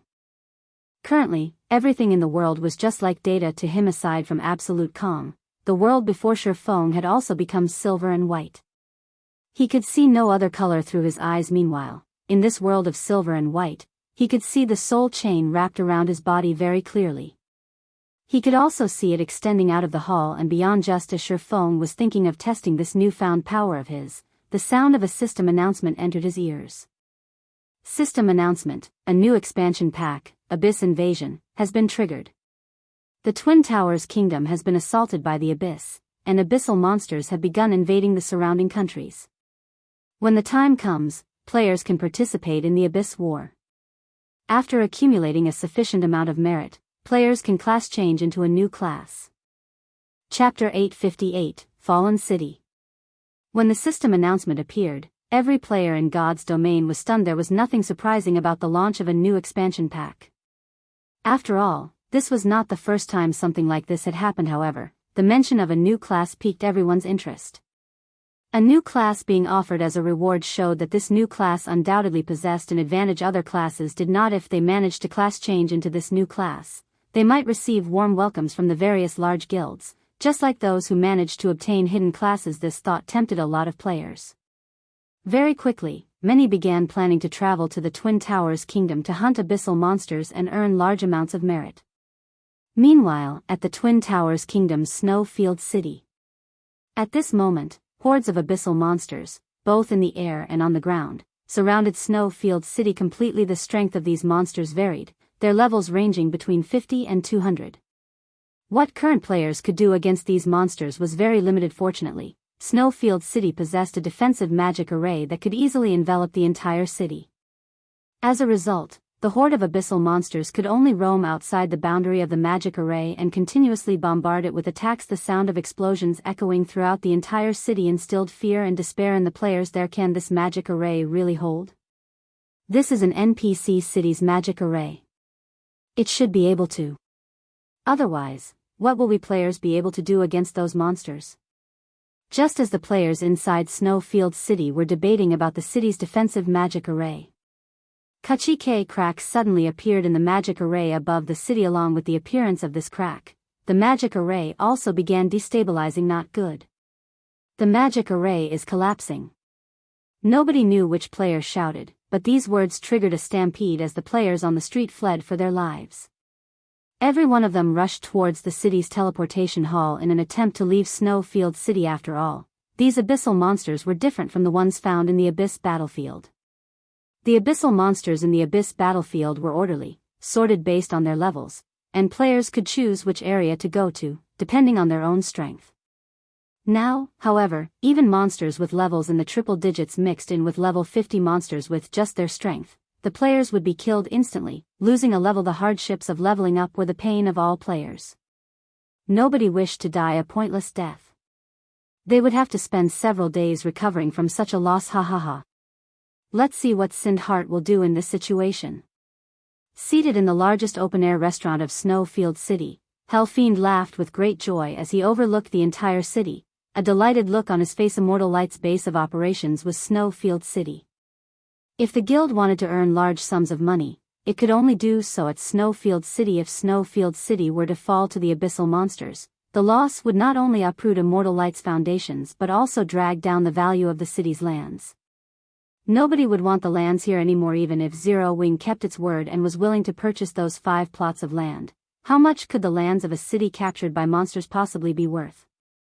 However, the thing that made him feel happy the most would still have to be the scope of the Abyss summoning. Not only did it cover the entire Twin Towers Kingdom, but it also affected several neighboring countries, including Star Moon Kingdom in the west. The Abyss summoning would definitely impact Star Moon Kingdom's eastern region, which also happened to be Zero Wing's territory. At that time, Zero Wing would similarly suffer, losing all the advantages it had piled up to the Abyssal monsters. Fiend, we should leave as well. That magic array won't last for much longer, Praying Lotus said hurriedly as she looked at the gradually collapsing magic array in the sky. Relax. As long as you're by my side and neither of us actively attack those Abyssal monsters, they won't try to attack us, Fiend said nonchalantly. Using the Abyss summoning, he had opened an Abyss passage. As a reward for his efforts, he had obtained a strand of the Abyss's power. To others, the Abyssal monsters might be extremely dangerous. To him, however, these monsters were practically his allies. White River City's library, Star Moon Hall. The system announcement was repeated 3 times, the contents of the announcement resonating in Feng's ears. Fiend activated the Abyss summoning in the Twin Towers Kingdom? Feng was slightly surprised. Originally, he had thought his provocation would prompt Fiend to use the incomparably precious ancient book on Stone Forest Town. He had never thought that the Elementalist would give him such a surprise. Now, it would be somewhat difficult for him to take advantage of the situation. The Abyss invasion indeed posed an enormous threat to the country the invasion occurred in. Players residing in said country wouldn't even be able to level up normally. They would be forced to give up the leveling spots they were familiar with and head to safer locations. Instead, however, this invasion was also an excellent opportunity for players to earn large amounts of merit. Merit could be used to exchange for large numbers of magic array and siege tool designs, as well as to increase guild popularity significantly. It also provided players with a huge opportunity with class changing into a new class. This new class was known as the Demon Blade Knight. Not only was it a class that possessed the characteristics of a berserker, making it extremely strong in melee fights, but it also had ranged attacking capabilities. Although the Demon Blade Knight was neither a match for the berserker class in a melee nor a match for rangers and elementalists in a ranged battle, the combination of these 2 modes of attacking increased the class's survivability in battle significantly. After all, in both field battles and dungeons, bosses boasted a wide array of attack patterns. Dealing with these bosses with just a single mode of attack was not easy. Players who loved to fight both in a melee and at range would choose this class without hesitation. Just who is the fool who actually dared to open an Abyss passage? At this moment, Charlone's complexion had turned extremely ugly, a wrathful flame burning in her eyes. Shifting her gaze to Feng, she said, I have some matters I need to deal with. If you manage to absorb another mysterious flame, you can come here to look for me. After saying this, Charlene immediately disappeared from the spacious hall. It seems someone is out of luck. Seeing Charlene disappear, Feng could not help feeling some pity for Fiend. How could the power of the ancient book sent from the Abyss be that easy to obtain? God's domain was fair. Although the ancient book could grant a player power, this power came with its own risks as well. It would be fine if an NPC of the human race did not catch the player who had used the ancient book. The consequences of capture, however, would not be one bit inferior to the penalty for failing a legendary quest. Feng couldn't care less about the trouble Fiend had just landed himself in, though. After all, he still had to thank him. Without these abyssal monsters, the members of his guild wouldn't have the opportunity to class change into a Demon Blade Knight, following which, Feng quickly left the library and hurried back to Zero Wing's residence. Although he had previously received news that Sindheart was already waiting for him at the residence, he had wanted to absorb the soul fire as soon as possible. Hence, he had not gone to meet with him right away. Now that he had gained basic control over the soul fire, it was about time for him to meet up with Sindhart. Zero Wings Guild residence. How could this be? Inside the reception room, Sindhart was currently walking around aimlessly, a very ugly expression on his face. His thick eyebrows were tightly knitted together, his heart filled with anxiety. This was especially so after he received the message from his guild, which notified him that Snowfield City had already fallen into chaos. Many players had died horrible deaths at the hands of the abyssal monsters, and Snowfield City was no longer a place where players could reside. Now upon hearing this, Sindhart sank into deep despair. If Snowfield City had already fallen into such a state, then the lands of the city might as well be worth nothing. Just as Sindhart was trying to figure out a solution to his problem, Feng entered the reception room. Chapter 859, Design of Astronomical Value. At this moment, Feng was using his original appearance instead of disguising himself as Black Flame. When Sindhart saw Feng walking over, even his usually calm self grew slightly nervous. His reaction wasn't just because of the matter of Snowfield City. Rather, it was due to the massive pressure he felt from Feng like nothing before. The last time he had met Feng, he could clearly sense a hint of danger coming from the swordsman that made him feel as if he was standing before a ferocious beast.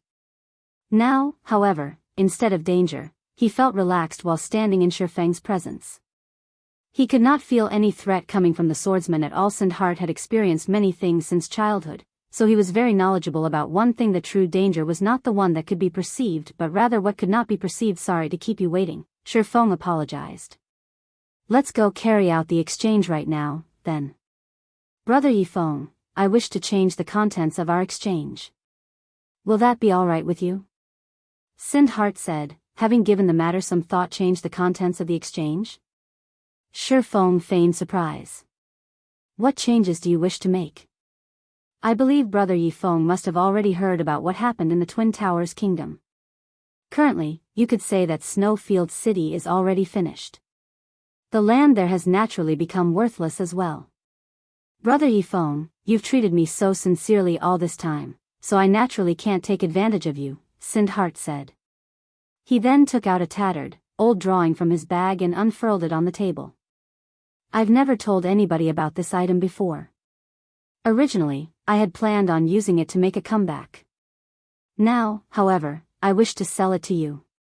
At Sindhart's tense expression, Feng shifted his gaze to the drawing on the table. Engineering locomotive. Feng could not help his surprise. There were three major fields of expertise in God's domain, namely forging, alchemy, and engineering. Under normal circumstances, engineering did not play a particularly large role.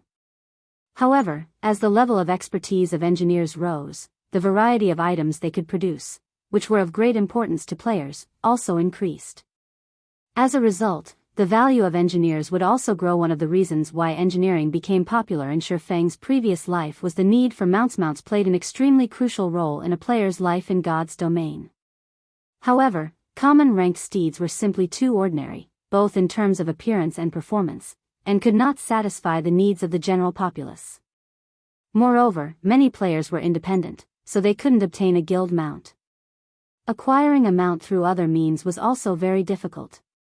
As a result, engineering mounts became extremely valuable. Engineering mounts could be categorized into multiple ranks, with the lowest being bronze rank, and the highest reaching dark gold rank. However, the design for a dark gold mount was almost as rare as a legendary item. The materials needed to produce it were also extremely rare, making it difficult to mass-produce the mount. However, a bronze mount was different. Although the design for it was similarly very hard to obtain, the materials needed to produce it were not particularly rare. As long as one had a sufficient number of advanced engineers, one could definitely mass-produce bronze mounts. Meanwhile, the design before Feng just happened to be the design for a bronze mount. Only field bosses had a chance of dropping this item, and even the luck attribute would not affect its drop rate. Meanwhile, its drop rate was lower than even that of Titan City's Pass. Nevertheless, Sindhart had miraculously obtained it. Could this be the reason why he had managed to develop Immortal Light so quickly in the past? Feng could not help but think back to the past. Despite being an upstart guild, Immortal Light's rise back then could match even Zero Wings of today. In the end, it had even managed to stand shoulder to shoulder with first-rate guilds. One of the main reasons why Immortal Light had managed to develop so quickly back then was its immense funding. However, nobody actually knew how Immortal Light had obtained that funding. Everyone had simply assumed that the guild had found a powerful backer. In hindsight, there was over an 80% chance that Immortal Light had obtained its funds by utilizing this engineering design. Only a bronze mount design could possibly help a guild earn that much money. Even the strengthening device was far from comparable. After all, the value of an item like the strengthening device would decline sooner or later. However, the demand for bronze mounts was inelastic. It was one of the necessities in God's domain. Its value was not something other tools could compare to in terms of monetary value. A single strengthening device was currently worth around 10 gold. It would be fortunate if the item could sell for 4 or 5 gold once it became commonplace in the game. A bronze mount, on the other hand, was worth several hundred gold. Just a single bronze mount was worth dozens of strengthening devices. Moreover, one did not need to fear that a bronze mount wouldn't sell. How much do you want for it? Feng asked as he looked at Sindhart. 20,000 gold. Sindhart stated after giving it some thought 20,000 gold was enough for him to deal with the problems plaguing him. He could also use the money left over to migrate his guild's base of operations to a new location. I believe you should understand what kind of situation Snowfield City is currently in. It would simply be impossible for Immortal Light to continue developing in the Twin Towers Kingdom under the current situation. How about joining Zero Wing? Feng asked in a low tone. Moreover, even if you all try to develop elsewhere, with a single word from King's return, there won't be any place that will welcome Immortal Light's presence. However, if you guys join Zero Wing, you can realize your ambitions without having to worry about King's return. What do you think?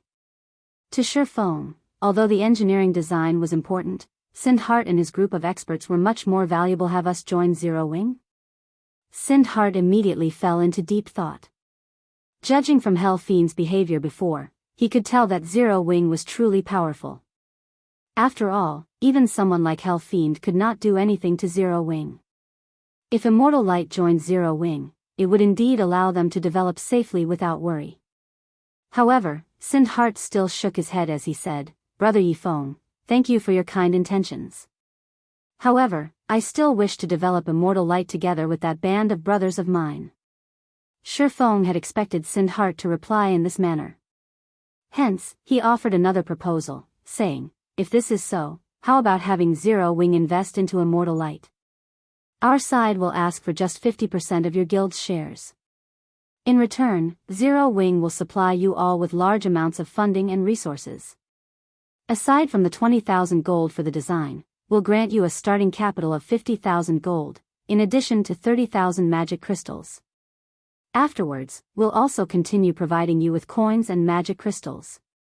This much should be enough to let Immortal Light develop in any city. Zero Wing also won't interfere with Immortal Light's development. What do you think? Sindhart was momentarily stunned when he heard Feng's offer. Brother Feng, you're joking, right? With this much funding, not to mention Immortal Light, even buying 50% of a second-rate guild's shares won't be a problem. Sindhart said he felt both moved and shocked. Right now Immortal Light was currently at its lowest point. Practically nobody felt optimistic about Immortal Light's future, much less want to invest into the guild. Before this, he had always heard other people mentioning how rich a guild Zero Wing was. He never imagined that the guild would actually be wealthy enough to casually throw out tens of thousands of gold and magic crystals. With this much funding, Immortal Light would be able to become a second-rate guild quickly. Chapter 860, Guild Expansion. Even after Feng's lengthy persuasion, Sindhart remained silent, his hesitation reflecting in his eyes. Is that not enough initial funding? Feng asked when he noticed Sindhart's pause. He didn't particularly mind the lost funds, although he was tight on money at the moment. With the bronze engineering locomotive design, it would be incredibly easy to earn money. The only problem was that he lacked a large number of advanced lifestyle classes. Manufacturing the bronze locomotive was not easy. Not only was the manufacturing process complex, but it was also different from the method forgers used produced weapons and equipment. Aside from needing a large number of engineers, forgers and alchemists were also needed to produce various components for the engineering locomotive. Even for the candlelight trading firm, it would be very difficult to mass-produce the bronze mounts unless it stopped producing everything else in Feng's previous life. Abyssal monsters had not overrun the Twin Towers kingdom. Hence, even though King's return had oppressed immortal light, the guild had a place to develop itself and nurture its own advanced lifestyle players. Now, however, that was not possible. No. It's more than enough. Only, Sindhart hesitated as he looked at Feng. After considering the situation at length, he said, "There is one thing that I am really confused about. Brother Feng, we are only strangers who met by chance. I have also earned King's return's ire. Why are you so willing to help us? Immortal Light is an upstart guild, even weaker than a third-rate guild. There should be no reason for Zero Wing to sacrifice so much for us. Can you tell me why?" If he claimed that Feng's offer of initial funding did not tempt him, he would be lying. Even a first-rate guild would be greatly shocked by such wealth. Moreover, what had Immortal Light done to deserve such kindness? He was not particularly famous in the virtual gaming world. It was the same for his brothers in Immortal Light. There was no point for Zero Wing to go so far for them. Do you want to know the truth? Feng laughed. If you're willing to tell me, yes. Sindhart felt as if he were dreaming. Naturally, he wanted to understand this situation. If Feng's goal was the same as Hell Fiend's, even in death, he would refuse Feng's offer. All right. Since you wish to hear it, I'll tell you. I have 3 reasons. The first is that Zero Wing needs to expand to other countries. Unfortunately, Zero Wing has become too famous, and it is very easy for others to target our members, particularly God's domain's major powers. Zero Wing has already deeply ingrained itself in Star Moon Kingdom. It would be very difficult for those major powers to shake Zero Wing's foundation here. Even if they could do so, the price would be far greater than the gains. There is not a single major power in God's domain that is willing to pay that price. However, it is just as difficult to develop Zero Wing in other countries. None of these major powers will just stand by and do nothing as we expand into their territories. However, another way for Zero Wing to expand its influence is to develop an affiliated guild that won't attract these powers' attention. Immortal Light just happens to fit this bill. Your personality and potential are my second reason. I can tell that you've only joined the virtual gaming world recently. It is possible that God's Domain is the first virtual reality game you and your friends have truly experienced. The fact that you guys can obtain such strength in such a short period speaks volumes about your potentials. There is also the fact that you guys have managed to offend a super guild. Generally, it is very difficult for ordinary experts to do that. After all, the two are on entirely different levels. It is an extremely rare occurrence in the virtual gaming world. The third point is this bronze rank design. It can offer Zero Wing significant profit. Each of Feng's points was true if Zero Wing wanted to grow stronger. Expanding its influence to other countries was necessary. Feng had spent a lot of time considering the matter. Beyond those 3 reasons, Feng's strongest motivation was due to Sindhart and his companions. These people would all be top-class experts in the future.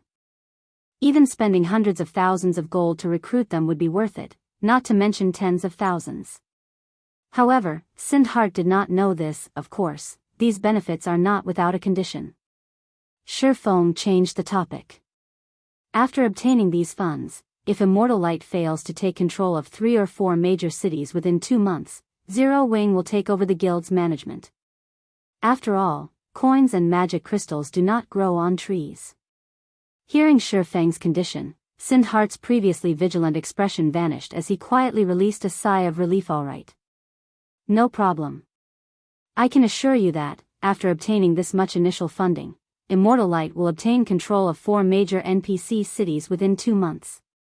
If we can't even do that, I would be too embarrassed to face you, Brother Feng, Sindhart said earnestly as he patted his chest. Feng simply shook his head and laughed. He was only trying to return the debt of gratitude he owed while taking the opportunity to recruit Sindhart to his side. He had never imagined that Sindhart would suspect him of ulterior motives, or that he would be forced to state conditions before the man would agree. There were only so many cities in a country. Now that God's Domain had launched some time ago, other guilds had occupied the various major cities throughout God's Domain. Even a second-rate guild would find it difficult to take control of 4 major cities within 2 months, not to mention Immortal Light, a guild that had recently been uprooted. However, Feng did not mind. Regardless of whether or not Sindheart succeeded, Zero Wing would still make a profit, following which, Feng and Sindheart signed an agreement. Feng then spent 20,000 gold to purchase the bronze engineering locomotive design. He also spent 3,000 gold to purchase the 5 plots of land of Snowfield City, paying far less than what they had initially agreed upon. In response, gratitude filled Sindheart's eyes when he looked at Feng. He had never imagined that Feng would keep to his word to such a degree at this point. Even if he tried to give them away for free, no one would want those lands. After all, one would have to pay the city the corresponding management fees after accepting the lands. Who would be willing to accept such a loss? However, Feng did not feel as if he had taken any loss. On the contrary, he felt that he had made a huge profit at the end of the day. The Abyss invasion was only an expansion pack. Sooner or later, it would be resolved. Although not all NPC cities affected by the invasion would recover to their peaks and would undergo some changes, as one of the Twin Towers Kingdom's top 10 cities, Snowfield City would recover. Other guilds might not be able to afford to wait, but Zero Wing could. Moreover, aside from being able to resell these lands for a high price in the future, Feng had an important purpose for these 5 plots of land.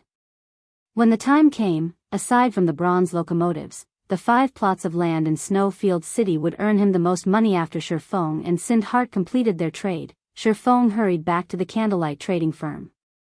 As he prepared to produce the engineering locomotive, Aqua Rose called him guild leader. "I found Fiend's location. He is currently residing in Light City, the Glory Empire's imperial capital. Here are his current coordinates." Aqua Rose then sent Fiend's whereabouts to Feng. "He sure moves quickly." Feng's lips hooked up into a grin as he read the coordinates. "Even if you hide in Light City, you cannot escape." Chapter 861, Consecutive Upgrades. While the ancient book Abyss Summoning could bring a disaster to God's domain, it could also bring power to players. However, there was one thing that Fiend did not know: the power of that the ancient book could provide was not limited to protection from abyssal monsters or an increase to basic attributes. While in a demonic field erected by abyssal monsters, establishing a safe zone was the ancient book's true purpose. Inside the established safe zone, abyssal monsters would not actively attack players. This was the forbidden book's greatest value to players. Now that the Abyss Passage had been opened, not only had swarms of abyssal monsters appeared in the Twin Towers Kingdom, but Star Moon Kingdom would also be invaded. Fortunately, the abyssal monsters required some time to fly from the Twin Towers Kingdom to Star Moon Kingdom. Hence, Star Moon Kingdom was still relatively peaceful when the abyssal monsters reached Star Moon Kingdom. The kingdom's players would suffer, of course. Star Moon Kingdom wasn't the only country affected by the Abyss invasion. Twin Towers Kingdom's neighboring kingdoms and empires would similarly be affected. Only, they would not suffer as severely as the Twin Towers Kingdom. If Feng wanted an advantageous position during the Abyss invasion, the ancient book was a necessary item. Fortunately, the ancient book would drop upon death. Moreover, after Abyss Summoning was used, the ancient book could only be stored inside a player's bog as long as he killed Fiend. He could obtain the ancient book now. Light City was the only problem. As an imperial capital, the city's security was incomparably strict. A level 180 Tier 3 NPC led every patrol group that roamed the city streets. If a player tried to cause trouble, these Tier 3 NPCs would kill them immediately. "It seems I'll have to level up the Abyssal Blade." Feng felt somewhat helpless when he looked at his own attributes to absorb the soul fire. He had temporarily sacrificed 44% of his basic attributes. Even if his attributes had been quite high, after such a huge decrease, his basic attributes could no longer compare to Apex Expert like Fiend. Furthermore, he had to kill the Elementalist inside Light City shortly after he had upgraded the Abyssal Blade to level 30, he had obtained the Sacred Sword Killing Ray. Hence, he had not rushed to upgrade the magic weapon. However, now that his attributes had dropped by so much, he had to upgrade the Abyssal Blade if he wanted to increase his combat power quickly, following which, Feng entered the Candlelight trading firm and stored the engineering locomotive design in the trading firm's warehouse. He then grabbed some of the weapons Melancholic Smile had prepared for him previously before using space movement to leave White River City and reach the deserted Howling Moon Canyon. Howling Moon Canyon was a level 10 to level 20 leveling map. To current mainstream players, this map was far too low-leveled for grinding. Only newcomers to God's domain would come here. Howling Moon Canyon didn't offer particularly abundant resources, either. There were also very few quests in this area. Hence, players rarely ventured here to level up, which made it a perfect location for Feng to upgrade the Abyssal Blade. I wonder what kind of commotion will happen with this upgrade. Feng carefully unsheathed the Abyssal Blade from the scabbard hanging at his waist. He then called up the Abyssal Blade system interface and chose to upgrade it. Compared to the upgrade to level 30, the Abyssal Blade required far more weapons to reach level 35. It needed 20 level 35 fine gold weapons and 3 level 35 dark gold weapons to current players. Level 35 fine gold weapons were top-tier weapons. Very few ordinary experts could obtain weapons of this rank. It was even more so for level 35 dark gold weapons. Even to large guilds, weapons of such caliber were exceedingly rare. However, without hesitation, Feng chose to sacrifice the level 35 fine gold and dark gold weapons he had prepared, following which, the Abyssal Blade transformed into a dark cloud as 23 weapons flew out of Feng's bag and hovered around him immediately. A black magic array formed beneath Feng's feet. The pitch-black light that the array released shot into the sky. If one watched from afar, they would discover a pillar of light rise up from the canyon's forest. The 23 weapons then disintegrated and transformed into 23 balls of pure, golden energy that melded into the magic array. After the golden energy balls vanished, Feng heard chains snap. Following which, a dragon's roar echoed throughout the canyon, causing the monsters in the area to drop to the ground, paralyzed with fear as if their lives had been stolen from them. The plants around Feng began to wither before eventually turning into ash. This phenomenon continued to spread, only stopping after it had extended 20 yards away from Feng. In the next moment, the Abyssal Blade reformed into a sharp, silver sword with engraved, crimson runes on its blade, radiating a faint bloodlust. The runes gave off a sinister feeling. However, Feng did not pay much attention to the changes that had occurred as he clicked the upgrade button once more, this time to level up the Abyssal Blade from 35 to 40. Although the number of sacrificial weapons had not changed, it now required level 40 weapons to current players. Level 40 top-tier weapons were utterly out of their reach. After all, even the number 1 players on Empire's ranking lists were only level 39. They were still far from level 40, not to mention obtaining level 40 dark gold weapons. Feng, however, had plenty of level 40 fine gold weapons. Previously, while farming for designs, he had killed tons of high-ranking field bosses. He even had a godly skill like Divine Providence to assist him. He had piles of level 40 weapons in stock. Hence, he could easily offer the Abyssal Blade the required 23 articles. The Abyssal Blade leveled up once more compared to the previous black magic array. A twofold magic array now appeared beneath Feng's feet. The array's radius had also expanded from the previous 15 yards to 45 yards. In the next moment, a massive pillar of black light appeared in the middle of the canyon. Even those standing at the canyon's entrance could see the pillar of light clearly, much less the players within the map. What's that? What's going on with those monsters? The players grinding in the canyon were momentarily stunned. The pillar of black light towered like a mountain. Everyone felt as if they were suffocating while they bathed in the pillar's pressure. It felt as if their fate were no longer in their own hands. Shortly after, the pillar of black light faded. However, before anyone could feel relieved, a deafening dragon roar shook Howling Moon Canyon. This roar was so powerful that it even frightened some of the weaker monsters to death. The players inside the canyon had not fared much better as every one of them slumped to the ground, trembling. Is there a legendary monster over there? Why don't we go take a look? It might be a fortuitous encounter or some kind of rare boss. If we can kill it, we might be set for life. Although the numerous parties were afraid, they were also excited. There were many fortuitous encounters in God's domain. One frequently read such stories being on the official forums. There were many cases where unknown noobs miraculously stumbled across a powerful treasure, instantly becoming a famous local expert. Either that or they could make a fortune from selling the treasure they obtained and gear themselves with powerful equipment, earning countless players' envy. Hence, compared to dying, the players in Howling Moon Canyon were more eager to obtain the treasure. This might very well be a turning point in their lives at this moment. However, the source of the pillar of light was a disaster.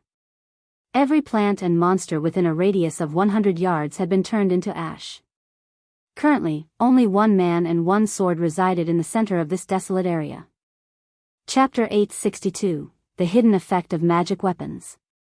After upgrading the Abyssal blade twice in a row, the magic weapon's appearance had changed significantly. The sword was now pure silver with blood-red runes engraved across the blade. There was also a faint layer of black mist enveloping the sword. The hilt bore a miniature black dragon which looked astonishingly lifelike despite part of the sword's blade being buried in the ground. Feng could feel a significant oppression from the weapon. Even he felt slightly uncomfortable even after Feng had firmly held onto the Abyssal blade. The oppressive feeling still did not disappear. To think it would be so powerful at level 40. If I upgrade it 2 or 3 more times, I won't be able to wield it in battle. Feng both rejoiced and felt helpless as he gazed at the silver Abyssal blade. There were weapons capable of mentally oppressing players in God's domain. However, this was definitely the first time Feng had seen a weapon that would also oppress its user. When expert players fought ordinary players, they could similarly exert a significant mental oppression. This mental oppression could dull an opponent's reactions and weight down their movement, which would, in turn, reduce their combat power significantly. But against experts of similar standards, this mental oppression was practically negligible. However, the mental oppression that God's domain's weapons and equipment exuded was different from that of players. This kind of mental oppression resembled what players felt when they faced Grand Lord-ranked monsters. Not only could it dull players' thought processes, but it could also increase players' stamina consumption rate. It was precisely this reason that Grand Lords were so difficult to deal with. It was practically impossible to rely on numbers to defeat Grand Lords. Even expert players would suffer tremendously against a Grand Lord's mental oppression. It would be impressive if an expert could even exert 60% or 70% of their actual combat power, yet the mental oppression the Abyssal blade released was stronger than that of Grand Lords. Even an expert of Feng's level would squirm under this mental oppression, affecting their combat power slightly, following which, Feng tightened his grip on the Abyssal blade and slashed at the empty space before him. Earth Splitter. Hua! A streak of silver light slammed into the ground, stretching out over 30 yards. When the light vanished, it revealed a deep trench in the ground wide enough to fit 3 people lying shoulder to shoulder. The trench was nearly 5 meters deep. Earth Splitter's power was now far stronger than when he had used the skill in the past. Moreover, swinging the Abyssal blade also felt completely different. However, what shocked Feng the most was the sudden burst of mental oppression when he activated his skill. Under this mental oppression, even an expert like Feng would lose nearly 40% of his combat power. Weaker experts might even experience a 50% decrease. Factoring in the element of surprise, the mental oppression might even increase further. So strong. Sure enough, magic weapons are quite scary. Feng was at a loss for words as he examined the Abyssal blade statistics. Abyssal blade, one-handed sword, magic weapon. Attack power plus 1204. All attributes plus 72. Attack speed plus 20. Ignore levels plus 15.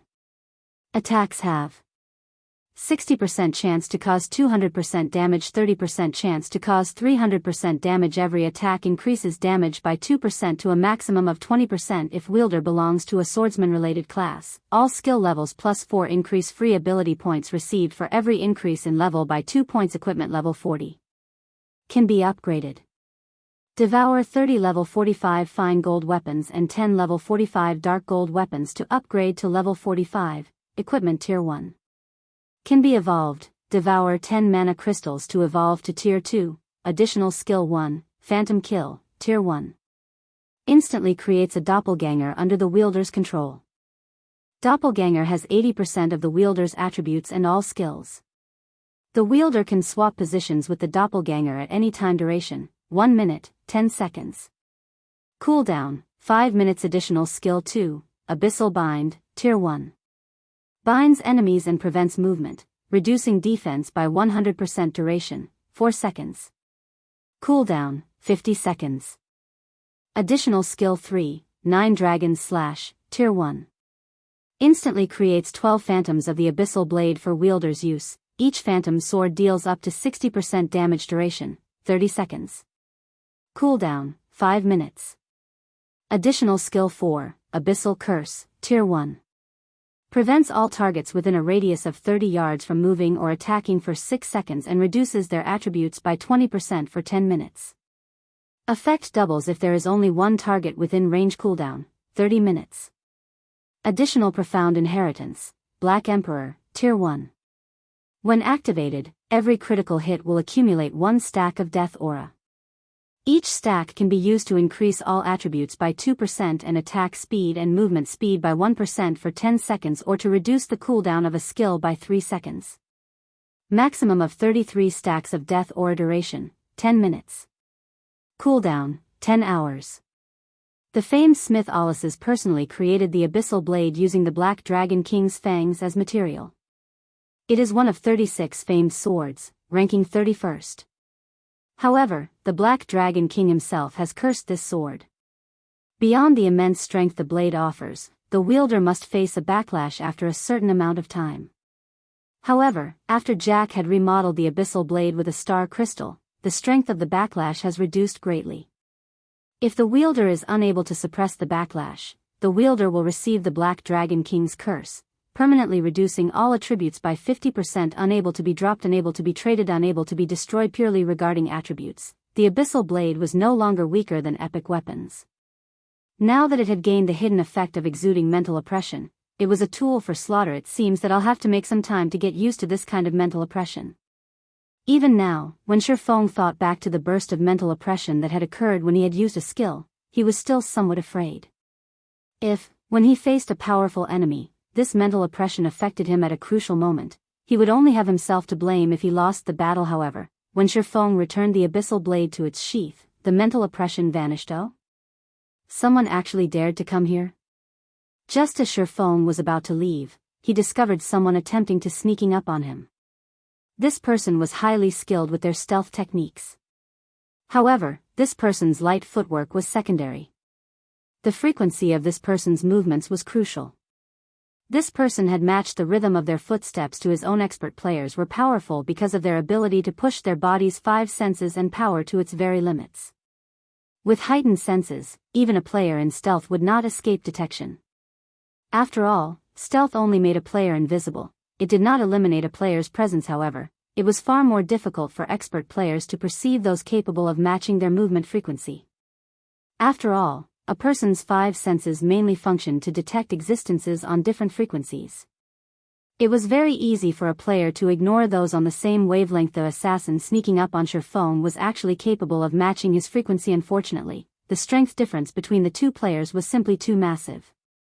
Despite having matched his frequency, Feng detected the assassin easily. A pity, Feng laughed. He then vanished from where he stood. Void steps. When Feng disappeared, the young man, a level 18 assassin, dropped his jaw in shock, not daring to believe what he had just seen. A swordsman player had actually vanished right before his eyes. How did he disappear? Can swordsmen learn the stealth skill as well? The assassin youth ran to where Feng had disappeared from in an attempt to make sense of what had just happened. However, before the assassin youth came anywhere near his destination, his body froze with fright. By the time he realized it, a chilling, blue longsword had appeared at his neck. Had he taken another step forward, that blue longsword would have sliced his head clean off. Chapter 863, Audition. Brat, you sure have guts to run all the way here. Feng smiled faintly as he spoke to the stealth assassin youth at level 18. There was no way that he could make up for the massive difference between their attributes, regardless of how proficient he was with his stealth technique. Feng had simply intended to leave the area. However, after discovering this assassin, he changed his mind. He had done so because he was impressed with this youth's strength. In the past, the youth had also been very famous in Star Moon Kingdom. The afterimage assassin, Soundless. Feng had encountered Soundless in the past. Soundless had garnered fame in the past due to the mess he had made of Ouroboros. Not only had Soundless targeted the first-rate guild, but he had also targeted its guild leader, Chao Qinghua. Soundless had actually succeeded in killing Chao Qinghua for a total of 3 times. This incident had humiliated Ouroboros thoroughly. It wouldn't have been so bad if Chao Qinghua's killer had been a well-known assassination expert in the virtual gaming world. However, a nameless assassin had claimed his life not once, but 3 times. After that incident, Ouroboros had tried furiously to get rid of Soundless in the end. However, the guild had failed to do anything about the assassin. A single independent player had actually stood against a first-rate guild. This had been an incredibly rare occurrence even throughout God's domain, not to mention a small country like Starmoon Kingdom. As news of Soundless' achievement spread, many large guilds had attempted to recruit the assassin. Some guilds had even offered a portion of their shares to gain his membership. However, Soundless had paid no attention to the offers he received, refusing to join any guild. After some more time, Soundless started a journey through God's domain to challenge the various experts on the continent. Of course, he had not remained undefeated. However, even after a defeat, he had lost gloriously. After all, the victors had not been ordinary experts. Everyone was a top-class expert in God's domain. Some were even old monsters from various super guilds. The assassin had earned those old monsters' favorable opinions and high evaluations. Some of those super guilds had even stretched out an olive branch in an attempt to recruit Soundless. After all, despite his age, Soundless already qualified to challenge those old monsters. Needless to say, his future would be brilliant. In the end, even the first-rate guild Ouroboros had no choice but to surrender and offer corresponding compensation. Soundless had become an idol that many independent players revered. However, Soundless had always mingled in Starmoon City. Feng had never imagined that the youth would appear in White River City. Now that he had encountered such an expert, Feng could not miss this chance to get acquainted. Currently, despite facing the pressure Feng exuded, Soundless showed no hint of fear.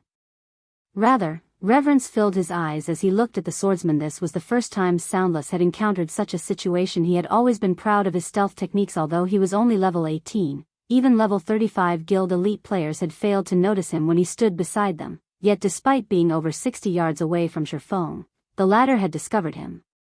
Moreover, before he had realized it, a blue longsword had appeared against his neck. He felt as if he were dreaming. However, the icy sensation he felt at his neck reminded him that this was not a dream, but reality. Although Feng's level was much higher than his, he could tell that the gap between them was not simply a case of attributes. Even the gap between their techniques was despairingly wide. Brother expert, please don't misunderstand. I just came here to take a look. Soundless hurriedly explained as he faintly felt the longsword move forward. While there were many fortuitous encounters in God's domain, banditry was even more commonplace. When one encountered another player trying to plunder their fortuitous encounter, they would take out said player without hesitation. You came to take a look. Feng laughed. He retrieved Killing Ray and said, "All right, then. I believe you. However, you best stay far away from this kind of place in the future. Next time, you won't be as lucky." The youth had mistaken the turmoil the Abyssal blade had caused as a fortuitous encounter. If not for Soundless' late timing, the Abyssal blade's shockwaves would have certainly killed him. Soundless had wanted to respond, but Feng had vanished before he could utter a word. This time, however, Feng had not used void steps. Instead, he used the 7 Luminaries Ring space movement to return to White River City. Soundless was dumbstruck when he saw Feng vanish, his reverence of Feng growing even more intense. To come and go without leaving a trace, Feng was even more of an assassin than an assassin like himself. So strong. I wish I had even half of his abilities. Zero Wings Feng, is it? I must convince him to mentor me. After recovering from his momentary stupor, Soundless retrieved a return scroll and activated it. He planned to join Zero Wing right away. Previously, he had dismissed the idea of guilds, thinking that guilds' elites and experts were decent at best. However, after seeing Feng's frightening performance, he finally understood how little he knew. Elsewhere, Feng had no idea that his display had attracted the afterimage assassin to join Zero Wing. He had only intended to establish an initial connection with the youth and later attempt to recruit him gradually. After all, independent experts like Soundless had a lot of pride. In the past, even after super guilds had extended an invitation, he had rejected their offers. After returning to White River City, Feng traveled to the teleportation hall and towards Light City. When Feng arrived in Light City, he discovered a crowd of players in the teleportation hall. Every one of these players was extraordinary, with most of them being level 35 or above. One would not find a crowd like this in White River City or Starmoon City. Many players who had traveled to Light City were stunned by what they saw. Just as Feng wondered how he should search for Hell Fiend, a sudden commotion across the street attracted his attention. King's Return's audition has begun. Let's hurry over and check it out. I heard that more than 1 million players are participating in this audition. There are over 6 million players here to watch. This is the grandest recruitment competition King's Return has ever held. I know, right? Right now, God's Domain is insanely popular. Even King's Return has made some slight adjustments to how many people they will recruit this time. Instead of recruiting 100 people like usual, they are recruiting up to 300. I even heard that the upper echelons will be here to observe the auditions.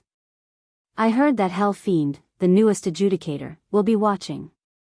If I had even 1/3 of his abilities, I could secure first place. I'd get to enjoy the benefits of a core member. Keep dreaming. I'm not as greedy as you. I don't need 1/3, 1/5 will be enough for me. Swarms of players on the street were discussing the event recruitment competition. Feng could not help his smile after overhearing these conversations. This is a good opportunity. Chapter 864, S-Rank Evaluation. There were not many super guilds in the virtual gaming world as a result. The annual recruitment competition that King's Return, one of these few super guilds, held was a huge event in the virtual gaming world. In addition, due to God's Domain's launch, this event had become even more popular than before. However, its guild residents had far from enough space to accommodate the massive number of players participating in this year's assessment. Fortunately, King's Return had thought of a plan to deal with this problem. It would host the audition in the Divine Coliseum. Unlike White River City, Light City's Divine Coliseum had been constructed in the sky, above the imperial capital. However, the building had an ethereal form as if it existed in a different realm. The audition's requirements are intense this year. They require participants to reach the trial tower's 6th floor. I only reached the 5th floor the last time I challenged the trial. I wonder if I can pass through the 5th floor this time. I know, right? This requirement is simply too high. The most powerful player in my city has only reached the 6th floor. King's Return is not giving us a fair chance. As they arrived, players began to complain when the Ready King's Return's listed requirements. A player's level and equipment did not matter in the Divine Coliseum's trial tower. Only their techniques mattered. However, the trial tower itself was the most damning aspect, as each attempt to challenge its floors cost 1 magic crystal. Magic crystals had always been a rare commodity in God's Domain. Ordinary players had an extremely difficult time obtaining even one. Even expert players would only have a few on hand. Normally, players used every magic crystal sparingly, yet to prove their qualifications to take King's Return's test, they had to spend 1 magic crystal to challenge the trial tower. If, in the end, they failed to join King's Return, they would have suffered a huge loss. However, as the various players fell into heated discussions, a young man caught their attention as he entered the main hall. Adoration and envy filled their eyes as they watched him. This man was the host of this year's recruitment competition, Fiend. He was also an adjudicator of King's Return. Even in the Super Guild, he was considered a top-class expert. He was also the role model they dreamed of becoming. While he had everyone's attention, Fiend ran the participants through this year's competition rules. Following which, he entered a VIP room on the 2nd floor to watch the audition quietly. Fiend, quite a number of experts are participating in this year's audition. As the competition's host, you should take the opportunity to recruit more high-potential newcomers. They might even become powerful allies, Praying Lotus, who sat beside Fiend, advised as she looked down on the crowd. She had discovered several experts among the participants. Some of them had even reached level 38. To independent players, this was a very difficult feat. There were many factions in a super guild. Hence, the guild's upper echelons paid a lot of attention to the recruitment of fresh talent every year.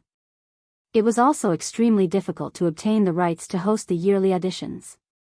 Fiend had only obtained the honor after all sorts of negotiation and trades. As the host, Fiend had the opportunity to rope in the participants he had set his sight on after the competition had begun. After the competition finished, he even had priority in choosing potential newcomers. After undergoing special training, these newcomers would quickly join the ranks of King's Return's experts. Some might even become core members. These people would be extremely useful to Fiend in the future. Hence, he needed to consider his selections carefully. Relax. I've already investigated some of the powerful experts participating in the audition this year. I won't let anyone else obtain a single potential newcomer. Hell Fiend laughed confidently. If those old bastards knew that there were so many potential newcomers, they would regret trading with me. Before the King's Return's recruitment competition had officially begun, he had already sent his subordinates to scout the participants and make a list of the experts taking part in the audition. Among the numerous experts participating, 8 had caught his attention regarding either age or current strength. These 8 people had earned an S-rank evaluation on his list in the past. 3 to 5 S-rank evaluations had been impressive. Now, there were a total of 8. Just thinking about it made Hell Fiend rejoice.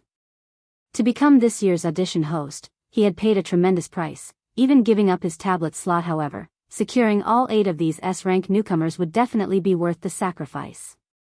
After all, it would be the equivalent of hosting 2 auditions. The people who had received an S-rank evaluation would go on to become top-class experts in the guild. Praying Lotus had been one of these S-rank newcomers.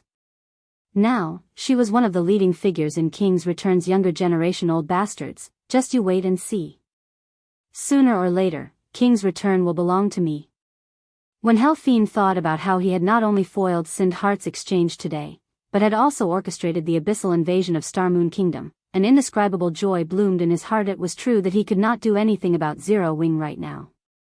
However, those abyssal monsters could deal with the guild easily. He was very aware that devastation would follow those abyssal monsters wherever they went. Even Starmoon Kingdom would fall if it were invaded, much less White River City. In the end, the lands purchased Zero Wing had purchased would be worthless. However, Hell Fiend had no intentions of letting Zero Wing go with so little punishment. To prevent Sindhart from obtaining that money, he had used up his most precious, ancient book. If he let Zero Wing get away with so little damage, how could he appease the anger in his heart? He still wanted to get rid of Black Flame and every upper echelon of Zero Wing. He wanted to remove Zero Wing's name from God's domain thoroughly. In the past, he had feared Black Flame somewhat. However, now that he had activated the ancient book and obtained its power, he was very confident that he could kill the swordsman. Just as Hell Fiend congratulated himself, he received a message. Upon reading this message, his expression darkened. Has Zero Wing gone mad? A bloody glint flashed in Hell Fiend's eyes. He wanted nothing more than to devour every Zero Wing member alive. Why are you so angry? What happened? Praying Lotus asked. Zero Wing bought those 5 plots of useless land. Now, Sindhart has collected the required money. Black Flame. I won't let you get away with this. Hell Fiend bellowed. His voice was so cold that the room's temperature plummeted. How can this be? The abyssal monsters have already taken over Snowfield City. The lands are worth nothing. Are Zero Wing's upper echelons fools? Praying Lotus was shocked as well. She knew just how much money Sindhart needed. Zero Wing must be insane to spend that much money on 5 tattered lands. Lotus, we're leaving. Everyone in Starmoon Kingdom will watch as I end the Sword King's legend today. Hell Fiend growled as he stood and prepared to leave. What about the selection? Praying Lotus hurriedly asked. The audition had already begun. I, the already notified ordinary stranger. When the time comes, he will represent me in choosing those experts. Hell Fiend refused to waste any more time. He rushed out of the room, intending to head towards Light City's teleportation hall. However, as soon as Hell Fiend set foot out of the room, numerous black chains emerged from the ground and bound him, startling the adjudicator. He couldn't respond to the sudden development while he was restrained. Chapter 865, Clean Sweep. The instant the pitch-black chains bound Hell Fiend, the Elementalist released a low shout as he activated a control removal skill, breaking free from his restrictions. He then instinctively raised his staff and used Frozen Circle. A wave of cold air spread out to Hell Fiend's surroundings. However, the cold air had failed to restrain the figure that had ambushed Hell Fiend. On the contrary, the figure had moved closer. In the next moment, a streak of blue light slashed towards Hell Fiend. Having no other choice, Hell Fiend used his blink skill, vanishing and reappearing 20 yards from where he had stood in the corridor. At this moment, Hell Fiend finally realized who had attacked him. It was a man hidden under a black cloak. The cloaks had concealed the man's face, and he could only see a pair of black eyes. A silvery white flame burned in those eyes, making Hell Fiend shudder. Despite the man standing in front of him, he couldn't even pick up the slightest tension or oppression with his 5 senses. It didn't even feel as if the man actually existed. Who are you?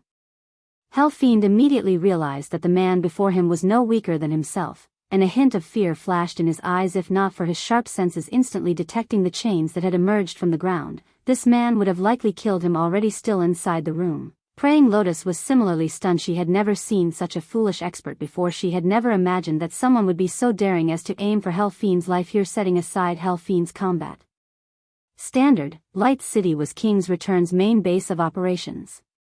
Moreover, they were in the Divine Colosseum. The NPCs guarding this place were far more powerful than the NPCs patrolling on the streets. Every one of them was a level 200 NPC.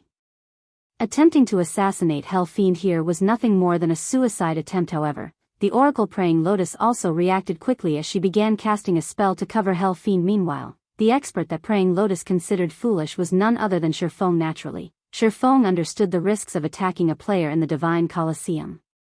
However, those risks were exactly what he needed to increase his chances of success. Furthermore, he had chosen this narrow corridor on the second floor to make his move. Combat in such a cramped area was highly disadvantageous for a magical class. Hence, his chances of killing Hell Fiend here were much higher than if he targeted the Elementalist on the open streets or in the fields. In addition, the Divine Colosseum's NPCs were garrisoned in the first floor's main hall. By the time they discovered his attack and reached the second floor corridor, they would have wasted at least 10 seconds. They would need more time to react than if he had launched his attack on the streets. No answer. Then, die. Hell Fiend began to chant an incantation when realized that his attacker had chosen to remain silent, firing numerous frost arrows at Feng simultaneously. Inside the Divine Colosseum, he had an absolute advantage. Although the terrain worked against him, he didn't need to defeat Feng. He only needed to buy time until the NPCs arrived. He refused to believe that Feng could kill him in such a short time. Moreover, he currently had the Ancient Book's enchantment.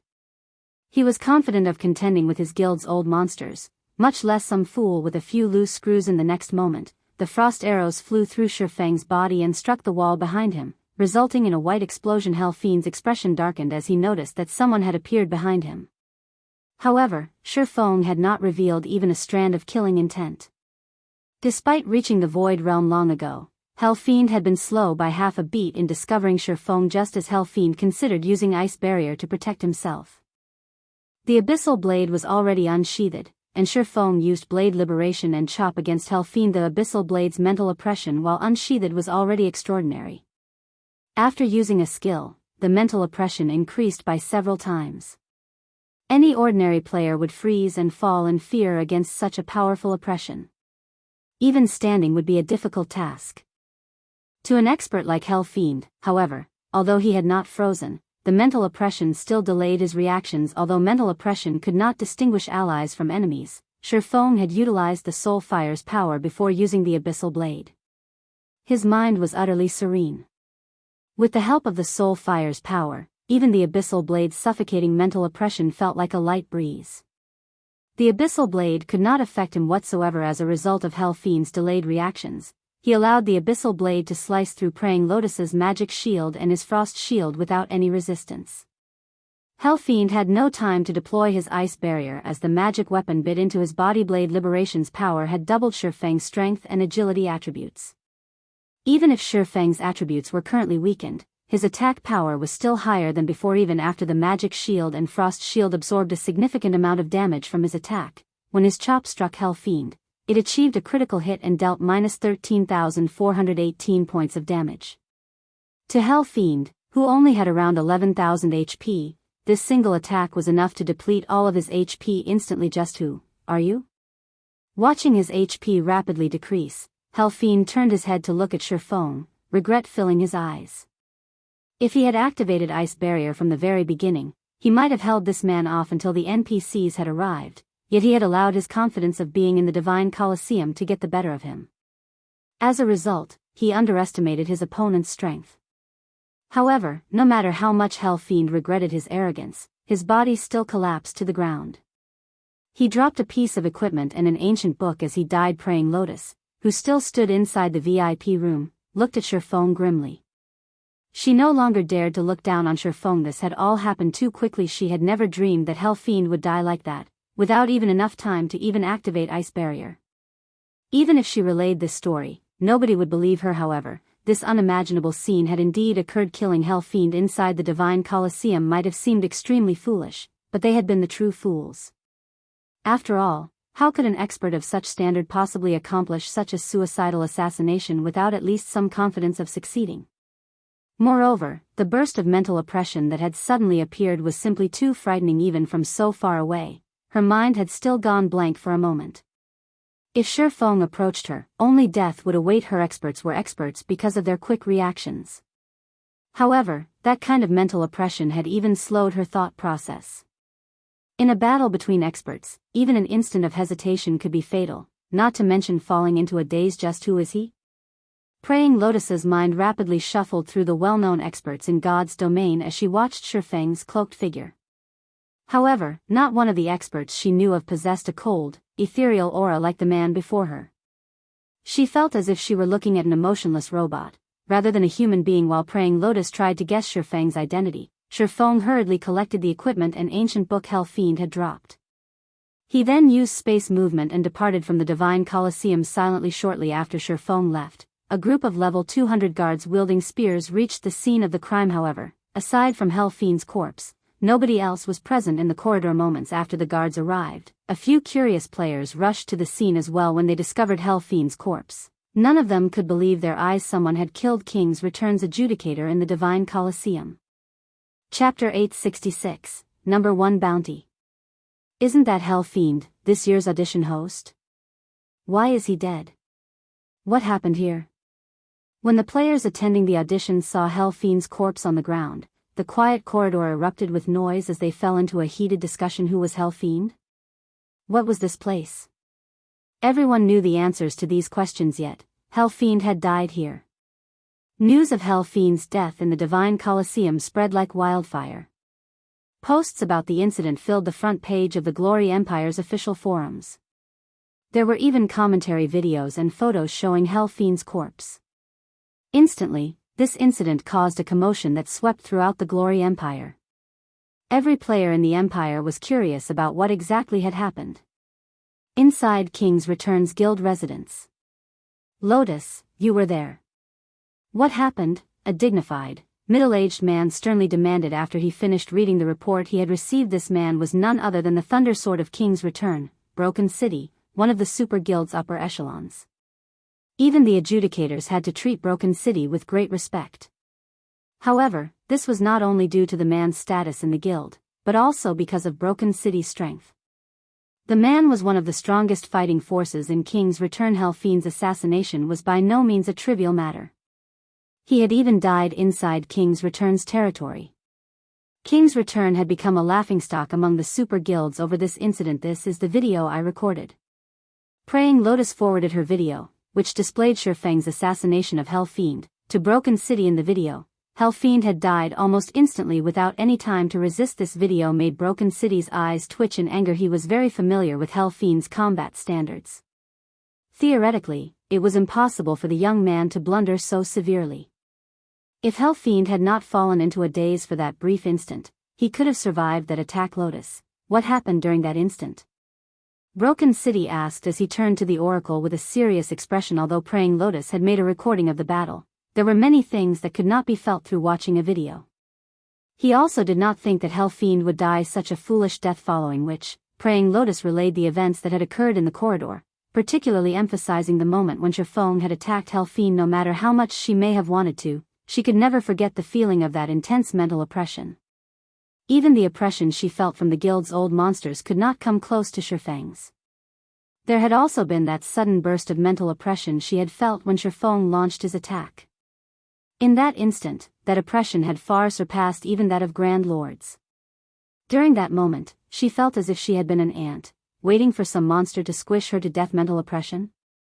Broken City's expression turned somber. He had never imagined that God's domain would have such an expert. He finally understood why Hell Fiend had died so easily in a fight between experts. Life and death could be determined in an instant.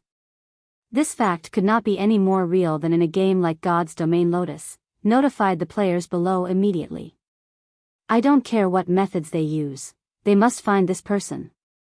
Also, place a bounty of 20,000 gold on the man's head.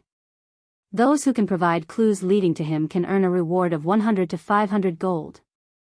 We need to show everyone that any player who dares to strike against King's Return and use us as a stepping stone will only find death. Broken City commanded this assassination was a serious matter. This was the first time King's Return had suffered such a loss from an assassin outside of the Flower of Seven Sins. If they failed to display their strength properly, they would only become a laughingstock for other super guilds hearing Broken City's orders. Praying Lotus was shocked. 20,000 gold was no small amount.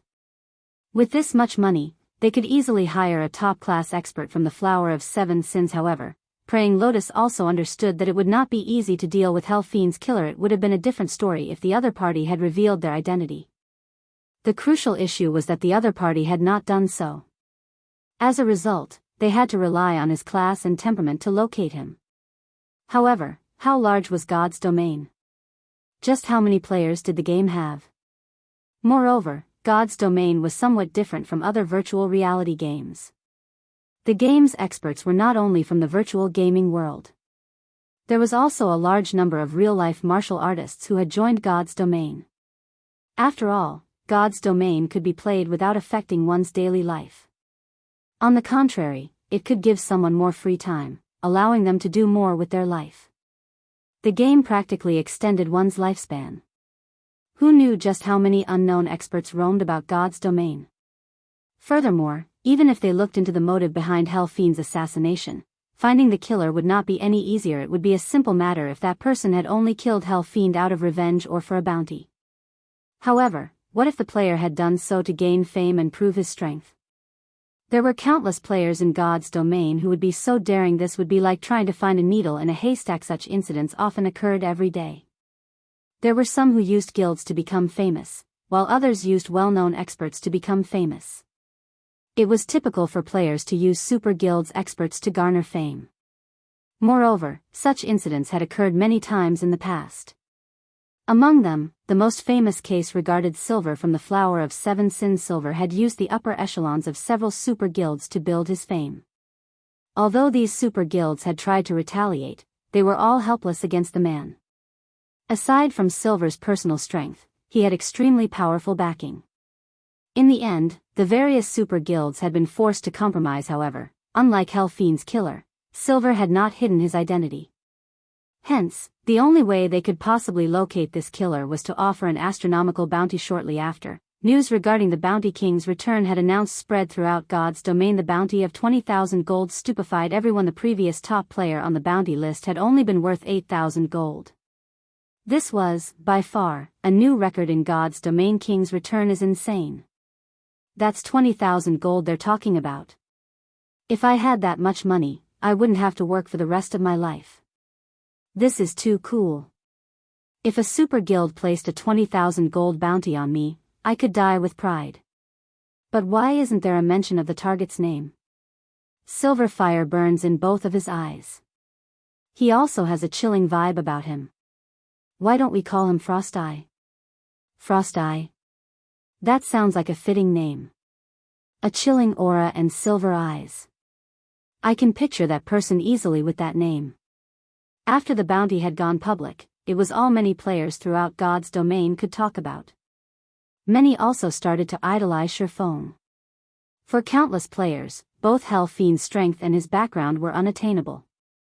Now, however, a mysterious expert had slain a powerful existence like Hell Fiend. Moreover, as everyone thought that the nickname Frost Eye was rather fitting for the image King's return had published of Feng, the nickname spread like wildfire. As a result, another top-tier assassin had emerged in God's domain. His name was Frost Eye. However, Feng, the incident's culprit, was clueless about this, as he had long since returned to the candlelight trading firm in White River City and was carefully studying the ancient book. Chapter 867, Ancient Abyssal Book. Inside the quiet advanced forging room, Feng was in an ecstatic mood. He had never imagined that combining the Abyssal Blade and the Soul Fire's effects would be this powerful. Initially, he had prepared a trump card to finish Hell Fiend off. He had never realized that he could defeat the Elementalists so easily by relying on the Abyssal Blade's hidden effect. With this power, he would even be able to contend with old monsters like Sirius without activating Twofold Berserk. Twofold Berserk was his final trump card. He would not use it unless he ran out of options completely due to the severe side effects. If he had to endure a weakened state for a long time, he could easily fall prey to his enemies. However, the Abyssal Blade's mental oppression was not significantly limited. He could utilize it at any time. The only drawback was that the Abyssal Blade's mental oppression also affected Feng, but fortunately, the soul fire allowed him to remain calm and in control. Unfortunately, now that he had used the Abyssal Blade's effect on Hell Fiend, he would have to be more careful when using the magic weapon in the future. While he was not afraid of King's Return's retaliation, he was afraid of others realizing that he possessed the ancient book. Hence, he had hidden his identity when he killed Hell Fiend. The ancient book's power was no trifling matter.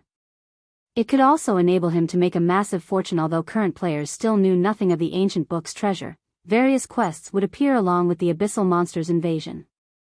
This would, in turn, lead to players gradually learning about the ancient book and the book's true value. While he was not afraid of anyone attempting to steal it from him due to his confidence of defending the book, he was afraid that, if others learned that he had the ancient book, someone would report him to the War God's Temple. Now that the Abyss Passage had opened, the War God's Temple would need the ancient book's power to reseal the passage if someone provided evidence to the War God's Temple proving that the ancient book was in his hands. The temple's NPCs would hunt him down. If that happened, he would be a wanted man throughout the continent of God's domain. At that time, his life would be over, not to mention losing the book. The punishment for possessing the ancient book would not be as simple as dying 1 or 2 times in the past. Players who had been caught using the ancient book had all their attributes permanently decreased by 500 points, lost 10 levels, and had their reputation in all human cities decreased by 500 points. Players had found it difficult to enter the cities in which they had not earned any reputation points, as their relationship with the city's NPCs had been hostile. If players wanted to enter the city, they had to make up for the negative 500 reputation points first. When Feng took out the forbidden, ancient book, a black mist instantly enveloped the room. Such powerful demonic energy. Feng frowned. Previously, he had not experienced any such phenomenon when he had picked up the book. Now, however, just taking the book out had filled the room with demonic energy. Even after he returned the book to his bag space, demonic energy leaked from his bag. Although demonic energy was mana, it was an extremely violent mana. Players who remained inside demonic energy would find it difficult to stay calm. Moreover, players' reactions would become sluggish inside demonic energy. To abyssal monsters, however, being surrounded in demonic energy felt like heaven. After all, not only would demonic energy allow them to grow stronger, but it would also increase their reaction speeds. However, the worst part about demonic energy was that it would attract abyssal monsters. Now that abyssal monsters had invaded the Twin Towers Kingdom, it was inevitable that Star Moon Kingdom would be affected. At that time, the demonic energy seeping from his bag would act as a beacon in the darkness when Feng ventured out to grind. Swarms of abyssal monsters would hunt him down. Moreover, the ancient book could only be stored inside a player's bag space after it had been activated. He could not store it anywhere else. However, while Feng's headache grew while he tried to find a solution to deal with the demonic energy leaking from his bag, the sound of a system notification reached his ears. System, congratulations. You have obtained the ancient abyssal book. Do you wish to wield the book? System, after becoming the wielder, you can gain initial control over the ancient abyssal book's power. However, an abyss imprint will be placed on your body. If the War God's Temple discovers you, you will receive a severe punishment. So, this is the issue. Feng could not help but release a sigh of relief. Immediately, he clicked agree. Currently, he was in sore need of money. Aside from the money he needed to provide mounts for his guild members as they reached level 40 and the funds he had promised to Immortal Light, his head ached over the money he still needed to build his city. Although the strengthening device netted him quite a profit, the money earned was simply not enough to build a city in a short period. After all, they could only produce so many strengthening devices each day. It would also become cheaper as time passed. As for the bronze engineering locomotive, it required a large number of advanced lifestyle players to manufacture. Nurturing these advanced lifestyle players alone would require a hefty investment. It would still be a long time before he could profit from the engineering locomotives. Hence, after all was said and done, the ancient abyssal book was the fastest way to earn money. Due to the abyssal monsters' appearance, many players were attempting to kill these monsters to earn merits. However, killing these monsters was not easy, as those on the front lines were generally high-level creatures. Low-level abyssal monsters, on the other hand, usually resided deep inside captured territories. Players had no choice but to circle around the high-level abyssal monsters and sneak into these captured areas if they wanted to earn any merits. Unfortunately, sneaking into these captured areas was time-consuming as there were no teleportation points in the cities. Players also had to avoid high-level abyssal monsters carefully. Even with a mount, the journey would be an exhausting one. Furthermore, fights against abyssal monsters were taxing on weapon and equipment durability. When one ran out of durability, they would have no choice but to return to an NPC city, wasting even more time and energy in the process. Hence, those without great determination would not obtain the new class. On the other hand, if a player focused fully on class changing to the new class, they would fall behind in terms of levels and equipment. Yet, the amount of merit one gained, more or less, corresponded with the level of the abyssal monster one killed, with higher-leveled abyssal monsters granting more merits.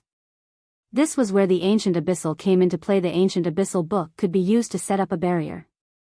Abyssal monsters would not actively cross this barrier, so players were safe inside. If he established a barrier in an area with low-level abyssal monsters and set up a teleportation magic array, he could allow others to teleport to the area safely. He wouldn't have to worry about the abyssal monsters destroying the teleportation array afterward. He only needed to collect teleportation fees. The teleportation halls in the various NPC cities made even more money than the auction houses.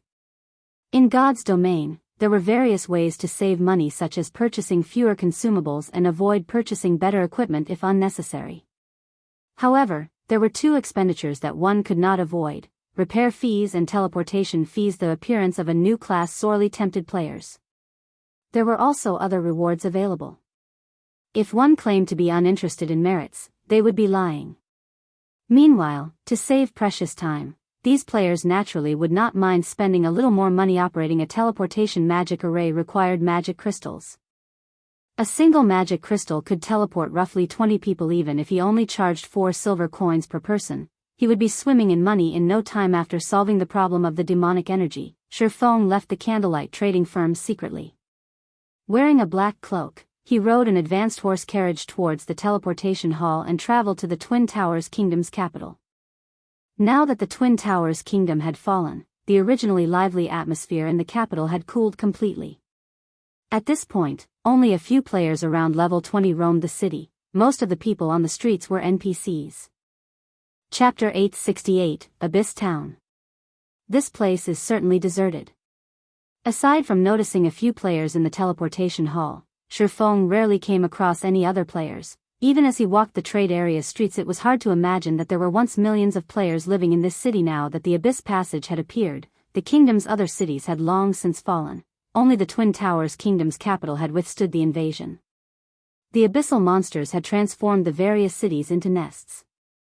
Players couldn't level up safely in the fields anymore. Hence, the majority of the players in the Twin Towers Kingdom had migrated to neighboring kingdoms and empires.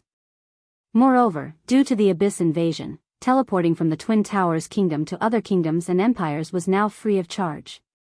Players did not need to worry about being buried with the Twin Towers Kingdom. Although the Twin Towers Kingdom was the Abyssal invasion's main target, the surrounding countries had also been significantly affected. As a result, the Black Dragon Empire experienced a flood of refugee players, causing the empire's player population to soar. The capital's shops were completely void of players. However, although there were only a few players left in the city, none of the guilds who owned the lands here had any intentions of selling them. None of them were fools. The Abyss Passage's activation was simply an expansion pack. The kingdom would soon revert to its original state. They wouldn't sell their lands rashly and hurt their opportunities in the future. However, Feng had not come here to purchase land. Immediately, he searched for a deserted area and used space movement, traveling towards Snowfield City. After abyssal monsters had invaded the Twin Towers Kingdom, every other city's teleportation hall had been rendered unusable, aside from the capital cities. If one wanted to travel to these cities, they had to do so on foot. Although Feng had a mount, it would take over a week to reach Snowfield City from the capital.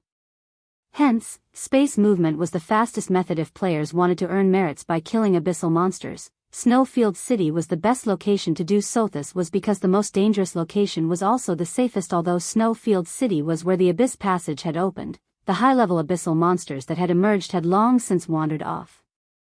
The abyssal monsters remaining in Snowfield City could be considered the lowest-leveled bunch. Players had discovered this after experiencing multiple abyss invasions. Meanwhile, Feng needed to find an optimum location to set up a teleportation magic array. After that, money would flow into his pockets without him having to lift a finger as Feng used space movement again and again. The abyssal monsters he teleported close to ignored him as he was the ancient abyssal book's wielder. As a result, he arrived before Snowfield City safely. Snowfield City had already become an abyssal nest. Abyssal monsters patrolled the city. He could also see many abyssal monsters cultivating the surrounding forest, using the reclaimed land to grow various abyssal plants. The Abyss Passage was a short distance away from Snowfield City, and situated beside the passage was a tall fortress hovering in the air. Beneath the flying fortress was a town composed of abyssal monsters. Inside this town, one could even see abyssal monsters trading with each other without hesitation. Feng rode the demonic flame tiger into that monster town. The Dark Abyss was not only home to bloodthirsty monsters. There were also many intelligent lifeforms in the abyss. Like the humans of God's domain, the abyss's intelligent lifeforms had their own towns and cities. Demons were one of the intelligent abyssal monsters. However, it was practically impossible for humans to enter these towns and cities safely. Only the wielder of the ancient abyssal book could explore these places. As soon as Feng arrived at the town's main entrance, two 10-meter-tall, dark gray level 200, Tier 3 demons blocked his way and scrutinized him carefully. Only after noticing the abyss imprint did they allow him to enter the city. As Feng entered the town, he noticed that many demons had set up stalls on either side of the street. The items they sold could not be found in any human cities. Very quickly, however, a shop run by a Tier 3 demon caught Feng's attention. There was a massive amount of mana source ore piled up in front of the shop, exciting Feng. I never expected to find this for sale here. I've struck gold this time. Feng immediately strode over to the shop. Mana source ore was an extremely rare ore in God's domain. It was used in producing high-rank weapons and equipment. If this item appeared on the market right now, players would fight over it. Mana source ore only appeared in areas with intensely dense mana. However, there were extremely few locations with high-density mana in God's domain. The Dark Abyss, on the other hand, was filled with violent demonic energy. Hence, mana source ore could be purchased cheaply in the Dark Abyss. Mana source ore's main purpose was to improve the power of the crafting flames, allowing forgers to better refine materials. Not only could stronger flames improve one's refining speed, but it could also increase the success rate. Hence, the various large guilds were desperate to obtain mysterious flames. However, mysterious flames were simply too rare. The only other option was mana source ore. When the shopkeeper noticed Feng enter his shop, a gentle expression appeared on his sinister face as he said, "My shop has the best prices around these parts.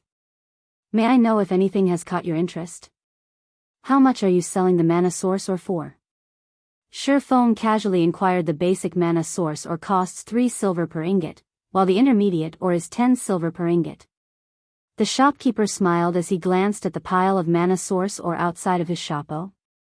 You have intermediate mana source ore, too?" Feng asked curiously. Mana source ore fell into 4 ranks: basic, intermediate, advanced, and special. On the continent of God's domain, even basic mana source ore was quite rare. Basic mana source ore could upgrade a flame's power to Tier 2, of course. See those blue ingots inside the glass cabinet? That is the intermediate mana source ore. When burned, it can upgrade the flame to the Tier 3 standard. At that standard, producing epic weapons and equipment won't be a problem, the shopkeeper explained as he pointed at the deep blue ingots. "Excellent. I want all of the mana source ore you have." Feng nodded. "Sir, this is your lucky day. We just recently restocked. We have 30,000 ingots of basic mana source ore and 2,000 ingots of intermediate mana source ore. That will cost a total of 1,100 gold, the shopkeeper excitedly reported. What a profit. Feng was instantly ecstatic when he heard this price. It was no wonder why the ancient abyssal book's wielders in his previous life had all been extremely rich. Back then, a 1 basic mana source ore ingot could sell for anywhere from 50 to 60 silver, while the intermediate version could sell for around 3 gold. Even so, very few players had been willing to sell their ingots as forgers had treated the mana source ore like a priceless treasure. Chapter 869, Monster of Legends. "Sir, this is all the mana source ore that we have in our shop. Please confirm the amount, the demonic shopkeeper said after stacking numerous crates of mana source ore before Feng. After tallying up the total, Feng stored the crates in his bag space. If he resold all of the mana source ore, he could easily make dozens of times what he had paid for them. He could only dream of how rich the book's wielders had been in the past. When will you restock? Feng asked. We only recently restocked. It will be roughly another 10 days before the next shipment arrives through the Abyss Passage, the shopkeeper explained. He then added, although this little shop has now sold out of mana source ore, we still have plenty of rare products. I believe that you will find them to your liking, sir. Glancing at the other products in the glass cabinets, Feng shook his head. Although there were many rare products on display, the profit he could make off of them wasn't anywhere near what he could gain from the mana source ore. However, as Feng was about to leave, a blood-red pendant caught his eye. Abyss pendant, fine gold rank. Although this item did not provide any bonus to attributes, many players had dreamed of obtaining it in the past. Generally, the item would only drop from high-tiered abyssal monsters, and its drop rate was horrendously low. Despite being so rare, this pendant only had one function: fixed teleportation. After marking a location, one could use the pendant to teleport there. Fixed teleportation's cooldown lasted 5 hours, and only one location could be marked at a time. Even so, it was an extremely valuable pendant. After all, players hated travel more than anything. Unfortunately, due to problems such as equipment durability and running out of consumables, players had to return to cities often to resupply. It was extremely troublesome to travel back and forth constantly. Hence, it was easy to imagine why so many valued the Abyss pendant in the past. This Abyss pendant had been one of the main reasons to farm abyssal monsters. How much are you willing to sell that pendant for? Feng pointed to the Abyss pendant. You have great eyes, sir. This is our shop's main attraction. The shopkeeper smiled. He then took the Abyss pendant from its cabinet and said, if you are interested in purchasing it, I can sell it for 5,000 gold. Feng frowned when he heard this price. A single epic item only cost around 2,000 gold, whereas epic weapons cost around 5,000 to 6,000 gold. In the past, people had only spent around 3,000 gold to purchase Abyss pendants. Although the pendant's fixed teleportation was a convenient ability, there was one downside: its long cooldown. After reaching level 40, players would have mounts, saving a massive amount of time when traveling. For distances that one could cross in 5 hours or less, fixed teleportation was a waste. If the cooldown could be reduced from 5 hours to 3 hours, the Abyss pendant might be worth nearly 8,000 gold. Time was money. To any expert in God's domain, time was far more valuable than gold. Seeing Feng's dimming interest, the shopkeeper hurriedly advised, Sir, are you sure you won't consider it? This pendant is extremely hard to obtain. It is highly unlikely that you will come across another one anywhere else. Feng pondered his choices as he stared at the blood-red pendant. The Abyss pendant was extremely rare. Even if he farmed high-tiered abyssal monsters, the chances of one dropping were abysmally low. Moreover, this could be considered an advantage. The system gave the Abyss ancient book's wielder. All right, then. I'll take the pendant. In the end, Feng decided to purchase it. Although the 5-hour cooldown was a big problem, he needed the Abyss pendant right now. Moreover, he had a way to shorten the pendant's cooldown. The pendant would be worth far more after he did so. Feng spent another 5,000 gold to purchase the Abyss pendant. He then left the abyssal town, searching for a suitable location to set up a teleportation array. This was the nest of abyssal monsters. Unfortunately, there were far too many abyssal monsters nearby. If the players without an abyss imprint ventured this far, a swarm of abyssal monsters would slaughter them. Hence, he needed to choose his location for the teleportation array carefully. Time flew by. After spending over 3 hours searching, Feng finally found a suitable teleportation point in the middle of a valley. The valley was relatively far from the abyssal town, and the surrounding abyssal monsters had spread out. Moreover, few abyssal monsters wandered the several paths leading out of the valley, and those that did were not high-leveled. This area was perfectly suited for God's domain's current players. Even if one were not an expert, they could easily survive if they formed a party. Following which, Feng began to set up the teleportation point in God's domain. The most troublesome aspect of establishing a teleportation array was producing the array itself. Fortunately, if one had already produced the required components, setting it up was much easier. Just as Feng was about to use the ancient abyssal book's power to establish a barrier, a sudden commotion shook the valley. A pillar of black fire had emerged in the valley's center. Even from the valley's entrance, Feng could see the pillar of fire quite clearly. Soul fire. Feng recognized the black flames with a glance, and he could not help his shock. What is going on over there? Soul fire was not a trivial matter. Its appearance signified that an intensely powerful monster lurked in the area. At the very least, the monster had reached the Tier 4 standard to current players. A Tier 4 monster was practically invincible. It was not something that should be provoked, however. Before Feng could investigate, several explosions shook the valley, the center's ground caving in and forming a gigantic pit. Following which, a dragon's roar echoed throughout the valley. Feng even unconsciously trembled. A dragon? Feng wanted to flee the area immediately. Dragons were symbols of strength and violence in God's domain. They were the natural-born rulers over the game. Even higher beings like demons and angels feared dragons. The appearance of a dragon was cataclysmic. Just as Feng considered leaving, he suddenly noticed several dozens of players floating up from the forest's floor. These players had formed a gigantic, golden magic array that covered an extensive area. How are there players here? Feng was astonished. Snowfield City had already fallen to the abyssal monsters, becoming a nest. Theoretically, players should have long since fled this place. Suddenly, a dragon with a wingspan of over 100 meters suddenly flew up from the gigantic pit, its silver scales shimmering in the sunlight. The instant the dragon appeared, Feng realized how powerless he was. Although this silver dragon was smaller than the frost-bone dragon, in terms of power, the two were on entirely different levels.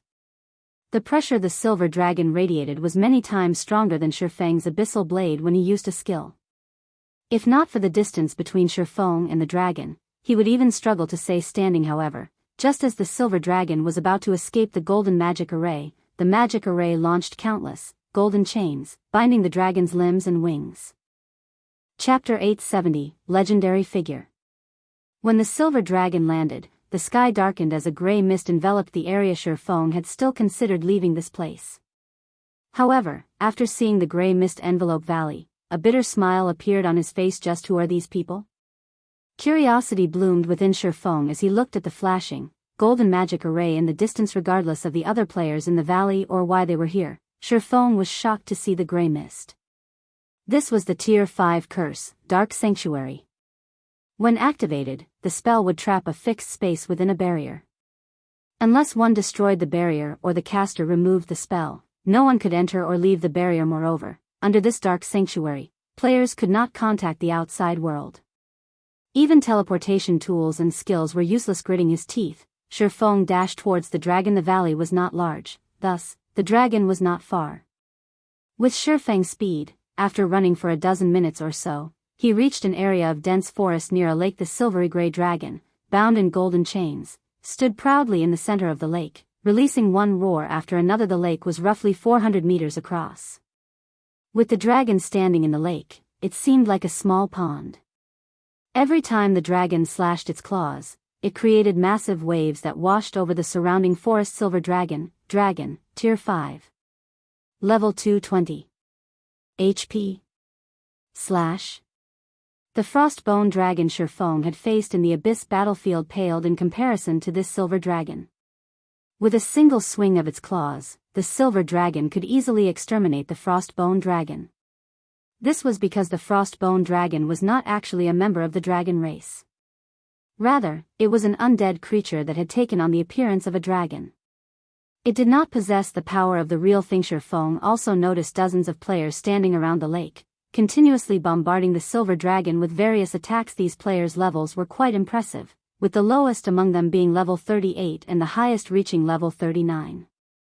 Including the players maintaining the magic array, it was obvious that this was a 100-man team. Currently, only super first-rate guilds and super guilds were capable of dispatching a team of such caliber. Moreover, it was impossible for current players to deal any damage to the silver dragon, yet these players had managed exactly that. Although their damage was not high, with each of their attacks dealing 1 to 2,000 damage, these players were also coping with the silver dragon's attacks fairly well, dodging every avoidable attack possible. For attacks that could not be evaded, the team's 5 MTs worked together to protect the other players. Theoretically, even a light snort from the silver dragon could end these 5 MTs' lives, yet even after blocking an attack from the dragon's claws, all 5 survive, being thrown backward and taking damages of -7,000 points each. To these MTs with over 17,000 HP, the damage was bearable. What a powerful magic array. Feng's attention was on the golden chains around the silver dragon's body. Feng could feel faint divine might radiating from those chains. Although the divine might was not on the level of the chains of order, it had no problem suppressing a tier 5 dragon with the golden chains binding it. Not only was the silver dragon's mobility restricted, but its strength was also notably suppressed. This was also why these players could stand against the silver dragon. Otherwise, the dragon would have undoubtedly killed them already. As these players fought the silver dragon, Feng quietly watched from a distance. Oddly enough, not one of these players wore a guild emblem. They were all certainly independent players. Feng found it hard to believe that such a large group of independent players could achieve such a high levels and possess the strength to contend with the silver dragon. However, when Feng's gaze fell on the man leading this 100-man team, he was flabbergasted. That man wielded a crimson longbow. Based on his appearance, he should be in his 30s. He had a handsome face and a well-toned body that resembled a cheetah. His entire being also exuded a certain nobility, as if he ruled over all. Why is Owl here? Feng watched the leading ranger, not believing his eyes. This man's player ID was not actually Owl. Rather, it was the name of an adventurer team. In the past, independent players had formed many adventurer teams throughout God's domain. The Midnight Tea Party had been among the most famous. Like the Midnight Tea Party, Owl had been a top adventurer team. However, unlike the Midnight Tea Party, Owl had possessed many members. The entire adventurer team had around several hundred players. Meanwhile, the combined combat power of these players had been enough to instill fear into Super Guild's hearts. Moreover, unlike the Midnight Tea Party, which had not had a fixed base, Owl had successfully established its own city. A Super Guild had even attempted to raid Owl's city. However, after sending hundreds of thousands of players, the Super Guild returned without success. After the war, Owl had garnered fame throughout God's domain and ranked as one of the game's top adventurer teams. Owl's creator had been none other than the man before Feng, White Knight. During his peak, White Knight had been capable of defeating 2 Tier 6 God-ranked experts from Super Guilds in a 1-on-2 fight. Tier 6 God-ranked players had long since reached the very peak of God's domain in terms of weapons, equipment, and combat techniques. Beating one of these players in a 1-on-1 battle was already immensely difficult, not to mention winning a 1-on-2 fight. It's no wonder why Owl had been so impressive. Feng was at a loss for words as he watched the silver dragon's HP decrease, bit by bit. Although he knew that some quest was responsible for Owl's ability to stand against the silver dragon, the fact that these players had encountered such a quest in the first place showed just how extraordinary Owl was. Moreover, the longbow, chest armor, and shoes that White Knight wore radiated the special effects of epic ranked items. It was likely that one could only find such an array of items on an old monster from one of the super guilds. However, those old monsters had the support of countless players. On the other hand, Owl only had several hundred players, yet they had obtained such powerful weapons and equipment. This was simply inconceivable. Look out for its breath attacks. White Knight suddenly shouted as he noticed the silver dragon open its mouth. The other team members immediately spread out, avoiding the area in front of the silver dragon. Dragons generally needed time to prepare a breath attack. However, they did not need long, roughly 2 or 3 seconds. Moreover, breath's attack range was quite wide. If players attempted to evade after a dragon's breath attack had begun, they would likely be caught in the attack. However, as soon as the dragon began to move its jaws, White Knight had ordered his team to move as if he had a perfect understanding of the beast's movements. In the next moment, a beam of silver light smashed through the forest, obliterating everything in front of the silver dragon. The beam dug out a long, 8-meter-deep trench, the lake's water pouring in to form a river. Despite the strength suppression, the silver dragon could still alter the terrain with a single attack. Dragon's power was undeniable, yet, despite the silver dragon's immense power, under White Knight's command, the entire team emerged unharmed. As time quickly passed, the damage the team inflicted on the silver dragon compounded, diminishing the silver dragon's HP. Everyone, keep it up. This dragon is almost done for. White Knight shouted excitedly as he saw the silver dragon's HP bar turn red. Chapter 871, The Ring of Legends. Restlessness. As the silver dragon's HP reached a critical low, Feng turned and fled from the dragon. Feng even activated Windwalk, transforming into a blur as he dashed through the thick forest. Dragons should not be provoked. Even with the suppression from an extremely powerful magic array, they were still terrifying creatures when they went berserk. Feng understood that, with the golden magic array's suppression, the silver dragon was as powerful as a level 50, tier 3 great lord. However, dragons were not normal monsters. Dragons were even higher on the food chain than fallen angels. Based on Feng's estimations, the silver dragon would reach at least tier 4 after going berserk. A level 50, tier 4 monster was not something current players could contend with. Owl's 100-man team would, at the very least, have to consist fully of tier 2 players to stand any chance against the monster. Although Feng had stood roughly 400 yards away from the silver dragon, he had felt the danger he was in. Hence, he fled desperately, distancing himself from the dragon. When Feng was over 500 yards away, the silver dragon bellowed angrily, "Damnable ants! You dare to ruin my plans! I'll blast you all into oblivion!" As if he had predicted the dragon's next move, White Knight shouted to his team as the silver dragon's voice echoed through the valley, "Everyone, retreat from the boss's sides. Frozen Dream, prepare to use the tier 3 magic scroll." A beautiful, white-robed level 39 female elementalist standing a short distance from White Knight nodded to the ranger's command. She then retrieved a deep blue magic scroll from her bag. The instant she revealed this magic scroll, the surrounding mana surged towards the item. After its threat, the silver dragon's wings shook. The golden chains around its body shattered instantly. Following which, the silver dragon's body darkened to a pitch black. A short moment later, the layer of darkness on the dragon's body flowed like liquid into the now empty lake. The creepy black liquid had a metallic luster. As the liquid slid from the silver dragon's body, it caused the surrounding mana to grow violent and transform into demonic energy. The silver dragon abruptly fell to the ground and lost consciousness. However, as it fell asleep, its HP began to recover at a rate visible to the naked eye. This is the main objective. Remove the magic array. Everyone, be careful of that thing. White Knight's mouth curled into a smile as he commanded his team to surround the pool of black liquid. Frozen Dream, get ready. Although Frozen Dream did not know what was about to happen, she did not hesitate to unfurl the blue magic scroll and chant the incantation inside it. An aqua blue magic array formed beneath the elementalist's feet as mana rapidly collected around her staff. The power she exuded was no weaker than a great lord. In the next moment, the black liquid formed into 101 black-armored, human warriors. These warriors' height and weapons varied, with some wielding swords and others wielding spears. There were also some who wielded crossbows, short bows, and long bows. Their tiers were also different. Some were common monsters, while some were elites. The most powerful among them, however, was a two-handed saber-wielding humanoid chieftain.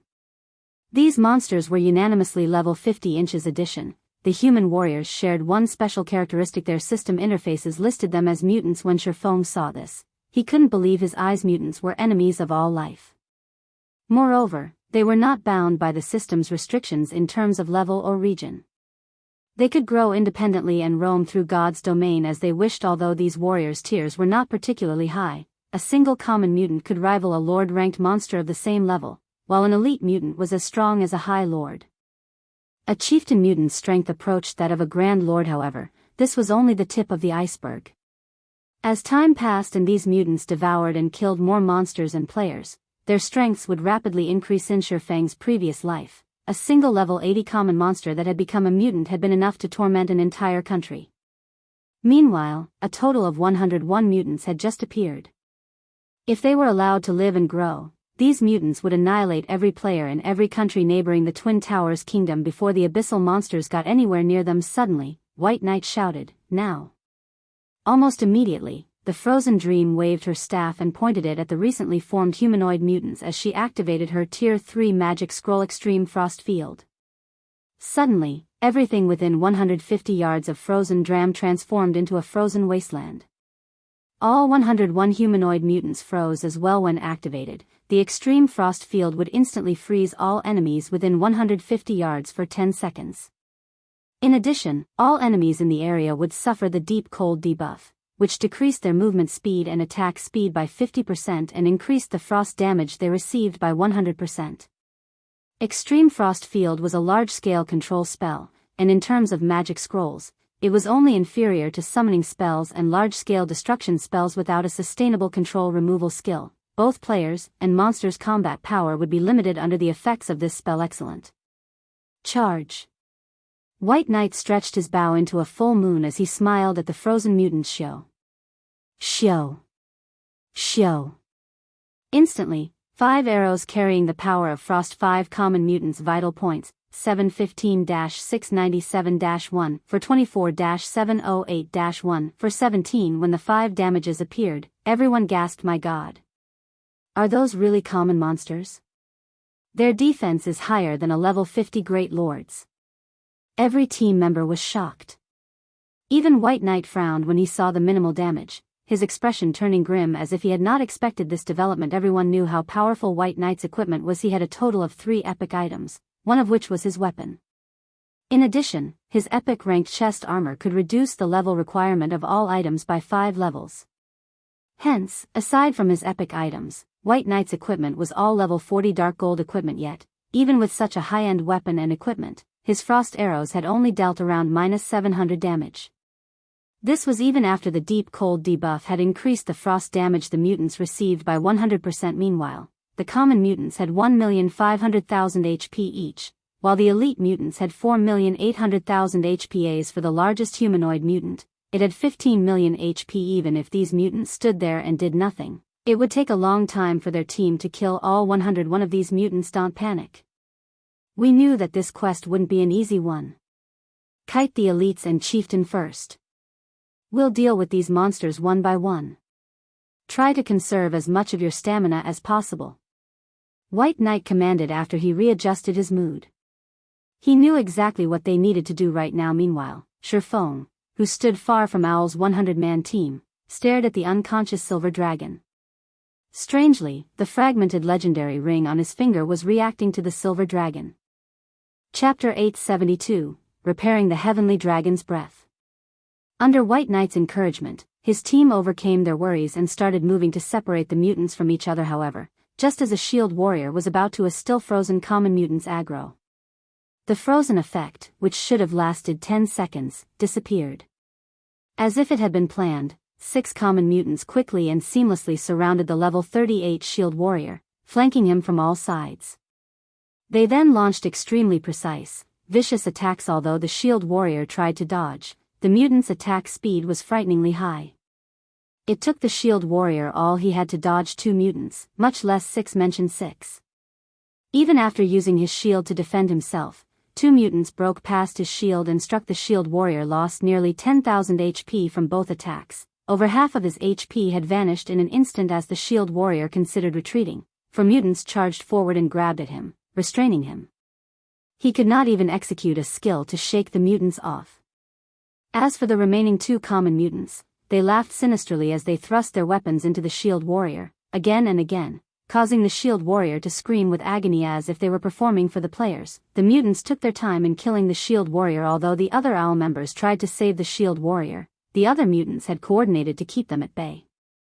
The mutants' damage was also quite high. Even with a constant stream of healing, the shield warrior could only watch as his enemy hacked him to death. His eyes contained an endless fear as he passed away. Everyone's hearts grew cold as they watched, consumed by fear. Were these monsters really monsters? This thought penetrated the players' minds. They had never seen monsters coordinate so perfectly before. Aside from having a large variety of skills, the greatest advantage players possessed was their ability to cooperate, using their strengths to make up for their companions' weaknesses. This allowed players to challenge bosses of higher levels and tiers. If monsters grasped this ability, players would lose over half of their advantages. Everyone, maintain your distance from these monsters. Don't let them surround you. White Knight hurriedly shouted. Although he was also shocked, he reacted quickly. He finally understood just how difficult this quest was. However, the mutants had no intention of giving White Knight and the others any time to recover from their stupor. Splitting into multiple, smaller groups, they charged at the magical classes in the back of the group, not bothering to waste time with the MTs and melee classes. These mutants behaved like players, rather than monsters without any defenses against this sudden development. White Knight changed strategies. Choosing team PvP tactics instead, he had the melee classes circle the ranged classes, holding back the incoming mutants as much as possible as they retreated to more advantageous terrain. Watching from afar, Feng had to admit that White Knight was indeed one of God's Domain's legendary characters. Not only were his leadership abilities first class, but he also had incredibly accurate observational skills and foresight. He fought like a machine. Grasping every aspect of battle perfectly, he knew who needed to do what, where to supply reinforcements, and when to use specific skills. Every member of the team moved like an extension of White Knight himself. Unfortunately, White Knight's team members gradually fell, one after another. In contrast, the mutants had yet to suffer a single loss. Everyone's attacks only dealt around -300 damage, critical hits only managed -600. Even if they concentrate their attacks on a specific common mutant, the latter had 1,500,000 HP. It would take the team a long time to kill one common mutant, not to mention the elite and chieftain mutants. Even with appropriate commands and responses, Owl's members could not make up for the difference in attributes. As White Knight and the others gradually retreated from the Silver Dragon, the mutants moved with them. This gave Feng the opportunity to sneak up to the dragon's side. After the black liquid had left the Silver Dragon, the dragon's silvery gray body had paled to a pure silver. Despite being unconscious, the dragon's aura was intensely frightening. Even Feng found it difficult to move once he stood 30 yards from the creature.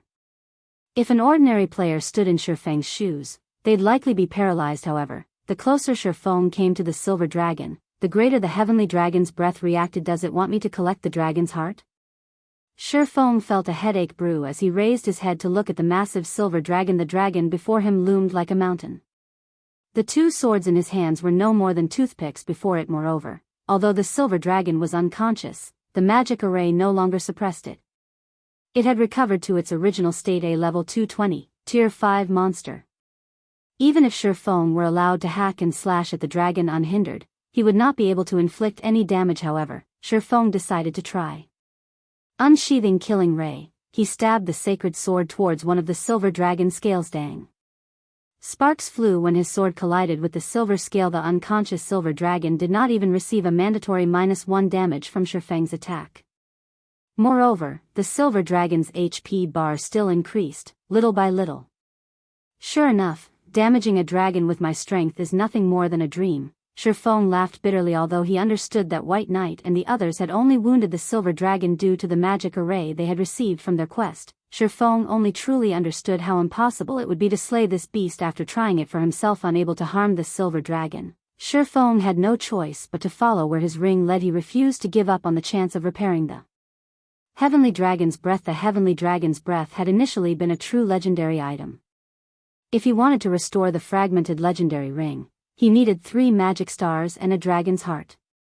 Among them, the dragon's heart was the most difficult to obtain, as dragons were maddeningly rare in God's domain.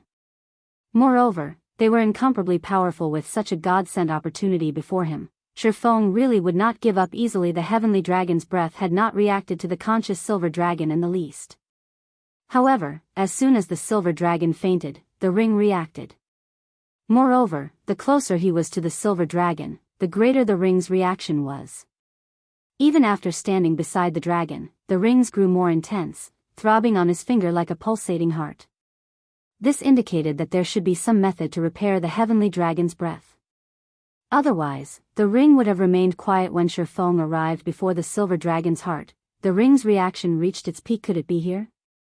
Feng unsheathed Killing Ray and stabbed the dragon. However, like before, the dragon's scales were impenetrable. His attack hadn't even left a mark. With no other choice, Feng placed the hand that wore the heavenly dragon's breath on the scales over the silver dragon's heart. At this time, the sound of a system notification reached his ears. System, do you wish to absorb the dragon's heart? So, the dragon's heart isn't literally the heart of a dragon, but the power it radiates.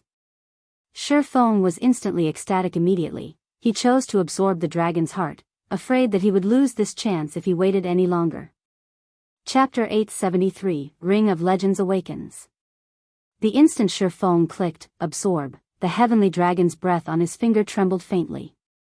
Wisps of silver mist flowed from the silver dragon's heart and into the ring at the same time. A long loading bar appeared before Feng. As the loading bar began to fill, a golden magic array appeared beneath Feng's feet.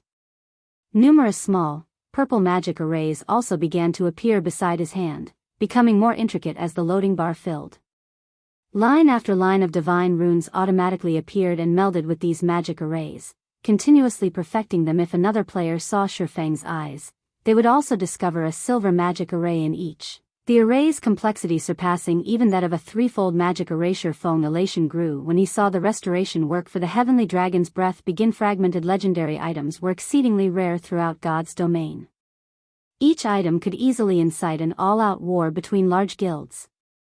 No epic item could compare to its value in the past. Despite Shadow being a second-rate guild and having established 10 city-states, the guild had not possessed a single fragmented legendary item.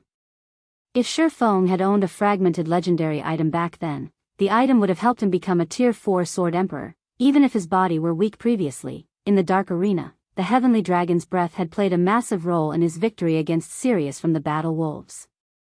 It was also why he had been able to defeat one Apex expert after another in this life. If he could upgrade the Heavenly Dragon's breath, with the strength of the Abyssal Blade's hidden effect, he wouldn't need to utilize the double-edged sword of his twofold berserk to contend with monster-like experts. After all, fragmented legendary items were insanely rare.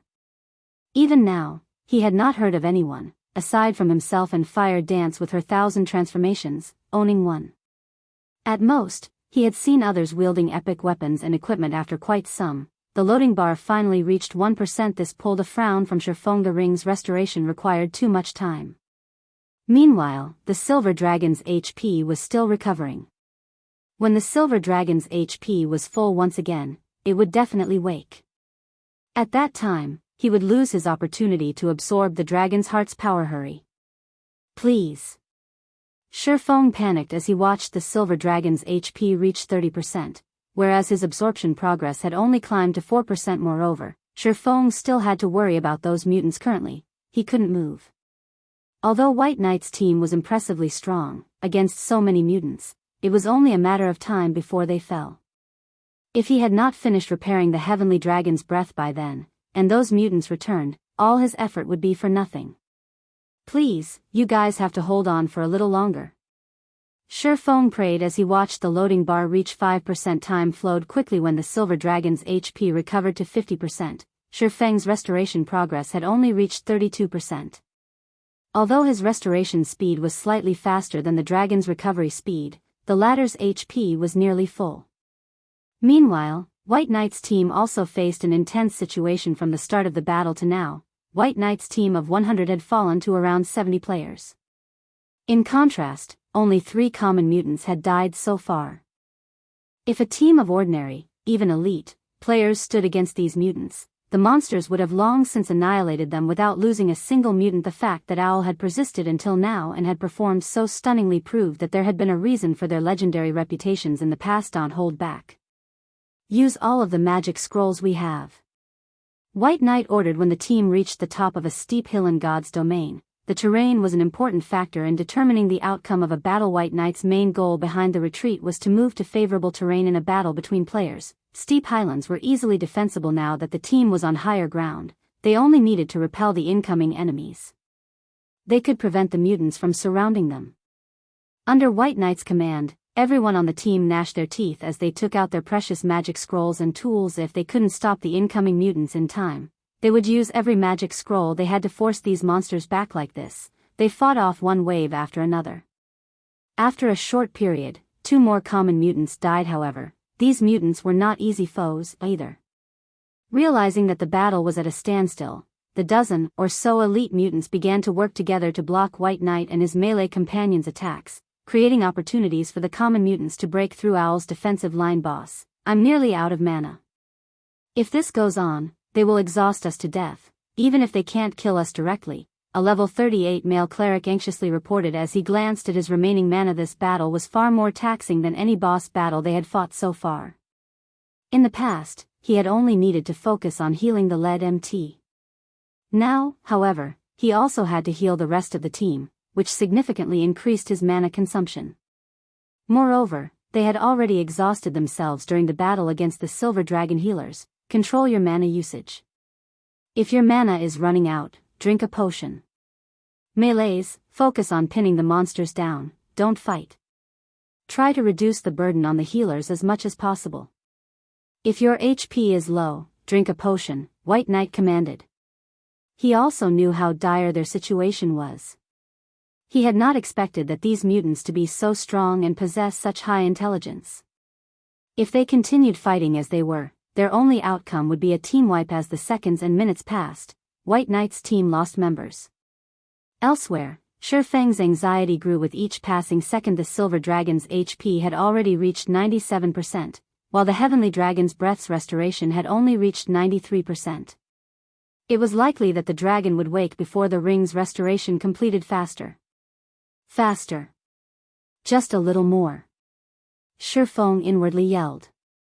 He had never been this nervous after re-entering God's domain in this life. 95%. 96%. 97%. 98%. When the Heavenly Dragon's breath's restoration reached 99%, the Silver Dragon's HP bar finished filling. The dragon's massive eyelids slowly opened. The Silver Dragon noticed Feng immediately, and flames of rage filled its gaze. Despicable human. You dare try to steal my power. The Silver Dragon bellowed. Widening its jaws, it used dragon breath on Feng without hesitation. Feng initiated absolute defense, the aura of Earth's activatable skill, which he had long since prepared. Boom. The powerful dragon breath created a massive crater around Feng. Even White Knight and the others, who were fighting quite a distance away, felt the ground tremble after the dragon breath ended and the smoke cleared. Feng held onto one of the Silver Dragon's scales with one hand, while his other hand pressed against the dragon's side over its heart, absorbing the power of the dragon's heart. Although Feng had not received any damage, he was dazed. Unfortunately, absolute defense, which should have lasted 5 seconds, had been destroyed. However, the Heavenly Dragon's breath's restoration finally reached 100%. The magic arrays that surrounded him then began to merge with the ring, one after another.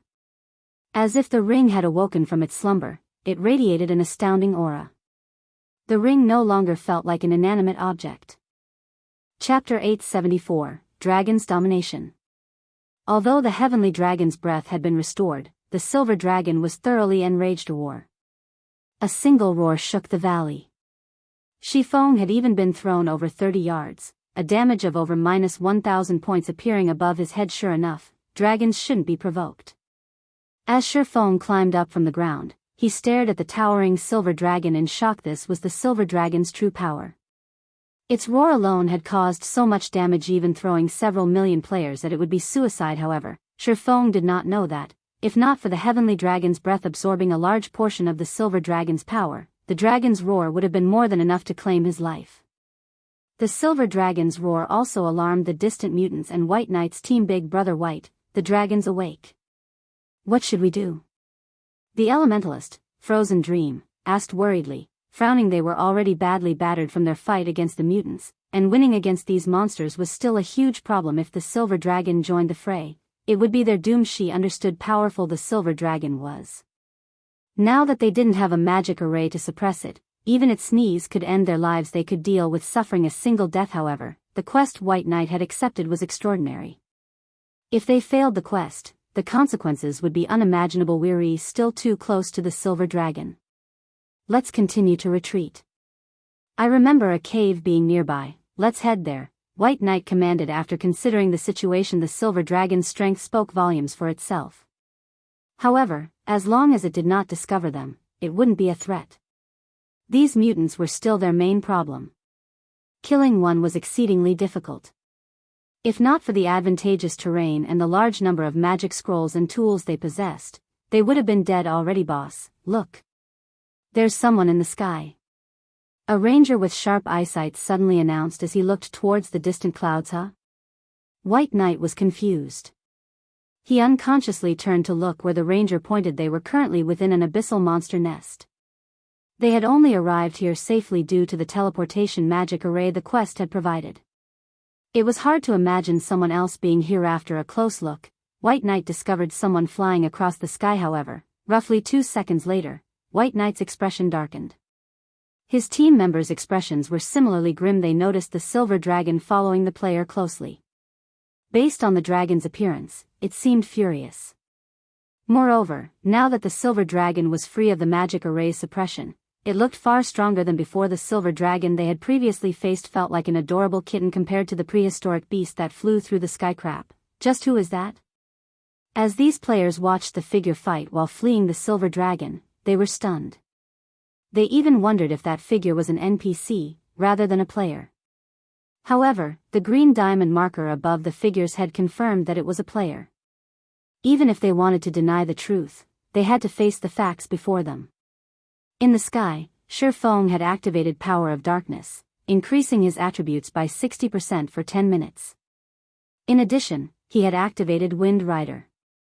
Overall, he was slightly faster than the silver dragon initially. Feng had despaired, prepared to die and lose the Abyss Ancient Book. However, after examining the silver dragon's information, he breathed a sigh of relief due to the heavenly dragon's breath having absorbed a large portion of its power. The silver dragon had fallen into an extremely weakened state. The previous roar had been the silver dragon's last strand of power.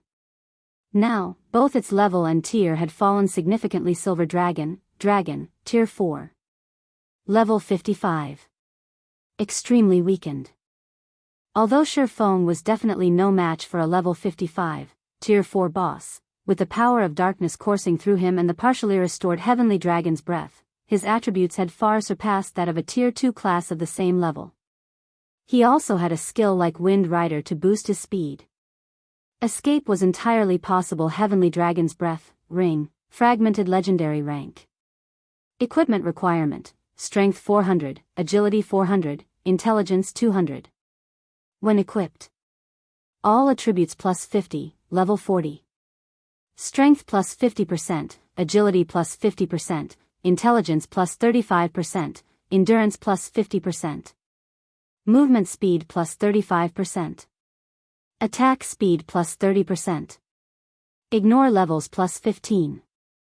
All item level requirements reduced by 10 levels. Additional skill 1, Dragon's Authority. Suppress all enemies in the surroundings with the might of the heavenly dragon, inflicting the fear status onto enemies within a 50-yard distance, reducing their attack power by 40%, attack speed by 40%, and movement speed by 40% for 1 minute cooldown, 3 minutes. Additional skill 2, Dragon Breath. Inflicts 10x damage in an 80 by 5-yard line in front of you. There is a 30% chance to induce the fainted state for 3 seconds cooldown, 4 minutes. Additional skill 3, Heavenly Dragon's Power. Allows the user to temporarily possess the power of the heavenly dragon, increasing HP by 500%, strength by 150%, agility by 60%, and defense by 300%, and grants immunity to all controlling effects for 2 minutes cooldown, 3 hours. Additional passive skill, Dragon's Domination, increases the basic attributes of all allied dragons by 15% while suppressing the basic attributes of all enemy dragons by 20%. Every dragon within a radius of 1,000 yards will increase the user's attributes by 500 points. The Dragon Slayer Massacre once owned the Heavenly Dragon's Breath. It was originally a legendary ranked item possessing the suppressed strength of the dragon tribe. Due to damage resulting from a war between gods, its might has greatly decreased. However, the Heavenly Dragon's Breath possesses an incomparably strong magic power and possesses the potential to restore itself. Its past glory may be restored with just 3 magic stars. Current restoration, 1/4. After Feng investigated the Heavenly Dragon's Breath's attributes, he finally understood why the legendary NPC, Faust, had said that, as long as he restored the ring, he would not have to fear the Abyssal Blade's backlash. Despite having only completed 1 out of the 4 restoration requirements, the fragmented legendary ring's abilities were so powerful. He could only imagine how powerful it would be against dragons if he fully restored it. Even if the silver dragon were invincible at this stage of the game, due to the dragon's domination skill, he had gained a 500-point buff to all of his attributes. Currently, he was even stronger than when he had been at his peak by a large margin. He was even stronger than a tier 2 class of the same level. Moreover, the skill had suppressed the silver dragon's basic attributes by 20%. It simply could not catch up to Feng. Chapter 875, Temple Ruins. In the sky over the valley, Feng dodged the silver dragon's attacks as he observed the surrounding terrain. Although the power of darkness had a very long duration, it was bound to end eventually once he lost the power of darkness's buffs and had to rely solely on the heavenly dragon's breath. Escaping the silver dragon would be impossible. There it is. Feng quickly found the silver dragon's egress. He then turned and dashed towards that area. Dilapidated temple ruins used to occupy the area. However, the dragon's emergence had raised the ruins. Now, there was only a massive crater with the scattered fragments of the temple ruins. This scene reaffirmed Feng's previous assumption. There was a 99% chance that White Knight and the other owl members' unexpected arrival was due to a quest. The silver dragon's entrance was even more precipitous. Moreover, as soon as the silver dragon had appeared, the Tier 5 Cursed Dark Sanctuary had activated. This spell had obviously been set up to prevent something from escaping, and that something was definitely the silver dragon. Since the spell had been set up to prevent the silver dragon's escape, there should be a spell that could reseal it, just like in the obelisk in Stone Forest Town. The crater was bottomless. The dragon soon realized that Feng was flying towards the crater. Although it was afraid to go near the pit again, Feng had stolen its power and left it weakened. Even if it could still recover, recuperation would take a long time. It wouldn't be able to soothe the hatred in its heart if it did not get rid of this swordsman. Hence, it, too, flew into the crater after Feng. Once the silver dragon vanished, White Knight and his team heaved a sigh of relief. As long as they did not agitate the dragon, they, more or less, had a chance of getting rid of these mutants. Had the silver dragon joined the battle, they would have lost all chance of completing their quest. Just who is that person? He was actually able to stand up to the dragon for such a long time. The members of OWL had been deeply shocked when they saw the scene from before. At the end of the day, a dragon was still a dragon. Even if it was weakened extremely, it was still not an ant that players like themselves could go up against. Previously, they had managed to see very clearly that, although the silver dragon was in a weakened state, the information it displayed showed that it still had the strength of a level 55, Tier 4 boss. It would be a piece of cake for the silver dragon to squash them into pancakes, so much so that they wouldn't even have any power whatsoever to resist it. Alright, focus. The dragon has already disappeared. Let's hurry up and wipe out these mutants. Use a magic array to suppress them, right away. We no longer have time to hold back. Feng's performance had likewise shocked White Knight considerably. However, he did not think that Feng could pin down the silver dragon for very long. Hence, they needed to finish up their task as quickly as possible. As soon as White Knight said so, 15 magical class players in the team each took out a magic scroll and a blue potion. When these magical class players drank down the intermediate mana recovery potion in their hands, their mana, which had been below 10%, instantly recovered by 30%. Their mana recovery speed also doubled for 30 seconds, following which, these 15 players activated a magic array immediately. A gigantic magic array enveloped all of the mutants. The initial extreme frost field had already slowed down the reactions of these mutants significantly. With the effects of the magic array added in, the mutants' speeds decreased further by a large margin. Their attributes were also suppressed by 30%. Although the attributes of the mutants were still superior to theirs, they were no ordinary experts. Originally, with just the effects of the extreme frost field, each of them could easily handle a common mutant by themselves. Some of them were even capable of pinning down the elite mutants. Now, against these much slower and weaker mutants, everyone had an even easier time fighting. The appearance of the magic array had instantly turned the tide of the battle. At the bottom of the crater, Feng very quickly discovered a gigantic magic array surrounded by 36 stone pillars over 100 meters tall with numerous divine runes engraved onto them. In addition to these pillars, he also spotted a destroyed altar at the corner of the magic array. It seems that, as long as that place gets repaired, I can reactivate the seal. Feng immediately rushed over to the altar as soon as he arrived before the stone altar. However, he immediately felt as if he had been scammed. To restore the stone altar, he actually needed 1,000 magic crystals as well as the permanent sacrifice of 80 points of all his basic attributes. The number of magic crystals required was nothing to Feng. After all, he always carried several thousand crystals with him in case of emergency. However, the permanent loss of 80 points in all attributes was a different story. To current ordinary players, losing that much in attributes would practically cripple their account. However, seeing the silver dragon already flying over, Feng gritted his teeth and clicked, accept. Anyway, after restoring the heavenly dragon's breath, the ring now provided additional basic attributes. It also received massive improvements in various other aspects. Overall, even after factoring in this loss, he still ended up with a net gain in basic attributes the instant Feng clicked, except, he immediately felt power draining out of his body. Meanwhile, the silver dragon, which had just arrived before Feng and was about to slap him to death with its claws, suddenly froze, fear flashing in its eyes. At this moment, it distinctly heard the clanging and jangling of metallic chains all at once. The silver dragon was terrified.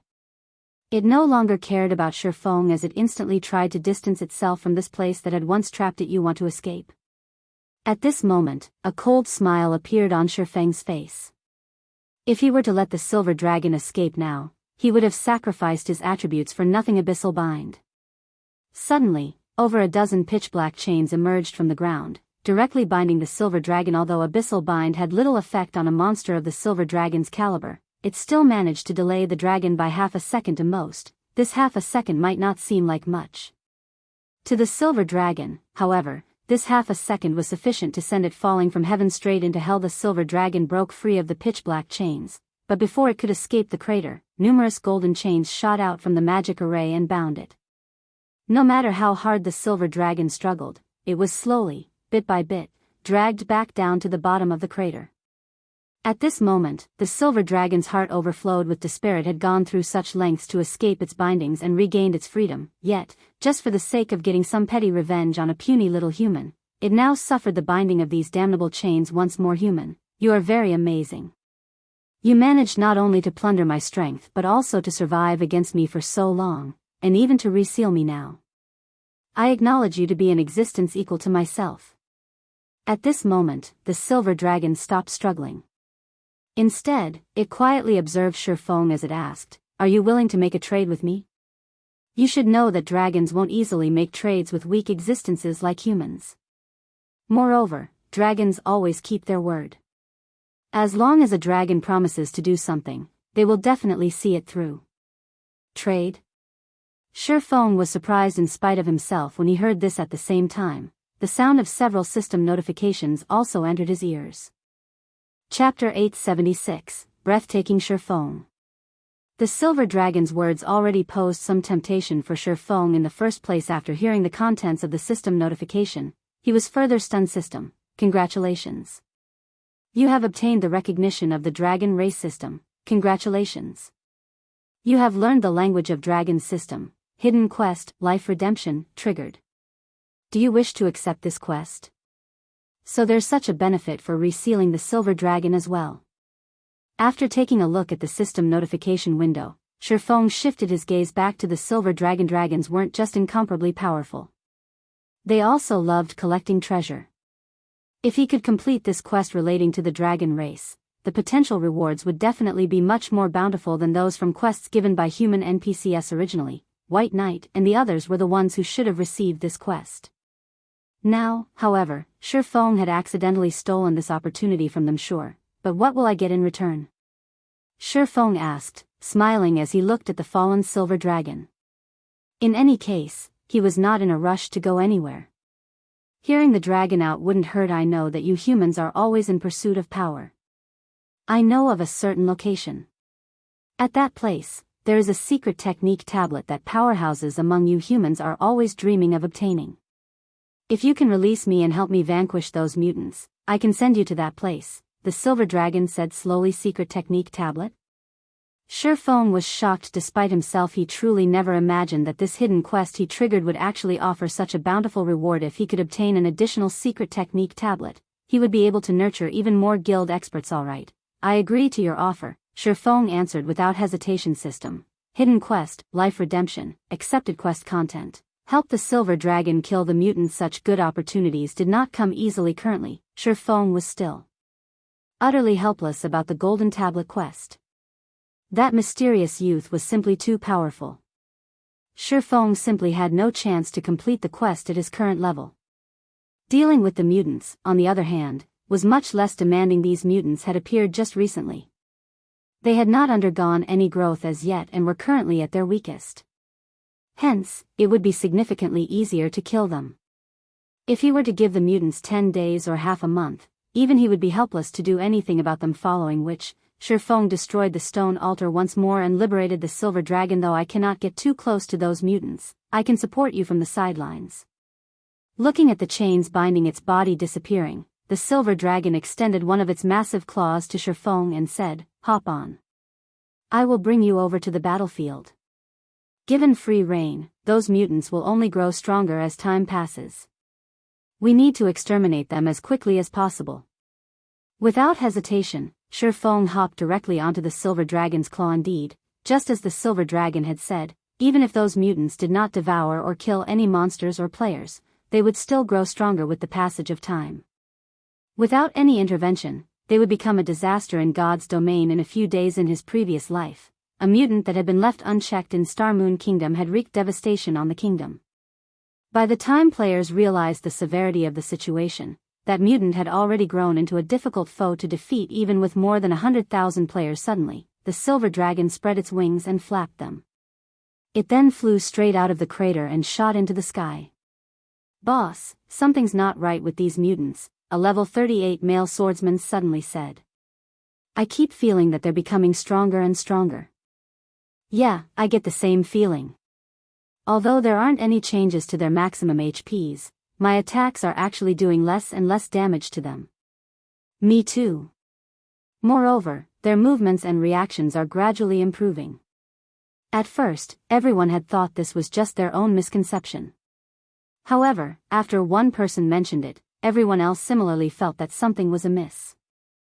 If they allowed these monsters to continue strengthening, their situation would become increasingly precarious. After all, just from a numbers point of view, they were now at a disadvantage. Initially, there had been 101 mutants. Now, there were still 87 of them. On the other hand, their team, which had started with 100 members, had only 64 members remaining.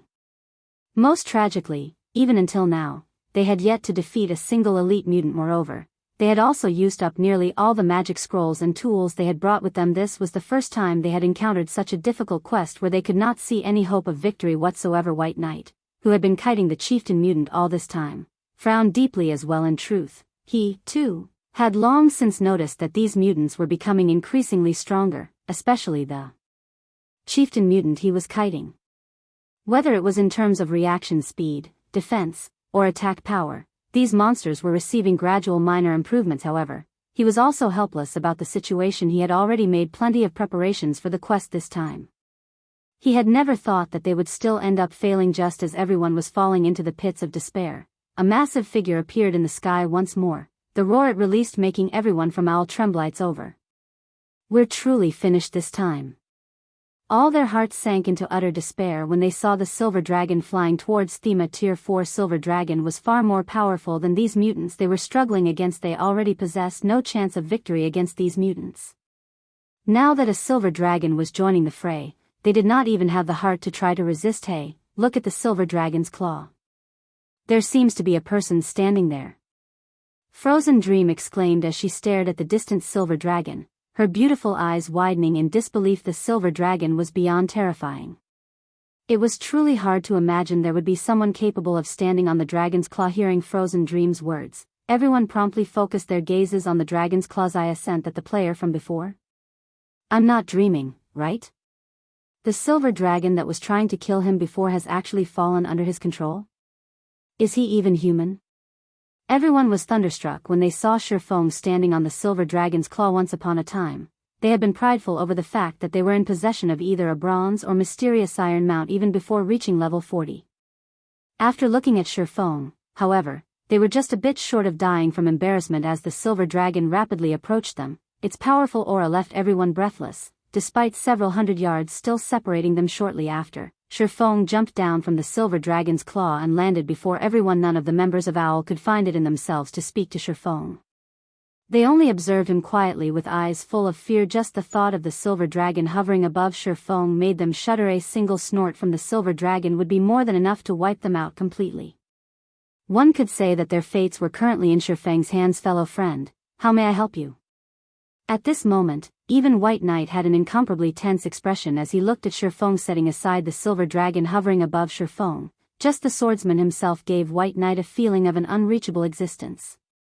Even though White Knight clearly couldn't feel any danger coming from Feng, the aura the latter radiated was actually somewhat superior to even a lord-ranked monsters of the same level. In front of an expert of such caliber, even his prideful self had to tread with great caution.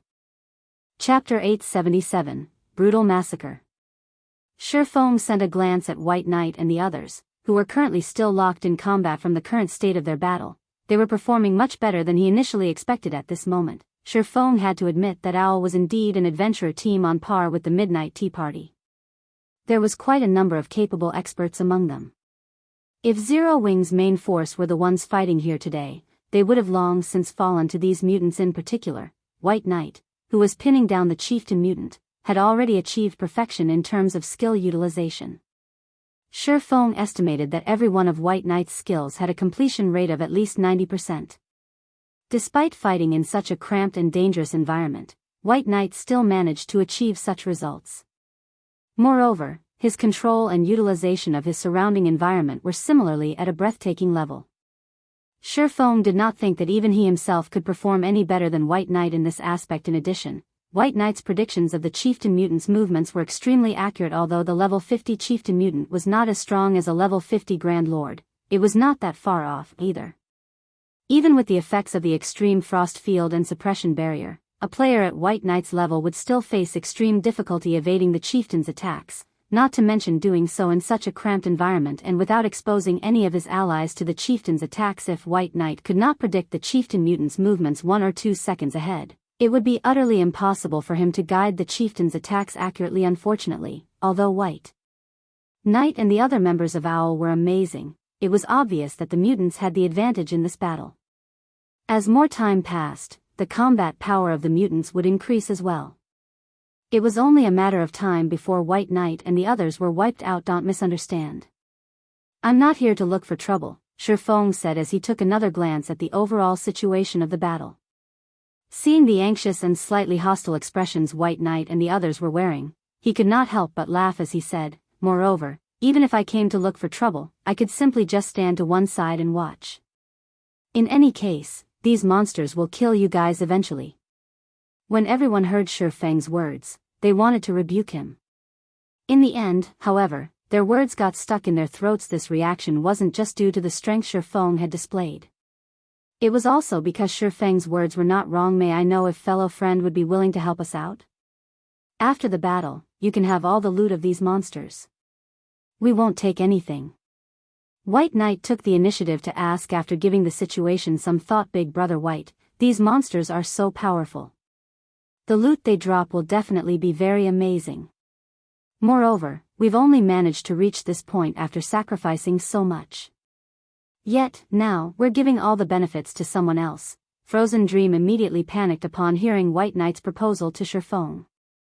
Although they were indeed in a precarious situation, she did not think that Feng would have a way to deal with these many mutants. Both sides needed to work together in order to have a chance to eliminate these mutants. Rather than just giving up all the loot, they should negotiate with Feng.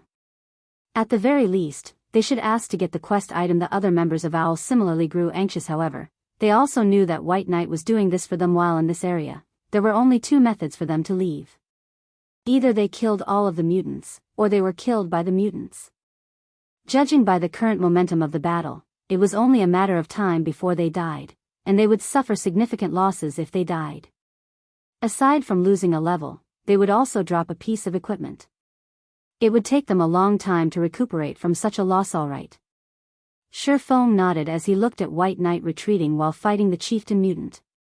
In reality, even if White Knight did not make such a proposal, he would still help them exterminate these mutants in order to form a connection with the future legendary adventurer team. He could get White Knight to owe him a favor by doing so. White Knight was a man who stood by his word. As long as he promised something, he would definitely do it. Back then, the Ranger had owed the Super Guild King's Return a favor.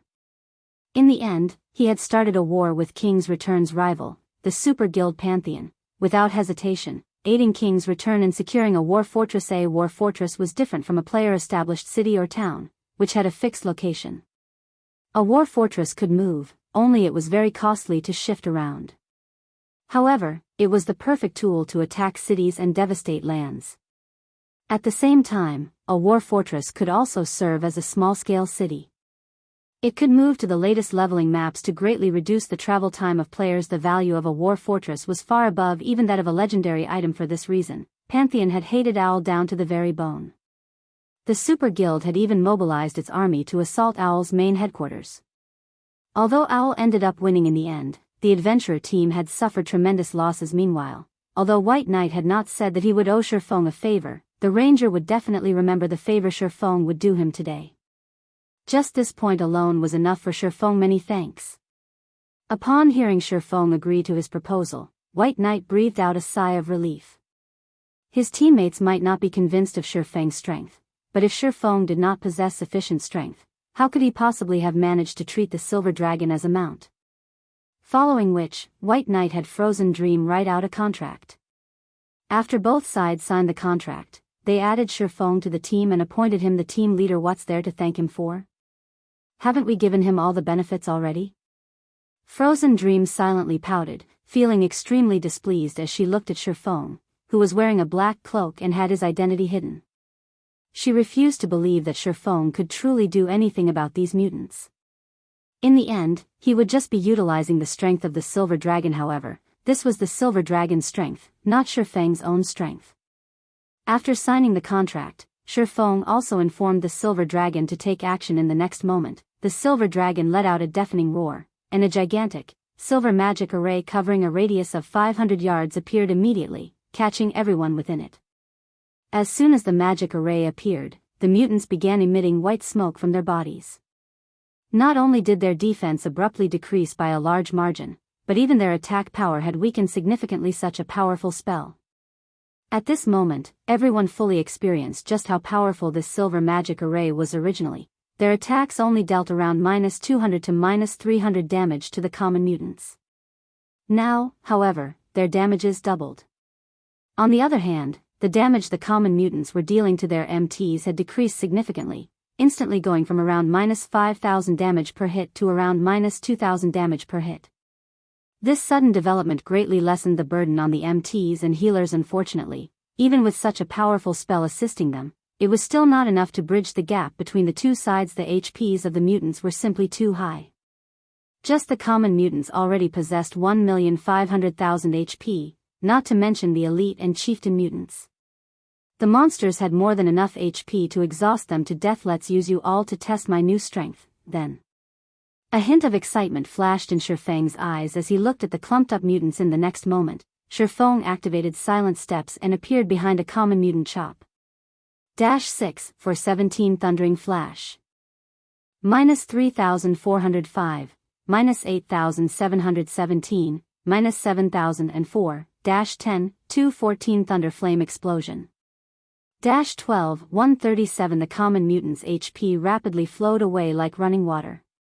Even Feng's normal attacks dealt around -2,200 to -2,300 damage. When the members of Owl saw Feng's damage, their eyes nearly fell out of their sockets. The swordsman's damage was 2 to 3 times higher than even the extremely well-geared White Knights.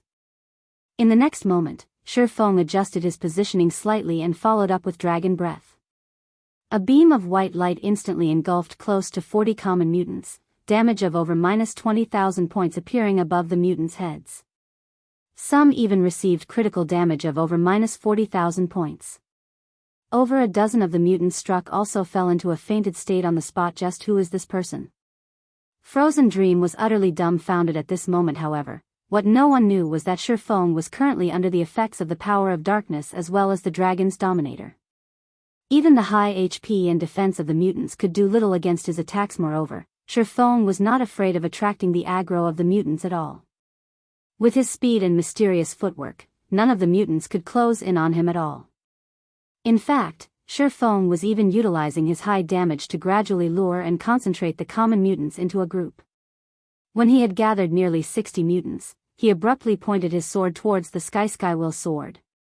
Countless golden, divine swords rained down from the sky, trapping all the mutants within a radius of 20 yards and dealing damage of over -5,000 points to every one of them. Immediately after, Feng cast Firestorm. Scorching flames instantly engulfed the common mutants. Everyone immediately saw damages ranging from -30,000 to more than -50,000 rising through the flames.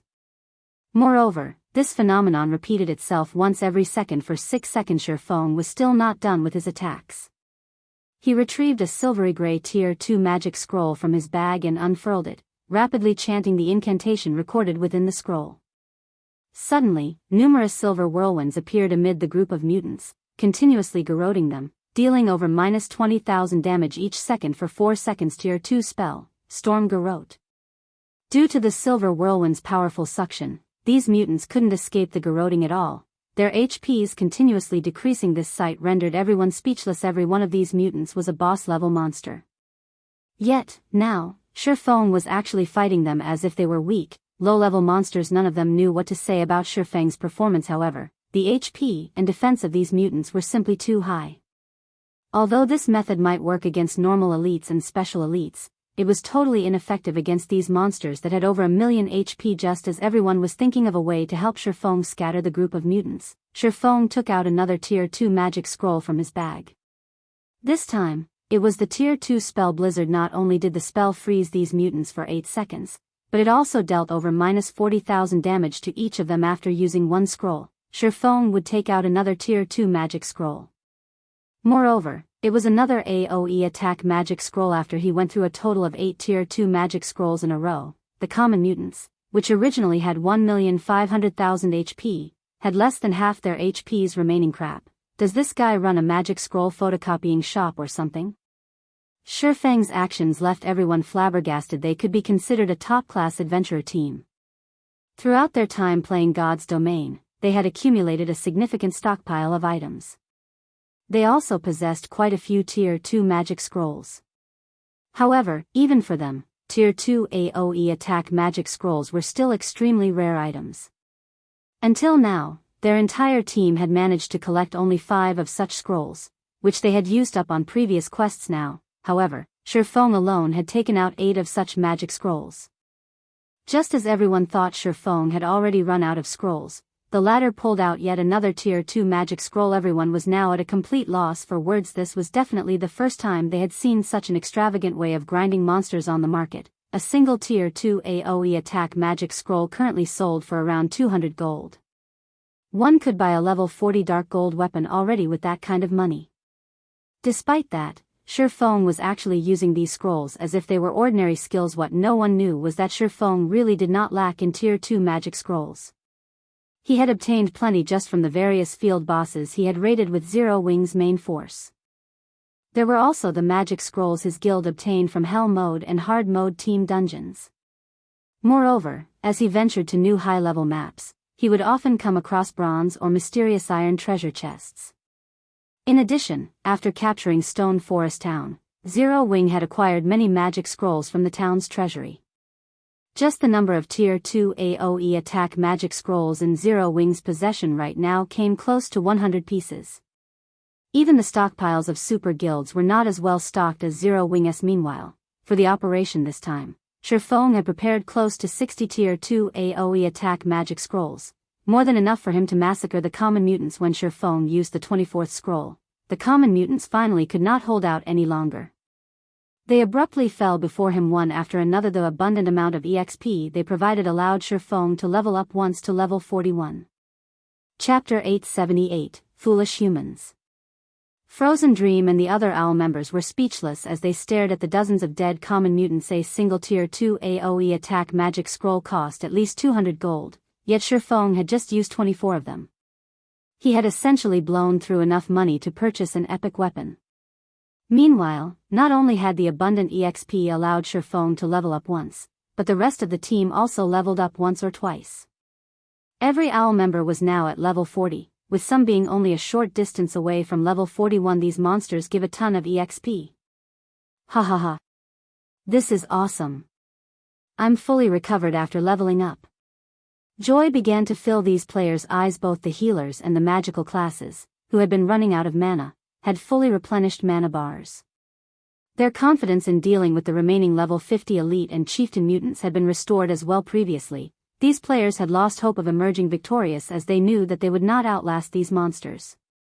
There were simply too many common mutants. Everyone on the team would have died long before they finished them all off. It's no wonder why he was so calm. He really does have a way to deal with these monsters by himself. Frozen Dream could not help but shift her gaze towards the cloaked Feng. When she thought back to her previous words, a light blush colored her pale white cheeks as embarrassment overtook her. If not for Feng's aid, they would have died here. None of those who had spoken out against Feng's participation said a word. They only admired the cloaked swordsman at this point. Only the 14 elites and one chieftain remained. Their team had finally reclaimed the advantage of numbers. Although the remaining monsters were far more difficult to deal with, they shouldn't have any issues taking down the remaining adversaries with a powerful damage dealer like Feng on their side. Just as the thought of ridding themselves of the mutants entered everyone's minds, the remaining mutants transformed into a black liquid and gathered at a single point in the air. The black mass's aura grew stronger as the liquid gathered. The team's caution intensified as they watched the ball of black liquid squirm in midair. Be careful. He has absorbed a lot of power from my body. The silver dragon suddenly sighed as the silver dragon finished its warning. The black liquid transformed into a black dragon and fell, shattering the ground with its weight. The dragon the black liquid had formed was much smaller than the silver dragon. It was only roughly 20 meters tall. However, that was still more than tall enough to tower over players. The dragon loomed like a 7-story tall building. With a swipe of its powerful claws, it could rip through players like paper. Mutated dragon, mutant dragon, tier 2. Level 50. HP 80,000,000/80,000,000. After reading the mutated dragon statistics, Feng frowned, a grim expression overtaking his face. Although the mutant's level had not changed, only transforming from a tier 1 chieftain to a tier 2 lord, the difference between them was like the difference between heaven and earth. The problem was no longer limited to a gap between their tiers. Rather, the problem was their positions on the food chain. The tier 3 upper rank frostbone dragon Feng had previously killed had not been a true dragon despite its appearance. The mutated dragon before them, however, was a bona fide dragon. It was even higher on the food chain than fallen angels. Even though it was only at the tier 2 standard and the same level, it could easily defeat the tier 3 frostbone dragon. Furthermore, this dragon was a mutant, which gave it a vast potential to grow in various aspects. Feng was no longer able to determine the mutated dragon's true power. However, he could say one thing with certainty: the mutated dragon was exceedingly strong. If they allowed the mutated dragon to grow, it would cause a calamity across God's domain that was several times more severe than the Abyss passage's opening. Not only could the mutated dragon grow indefinitely, but it also wasn't restricted to certain regions. It could go anywhere it wished, unlike Abyss passages, which only affected the country where it spawned and its neighbors. In fact, Feng wasn't the only tense player in the group. The Owl members were also anxious. Even an expert like White Knight felt a tremendous pressure from the mutated dragon. It felt as if they were sailing across the open ocean in a small boat, the threat of capsizing looming before them. Their lives could end at any given moment. Foolish humans, I really have to thank you. If not for your help in ridding me of all of that excess power, I wouldn't be able to display my true power. Revealing a human-like sneer, the mutated dragon laughed coldly as it said, I also have you to thank, foolish dragon. If not for your help, these humans wouldn't have succeeded. As a show of gratitude, I'll devour you all to nurture my power. I won't let you have your way, the silver dragon bellowed suddenly. A silver magic array enveloped over half of the valley. Numerous silver chains emerged from the magic array and bound the mutated dragon. You've lost your mind. You are actually willing to sacrifice your lifespan to cast this spell? The mutated dragon was flustered as it felt the silver chains drain its strength, yet no matter how hard it struggled, it couldn't even scratch them. So what if you've used this spell? How much of your lifespan can you afford to expend? Once you're exhausted, I will regain my freedom. You cannot stop me. Human, I will leave the rest to you, the silver dragon said weakly. Casting this spell had obviously taken a massive toll. Suddenly, a system notification reached Feng's ear system. You have to kill the mutated dragon within 2 hours. If you cannot complete this task, the silver dragon will exhaust its lifespan and die at the same time. A timer appeared next to Feng's system interface. 1 hour, 59 minutes, 57 seconds. Ha ha ha. As expected of a foolish dragon. Even in the face of death, you place your hopes in these little ants. Do you really believe that, even after siphoning my strength, these ants can defeat me? The black mutated dragon laughed maniacally. Fine, let me show you, foolish humans, how terrifying dragons truly are. Saying so, the mutated dragon dashed towards the group of players. Be careful. Melees, focus on dodging. Do not try to block the mutant's attacks. All ranged players, target its joints. White Knight issued his commands immediately. The mutated dragon was, by far, the strongest monster they had ever faced since joining God's domain. Mutated Dragon, Mutant Dragon, Tier 2. Level 50. HP 40,000,000/40,000,000. They might not have had any hope of victory before, but the silver chains now suppressed the mutated dragon. Both its attributes and mobility had been significantly restricted. Moreover, they had recovered to their peak states and risen to level 40, improving their basic attributes. All hope was not lost very quickly. 3 level 40 MTs moved to stand between the mutated dragon and the rest of the team, each one possessing over 18,000 HP. Seeing the mutated dragon swing one of its massive, clawed 4 feet at them, all 3 MTs took evasive measures and activated their life-saving skills simultaneously, reducing the damage they took by half as the mutated dragon attacked. The distant White Knight used Triple Piercer, the skill with the greatest impact among all his Tier 1 skills. His skill completion rate had even reached 97%, the original 3 arrows merging into one. The newly combined arrow tore through the air as it penetrated the mutated dragon's wrist. Boom. -2, 315. Although White Knight's attack struck the joint, it did not affect the dragon's forefoot at all. The claws blurred as they struck a Guardian Knight that had not dodged in time. The Guardian Knight's HP instantly fell by 10,000. If he had not activated his life-saving skill, he would have become mincemeat the moment the dragon's claws reached him. This is after it has been weakened. The players gasped when they saw the mutated dragon's defense and damage. With such high damage, defense, and speed, they had no hope of contending with the mutated dragon as they were right now. As the owl members began to despair, a black figure appeared before the mutated dragon. This figure was none other than Feng. Seeing this, disgust flashed in the mutated dragon's eyes. It slapped at Feng with its forefoot as if it were swatting a fly. Before anyone could react, the dragon's forefoot struck the ground, forming a crater with a radius of over 10 meters. Chapter 879, Overwhelming a Dragon with Force. The players from Owl were stunned when they saw the mutated dragon's strength. They had often seen attacks form craters after hitting the ground. However, this was the first time they had seen an attack form such a massive pit. Moreover, this had been a normal attack, not a skill. Why was he so impatient? Frozen Dream frowned at the crater beneath the mutated dragon's front foot from the damage their Guardian Knight had received. She understood that they could not stand up against the mutated dragon in a head-on clash. They could only rely on the melees to kite the dragon while the ranged players dealt damage and whittled down its HP. Only by doing so would they have any hope of emerging victorious, yet Feng had stubbornly rushed up to the dragon, dying with a single swat. Now, their team had lost a powerful ally, reducing their chances of defeating the dragon even further. However, as the mutated dragon lifted its claws, these players discovered a figure beneath the giant forefoot. How? The team was astonished. The mutated dragon's strength was obvious. Even level 50, Tier 2 MTs wouldn't withstand such destructive power, yet a swordsman like Feng had survived. How could they not be shocked? Such high strength. If not for the dragon's domination suppression and the additional 500 attributes I received, I would have been forced to waste a life-saving skill. Feng inwardly celebrated his survival. For each dragon that was within 1,000 yards, Dragon's Dominator would increase all of his basic attributes by 500 points. Currently, 2 dragons were within range, the Silver Dragon and the Mutated Dragon. The Mutated Dragon was, in fact, a member of the dragon race with 2 dragons present. Each of Feng's basic attributes had gained 1,000 points. However, Feng did not only enjoy this buff.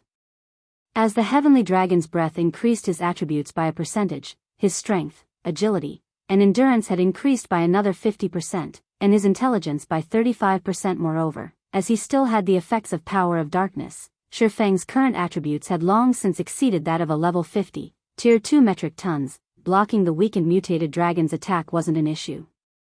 However, it was somewhat strenuous. Although Feng had blocked the mutated dragon's attack with his swords, he had lost 2,187 HP. Of course, 2,000 damage wasn't considerable to Feng after all. Feng currently had a maximum of 83,460 HP.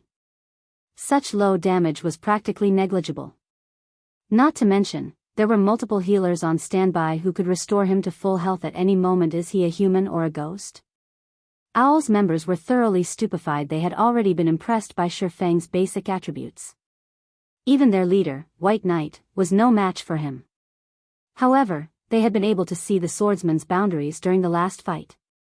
He had not been completely out of their reach. Watching him now, however, they realized that they were a part of two different worlds. While these players were still frozen with shock over Feng's absurdly high attributes, the mutated dragon noticed that the swordsman was still alive.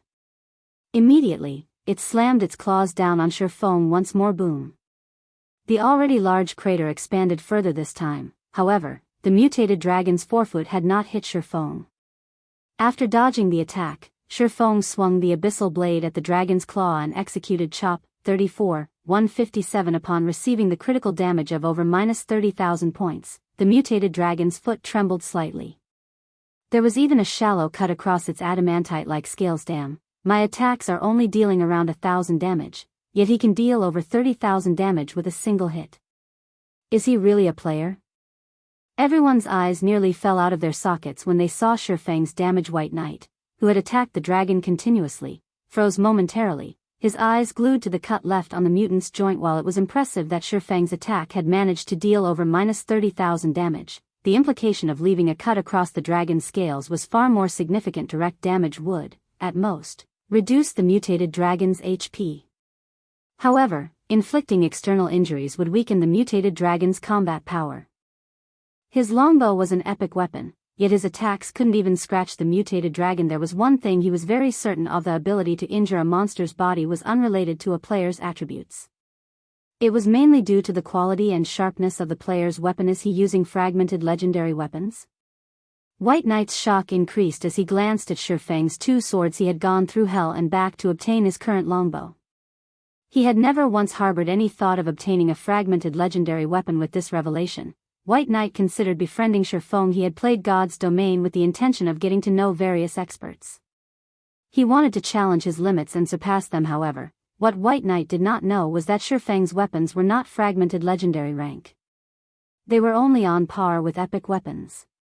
However, due to the magic devices he had equipped, their sharpness and destructive power had improved significantly, which allowed them to wound the mutated dragon. I'll serve as the MT.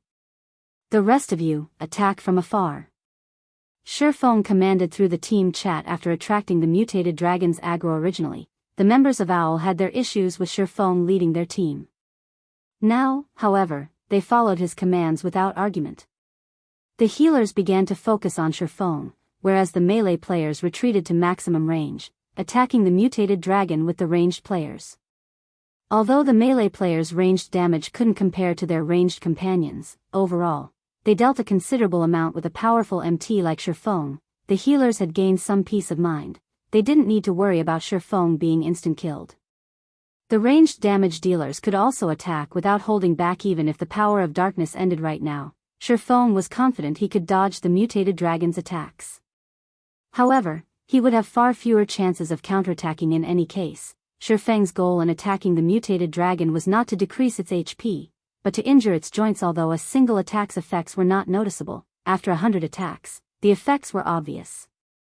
Once the mutant's joints were heavily wounded, both its reaction speed and attack speed fell drastically. This made evading the dragon's attacks and launching counterattacks even easier for Feng. Eventually, the mutated dragon became utterly helpless against Feng. It could only watch as the little human before it avoided every one of its attacks. In the end, even losing the buffs from Power of Darkness, Feng was still able to dodge the mutated dragon's attacks effortlessly. Meanwhile, although the other players' damages were not considerable, their total damage exceeded the mutated dragon's recovery speed. From time to time, Feng also dealt a heavy blow. As a result, the dragon's HP continuously decreased. Time passed quickly. The mutated dragon's HP had finally fallen to 20% humans, Your luck ends here. The mutated dragon bellowed, its roar echoing throughout the valley. The mutated dragon, which had been 20 meters tall, started to grow, reaching 30 meters instantly. Not only did it receive an enhancement to its strength and speed, but its range had also increased, making it far more difficult for Feng to evade its attacks. In the next moment, the mutated dragon swiped its tail at Feng, the swipe's force instantly generating a storm. However, before the storm could devour Feng, the dragon's tail arrived before him. Moreover, the dragon's attack range with its tail was quite wide, and Feng did not have enough time to dodge defensive blade. Peng! The attack threw Feng. Even the players attacking from over a dozen meters behind him died instantly. Unfortunately, the mutated dragon was not done. It began to swing its tail like a whip, covering the area with afterimages. 1 swipe. 2 swipes. 3 swipes. By the time the mutated dragon's attack ended, Feng's defensive blade had been exhausted of block counts. Meanwhile, there were less than 40 players still standing. If the mutated dragon launched that tail attack 1 or 2 more times, it would wipe out their team. The mutated dragon's terrifying chain attack had also devastated the surrounding forest, leaving very little behind. The dragon race's explosive power is truly terrifying. Fortunately, I haven't used all of my cards yet. Feng released a sigh of relief. Following which, he activated Heavenly Dragon's power. Chapter 880, Slaying a Dragon. Boss, the dragon's defense and reaction speed have improved quite a bit.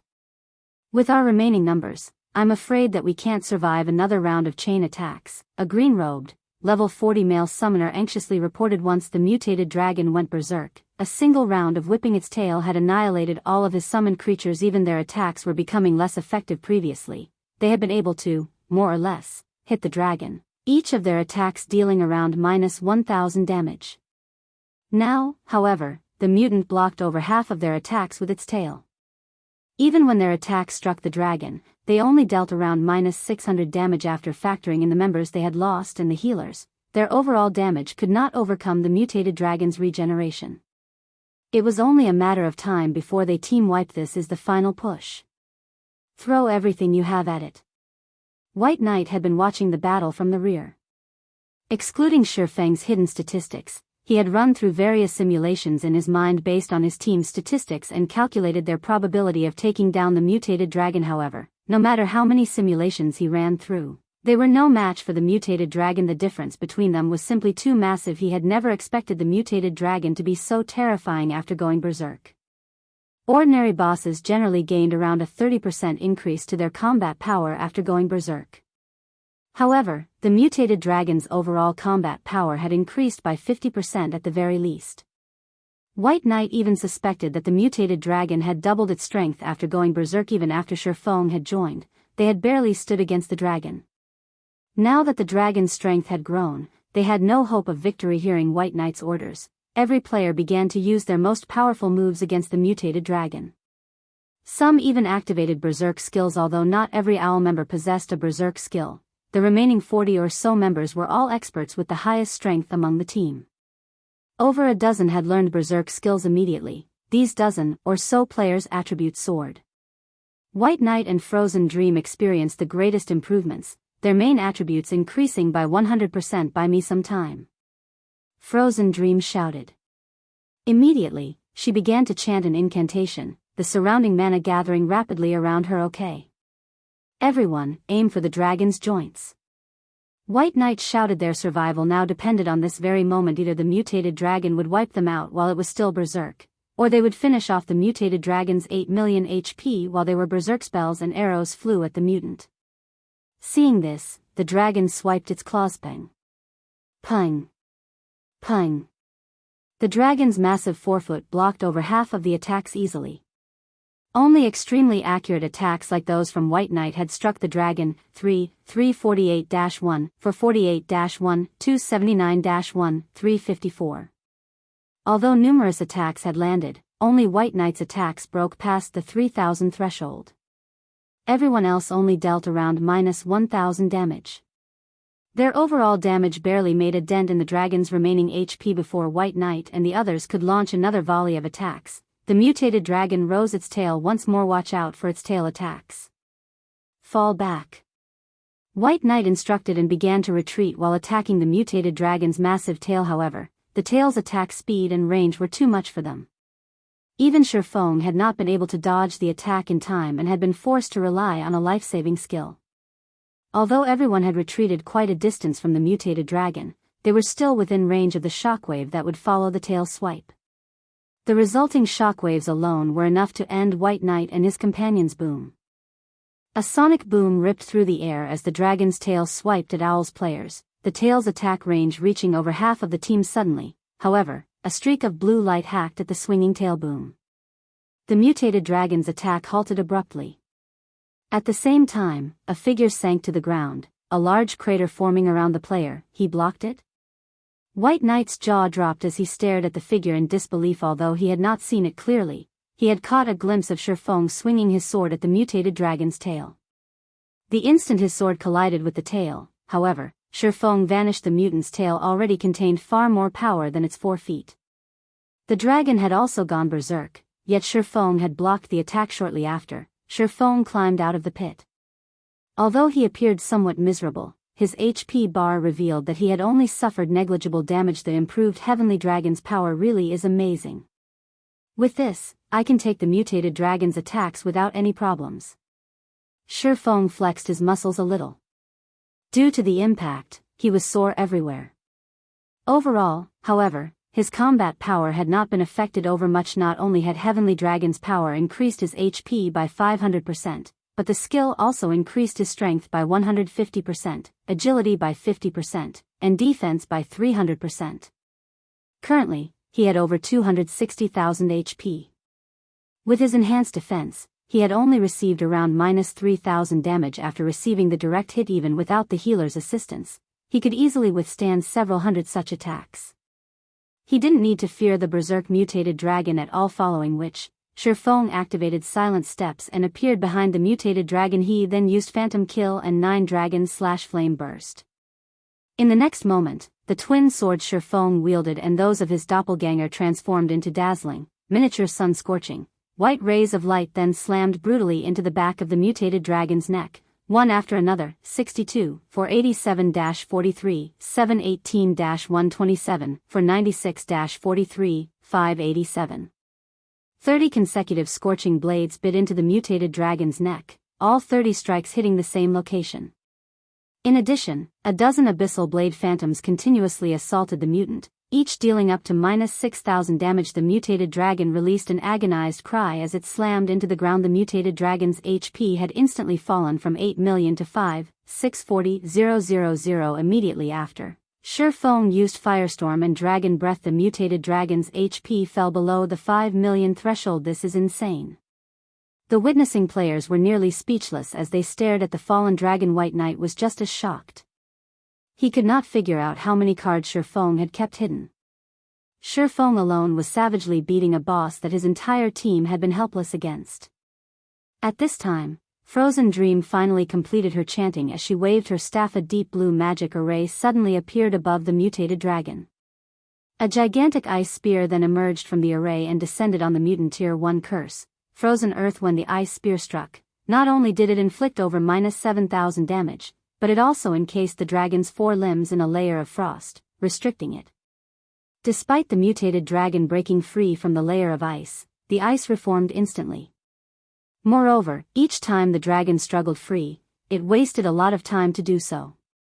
As a result, the mutated dragon's reactions were somewhat delayed. Taking advantage of this opportunity, Feng launched one attack after another with an absolute MT. Like Feng pinning down the mutated dragon, the other team members began to launch a fierce assault. As a result, the mutated dragon's HP fell rapidly. 4,500,000.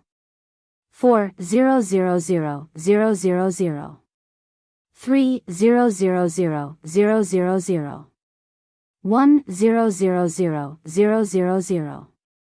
When the mutated dragon had less than 500,000 HP remaining, Feng activated Divine Providence and used the Tier 2 Taboo skill Instant Strike.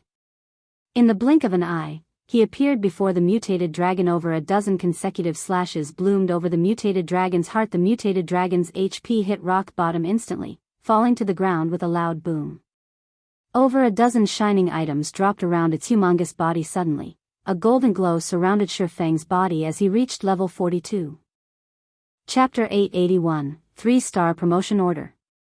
As the golden glow engulfed Feng's body, the rest of the team experienced the glow as well. Some even experienced the phenomenon twice, their levels launching from 40 to 42. The bountiful EXP that the mutated dragon had provided stunned them all. Even at their level, the mutated dragon had awarded them enough EXP to level up at least once. They had just saved several days of effort success. We won. Everyone cheered as they looked at the motionless mutated dragon. The mutant had been far stronger than any monster they had faced before. They shouldn't have survived it at their level, yet they had defeated it. Although they had relied on Feng's strength, they were excited. Some of their excitement was also due to the system notification they received after the dragon had died. System, congratulations. You have received the Dragon Slayer title. Wielder of this title will gain a 10% increase to their humanity reputation. Although this title did not affect their combat power, many players dreamed of the buff it provided. In God's domain, humanity reputation was crucial. Aside from the fact that one needed a certain amount of reputation to purchase land and housing, higher reputation allowed players to enjoy discounts when repairing or purchasing items in NPC cities. After reaching the highest achievable reputation, one could even enjoy a 40% discount. Although players were discovering more methods of earning coins, players still needed more. Aside from purchasing consumables and some luxury items, such as delicious food, most of a player's money went to repair fees. Moreover, as players equipped higher quality and leveled equipment, the repair fees increased. With a 40% discount in cities, a player could save a large sum of money. Moreover, as players gained more levels, raising one's reputation in a single city would not be enough. Many high-resource leveling spots were quite far from starting cities. Traveling back and forth was inconvenient. If a player wanted to level up quickly, they needed to have high reputation in multiple cities. However, reputation was not easy to obtain. Even until now, players still had headaches over gaining reputation in their respective cities. Now that these players had the Dragon Slayer title, they wouldn't have to put in as much effort. It was especially true for independent players. However, the team was more interested in the mutated dragon's loot. The mutated dragon had dropped over 10 items. Needless to say, such a powerful monster's loot would be astounding. It would not surprise any of them if it even dropped an epic item. Watching Feng collect the items, one after another, they nearly drooled. However, White Knight had promised Feng that he could claim all of the drops. Hence, they could only watch enviously. Look, is that an epic weapon? Crap. Look at that magic scroll. It can concentrate mana naturally. It should be a tier 3 scroll at the very least, right? That design is huge. Although these players realized that the items belonged to Feng, they still wanted to know what they were. As Feng picked up the scattered coins and items, he noticed a purple gold, diamond-shaped token. A single word had been engraved on this token: promotion. As expected of a dragon, its loot is awesome. Feng tried to calm his excited heart as he looked at the token. If not for White Knight and the others' presence, he would have laughed like a maniac. This promotion order was no ordinary promotion order, it was a shop promotion order. Moreover, it wasn't a 2-star shop promotion order, but a 3-star shop promotion order. In God's domain, even 2-star shop promotion orders were extremely difficult to obtain throughout Star Moon Kingdom and its neighboring kingdoms. No other trading firm, aside from the Candlelight Trading Firm, possessed a 2-star shop. Only the Dragon Phoenix Pavilion in the Black Dragon Empire had a 2-star shop. Moreover, the Super First-Rate Guild had only obtained it a few days ago. Current players had no hopes of getting their hands on a 3-star shop. To obtain one, players would need to kill a relatively high-leveled, high-tiered field boss, open a high-ranked treasure chest, or complete the challenge quest. Obtaining a 3-star shop promotion order from a field boss was unrealistic, as only level 50 or higher tier 4 field bosses had a chance of dropping themas for treasure chests. The promotion order would only appear in dark gold treasure chests found in level 50 or above maps. As for the challenge quest, its difficulty approached that of a legendary quest. The money required just to accept the quest would send cold shivers down the spine of any large guild in God's domain. Take the 2-star shop in the Black Dragon Empire for example. The Dragon Phoenix Pavilion had accepted the challenge quest to promote that shop. However, the Super First-Rate Guild had challenged the quest 3 times before it succeeded, and each challenge had cost 6,000 gold. Ordinary guilds could not afford that right now. Only super first-rate guilds and super guilds might have enough to take on the challenge quest. Although promoting a shop to 3-star status was exceedingly difficult, any guild that could afford the fee would make an attempt after all. There was a qualitative difference between a 3-star shop and a 2-star shop. The greatest difference was that, when a shop reached 3-star status, its 1-star shops could be promoted to 2-star status. This one aspect was more than enough to throw the various large guilds into a frenzy. Aside from this, a 3-star shop offered far more functions than a 2-star shop. After reaching 2-star status, a shop would gain access to the special workshops. At 3-star status, a shop would gain access to the basic meditation room. As the name suggested, the meditation room was a space that allowed players to process their thoughts. Moreover, due to the dense mana inside the meditation room, players could maintain a clear state of mind, allowing them to better exert their abilities. The special workshop, on the other hand, only altered the environment to adjust one's mood. Of course, the meditation room also offered every function a special workshop possessed, allowing a player to alter the room's environment. This was the main reason why the various lifestyle masters in the past had surged towards high-star ranking shops. A positive work environment was crucial to lifestyle players. However, there were 2 downsides to the basic meditation room in 3-star shops. The first was the cost. To maintain the mana density inside the room, one needed to spend a lot of magic crystals. Maintaining the mana density for a day cost a total of 300 magic crystals. The price of a single magic crystal had already reached 25 silver. A total of 300 crystals was the equivalent of 75 gold coins. Hence, meditation rooms were only used to produce high-valued items. The second drawback was its scarcity. At 3-star status, a shop could only offer 3 basic meditation rooms. For an establishment like the Candlelight Trading Firm, that was far from enough to satisfy its advanced lifestyle players. Forget it. It's better to not have one at all. Melancholic can worry about it later. Feng chuckled. He then stored the promotion order. Currently, he was eager to return to White River City and promote the Candlelight Trading Firm there to 3-star status. Among the many items that had dropped, there were also 2 Tier 3 magic scrolls, 4 bottles of exotic potions, and 3 forging designs. The rest were weapons and equipment. Among these items, the most valuable, outside of the promotion order, were the 2 epic items.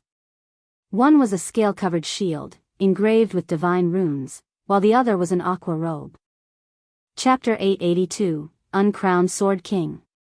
The guild's MTs are quite lucky this time. Feng smiled at the scaled shield covered in divine runes. A shield was an integral part of an MT's equipment. A good shield could elevate an MT's strength significantly on the market. MT's shields were always the most expensive equipment. They were worth at least double that of a weapon of the same rank and level. Dragonscale shield, epic rank. Level 40, level 100. Equipment requirement, strength 600. Attributes adjust according to user's level. Defense plus 4020, level 40. Block rate, 39%. Strength plus 84, endurance plus 107. Magic resistance plus 20. Defense skill plus 2 levels. When equipped, strength and endurance increased by 10%. All skills plus 1 level. Ignore levels plus 10. Additional skill. Dragonscale body, forms an energy shield around the user's body, increasing defense by 200%, HP by 300%, and recovery ability by 500% for 30 seconds cooldown, 30 minutes. Additional passive skill 1. Sturdy, halves received impact and reduced damage received from the front by 15%. Additional passive skill 2. Lightweight, increases shield movement by 20%. The epic ranked purification robes also had high attributes.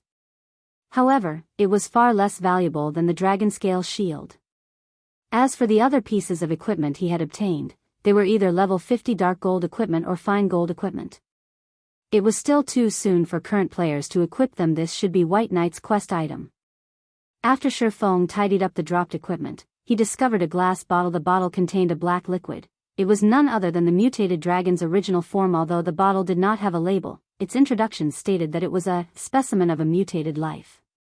Other than that, there was no information. After considering the matter, Feng handed the bottle to White Knight. This is. After White Knight saw the glass bottle, surprise colored his expression. Take it. Even if I keep it, I can't use it. Feng laughed. The mutant specimen was useless to him. On the contrary, if he gave it to White Knight, he could earn a favor from the ranger. If he came across any trouble in the future, he could even ask for White Knight's help. Thank you. If you encounter any issues in the future, just say the word. I'll help out to the best of my abilities. White Knight accepted the glass bottle without hesitation. The item was simply too important. Without it, he would fail his quest. If that happened, his account would be crippled. He would have to spend a long time to regain his strength. Would it be convenient for you to reveal your name, sir? We can add each other as friends so that we can contact each other easily in the future.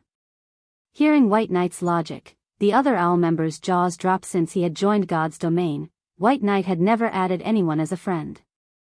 Various big shots from super guilds were no exception. Right. I haven't introduced myself. Feng took off his black cloak and revealed his black flame appearance. My name is Black Flame.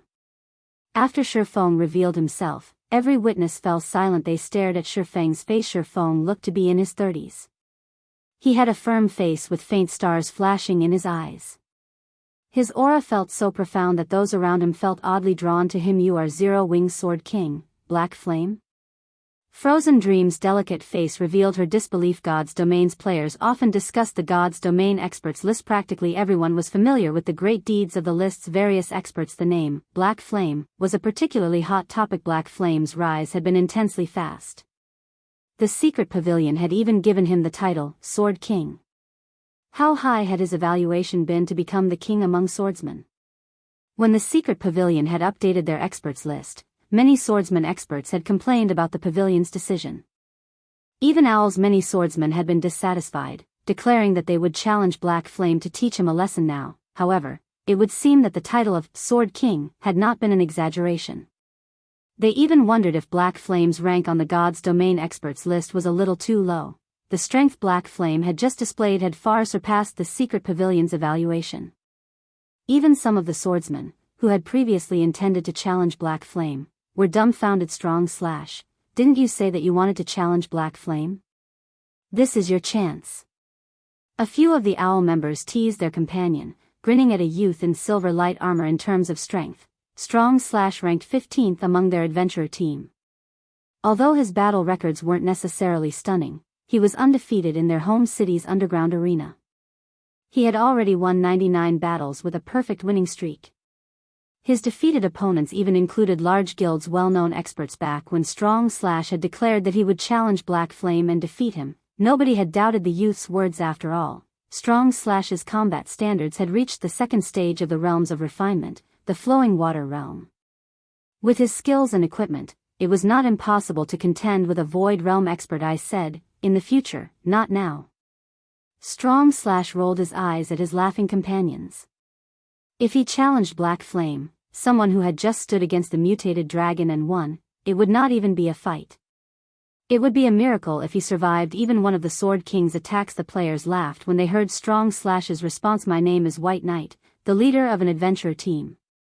Guild leader Black Flame, if you need help with anything in the future, just call me.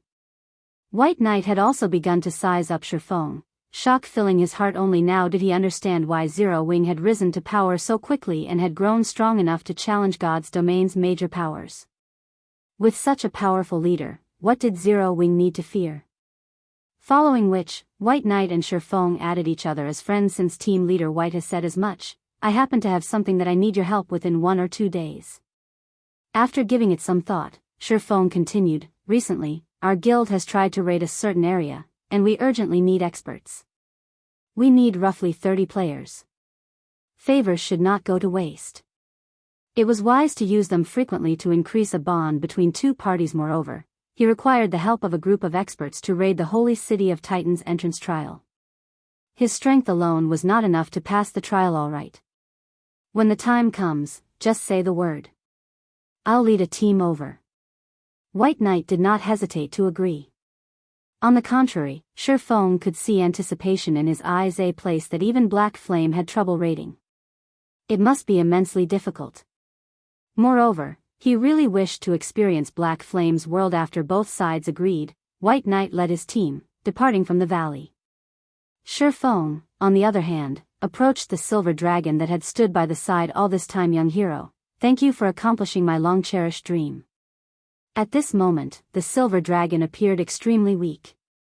Even speaking seemed laborious. I only did what needed to be done, Feng politely replied. The silver dragon then took out a flashing, golden magic scroll and said to Feng, this magic scroll will take you to the shrine where the stone tablet sleeps. However, the shrine is very dangerous. With just your current strength, you will not survive. It is best if you go there only after you have achieved your Tier 2 class. At that time, you will have somewhat higher chances of obtaining the stone tablet.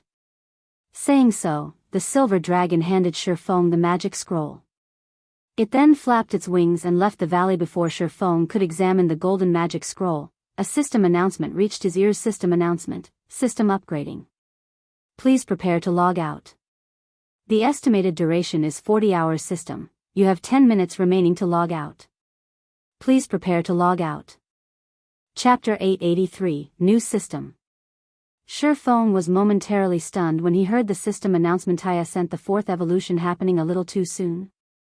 Feng frowned deeply. This was not good news for God's Domain's players. Every evolution the main God system underwent increased the realism and difficulty of the fights against monsters. Moreover, this was the first time Feng had seen a system upgrade require 40 hours. Generally, system upgrades only lasted from 12 to 24 hours. Even in the past, none of the upgrades had needed more than 24 hours to complete. However, Feng did not have time to consider the situation. He only had 10 minutes left to log out of the game. He needed to find a safe location quickly. After the mutated dragon's death, the dark sanctuary over the valley had begun to dissipate. Either due to the silver dragon's absence or some other reason, many monsters began to appear in the previously scarcely populated valley. Moreover, these were not low-leveled monsters. The lowest among them was level 30, while some were even level 45. Among them, there was no lack of elite monsters. To current players, monsters of this level were still dangerous opponents. Finally, after finding a stream without nearby monsters, Feng logged off. The morning sun shone brightly. Suddenly, the virtual gaming cabin in the room opened, and Feng climbed out. Compared to when Feng had first entered God's domain in this life, he was much stronger and more muscular. He had also grown slightly taller. In addition, his aura had changed tremendously.